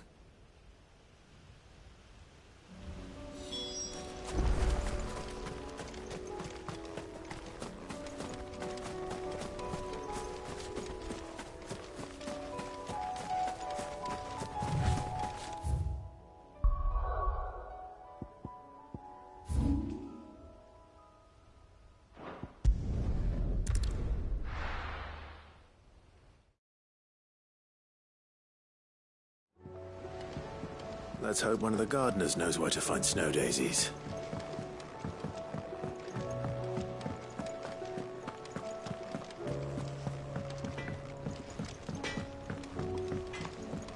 Say what you will. Lady Karen Seymour.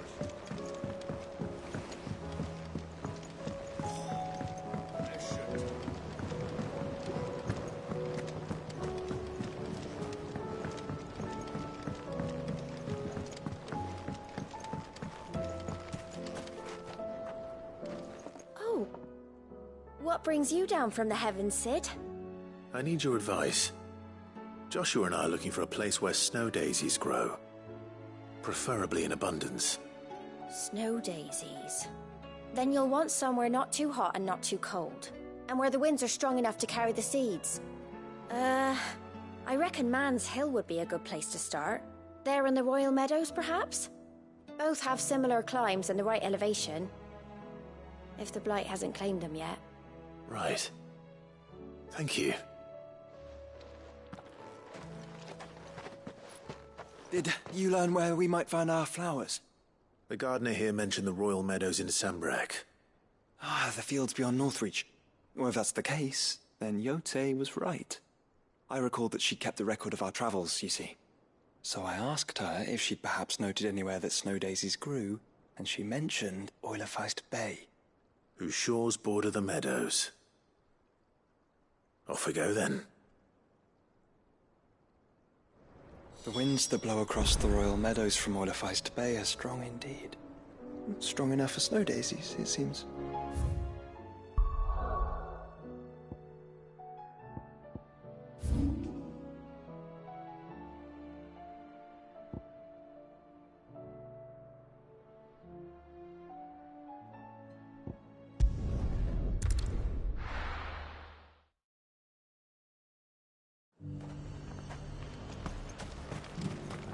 And how might I help the garrison today?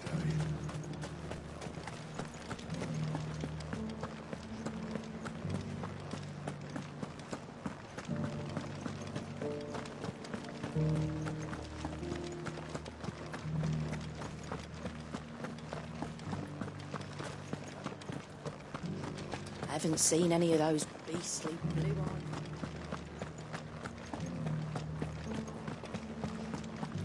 Do be careful.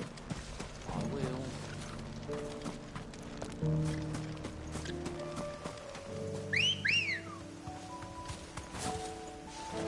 Good girl.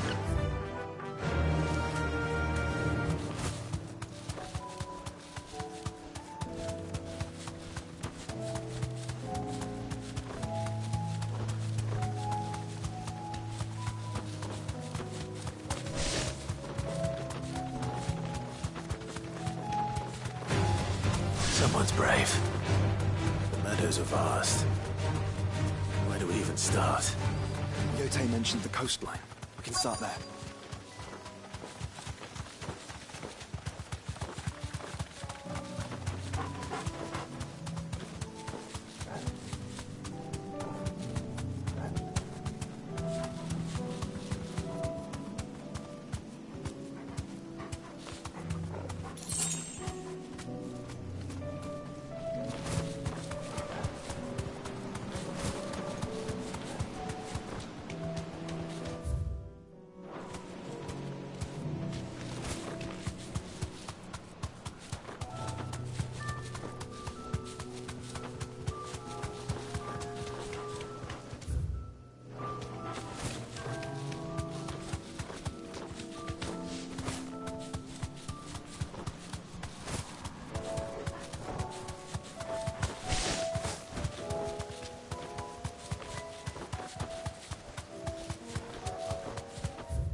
What do you see, boy?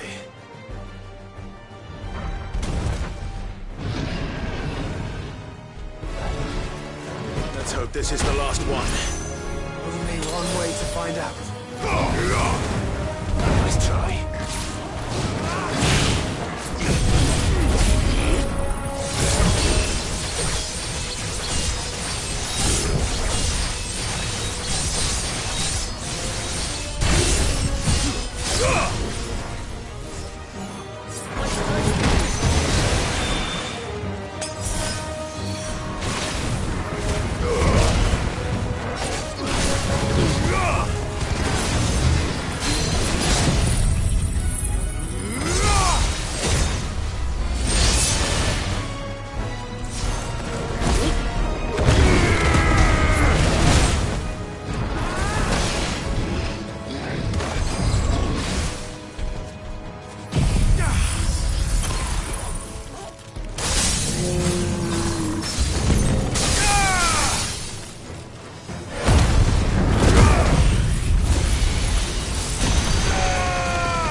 was harder than I expected.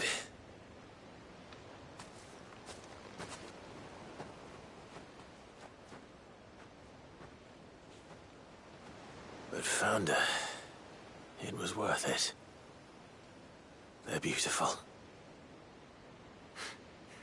Do you think Jill will like them? She'll love them. Come on. Let's go.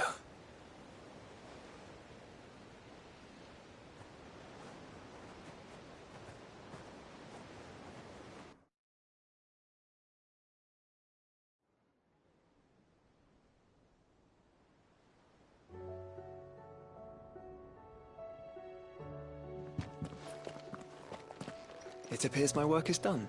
The rest, as they say, is up to you. Well, you and the skies. We wouldn't want another thunderstorm now, would we?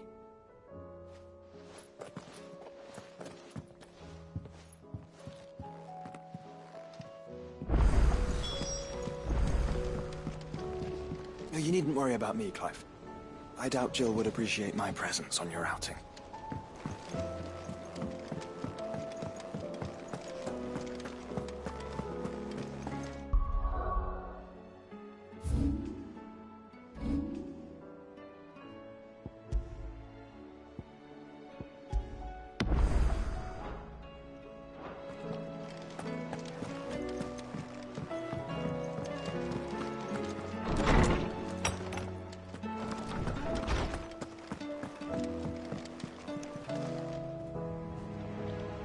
Jill, there's something I'd like to show you.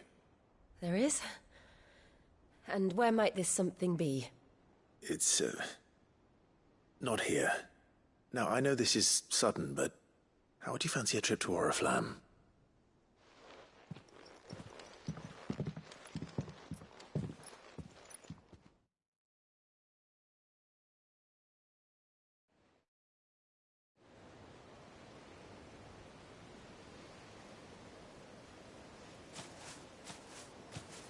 There are so many.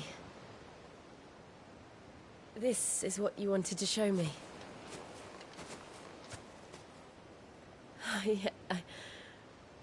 I don't know what to say. You don't need to say anything. The smile on your face is enough. We've been worried about you, Joshua and I. Do you remember when I took you to Man's Hill? Or tried to? How could I forget? You saw me crying and thought a change of scenery might lift my spirits. In the end, it earned me a nasty cough and a stern scolding from your mother. But I felt wonderful nonetheless. I'm sorry. I had no idea what I was getting us both into. But I couldn't bear to see you like that. Before we left, my chambermaid told me she'd overheard your mother talking about my marriage prospects with some of the noblewomen at court. They were debating whether it would be more profitable to marry me off to one of the high houses instead of saving me for the ducal line. No one thought to ask me what I wanted. I was nothing to them. A pawn at best. I felt so trapped. So lonely. I didn't know. But I wasn't alone. You were there. Your hand in mine as we ran for those oaks. And I knew then, no matter what happened, I would be all right. I'll never forget that feeling.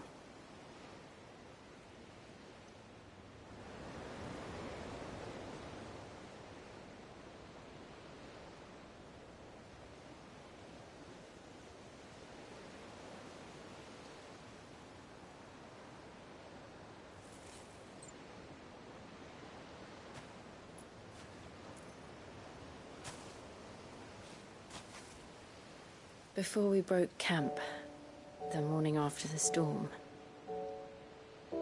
do you know what I did? No? What?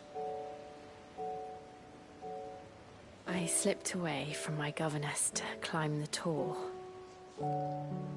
And from there I saw a sea of petals, all reaching for the sun. And I realized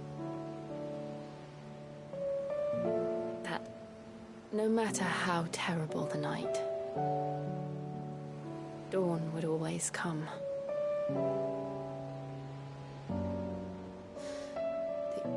That you would always come for me. And you have. Again and again.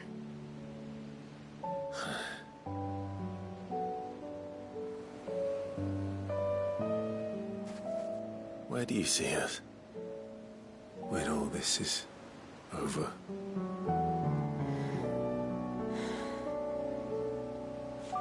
I don't know.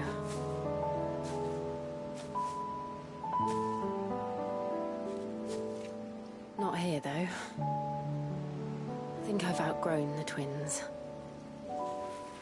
After everything we've been through, the realm just seems so small.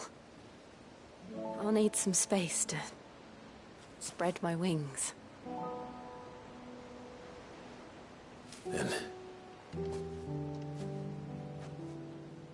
that's what you'll have. And I'll stop at nothing to see that you do.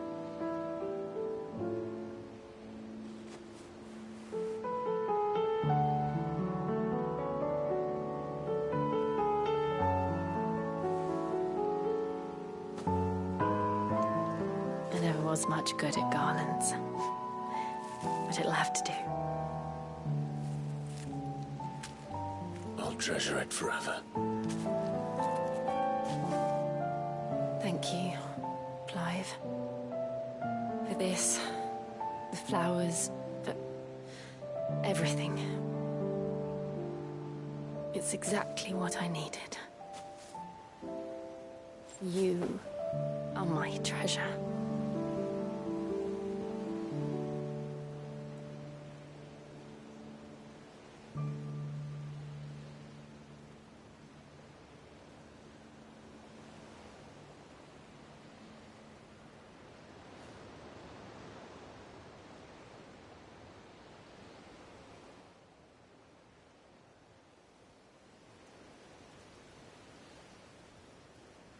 We should probably be getting back.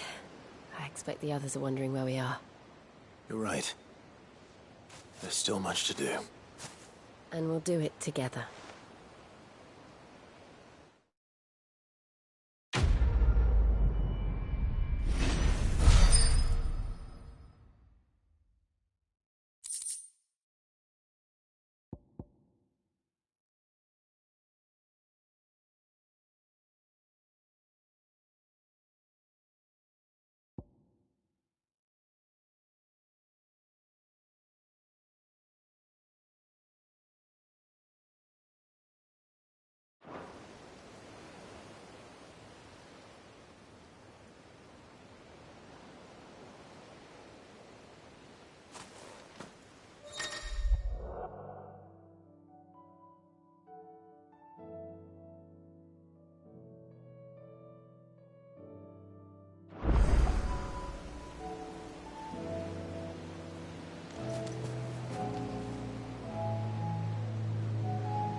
Good morrow to you, my friend.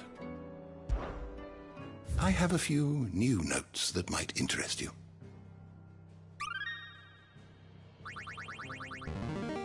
There is a rather fascinating excerpt I've been meaning to show you.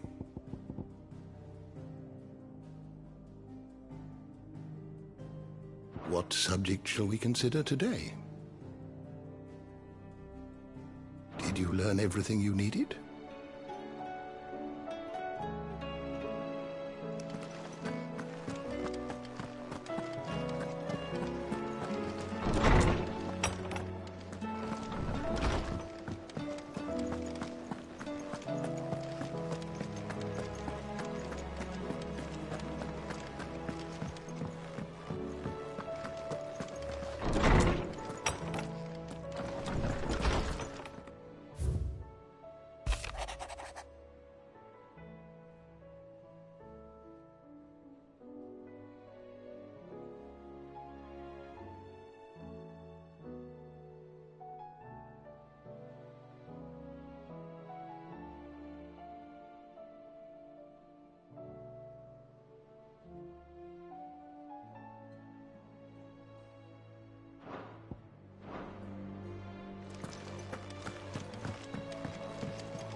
What is it, Clive? You can always tell me. For so long.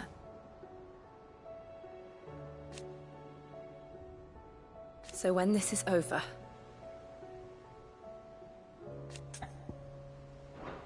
I'm always with you, Clive.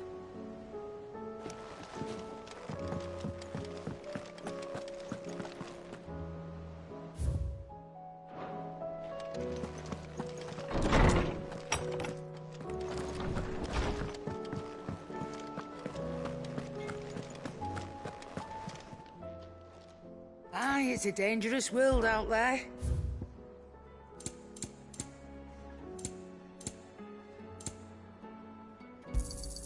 It'd better all be here. You'll not find a better price than that. Finished, are you?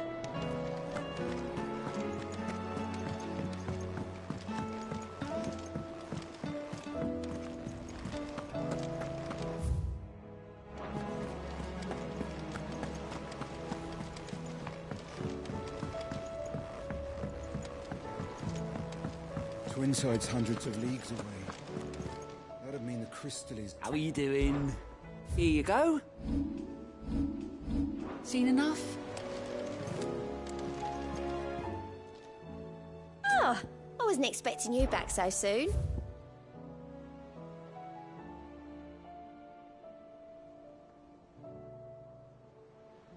Best of luck out there, Sid.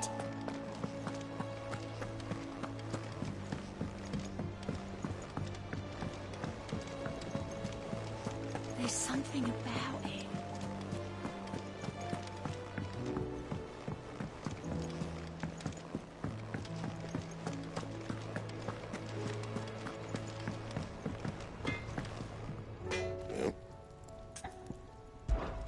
What's that for you, dear?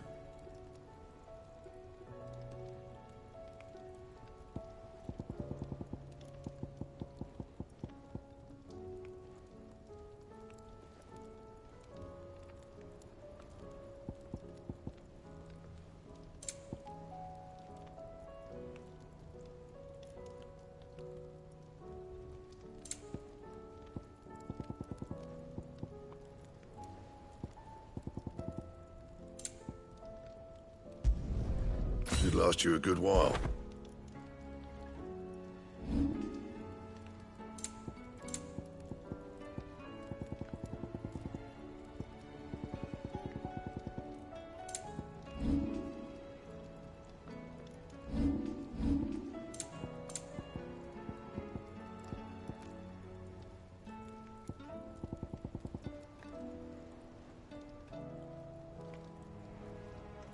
That fine.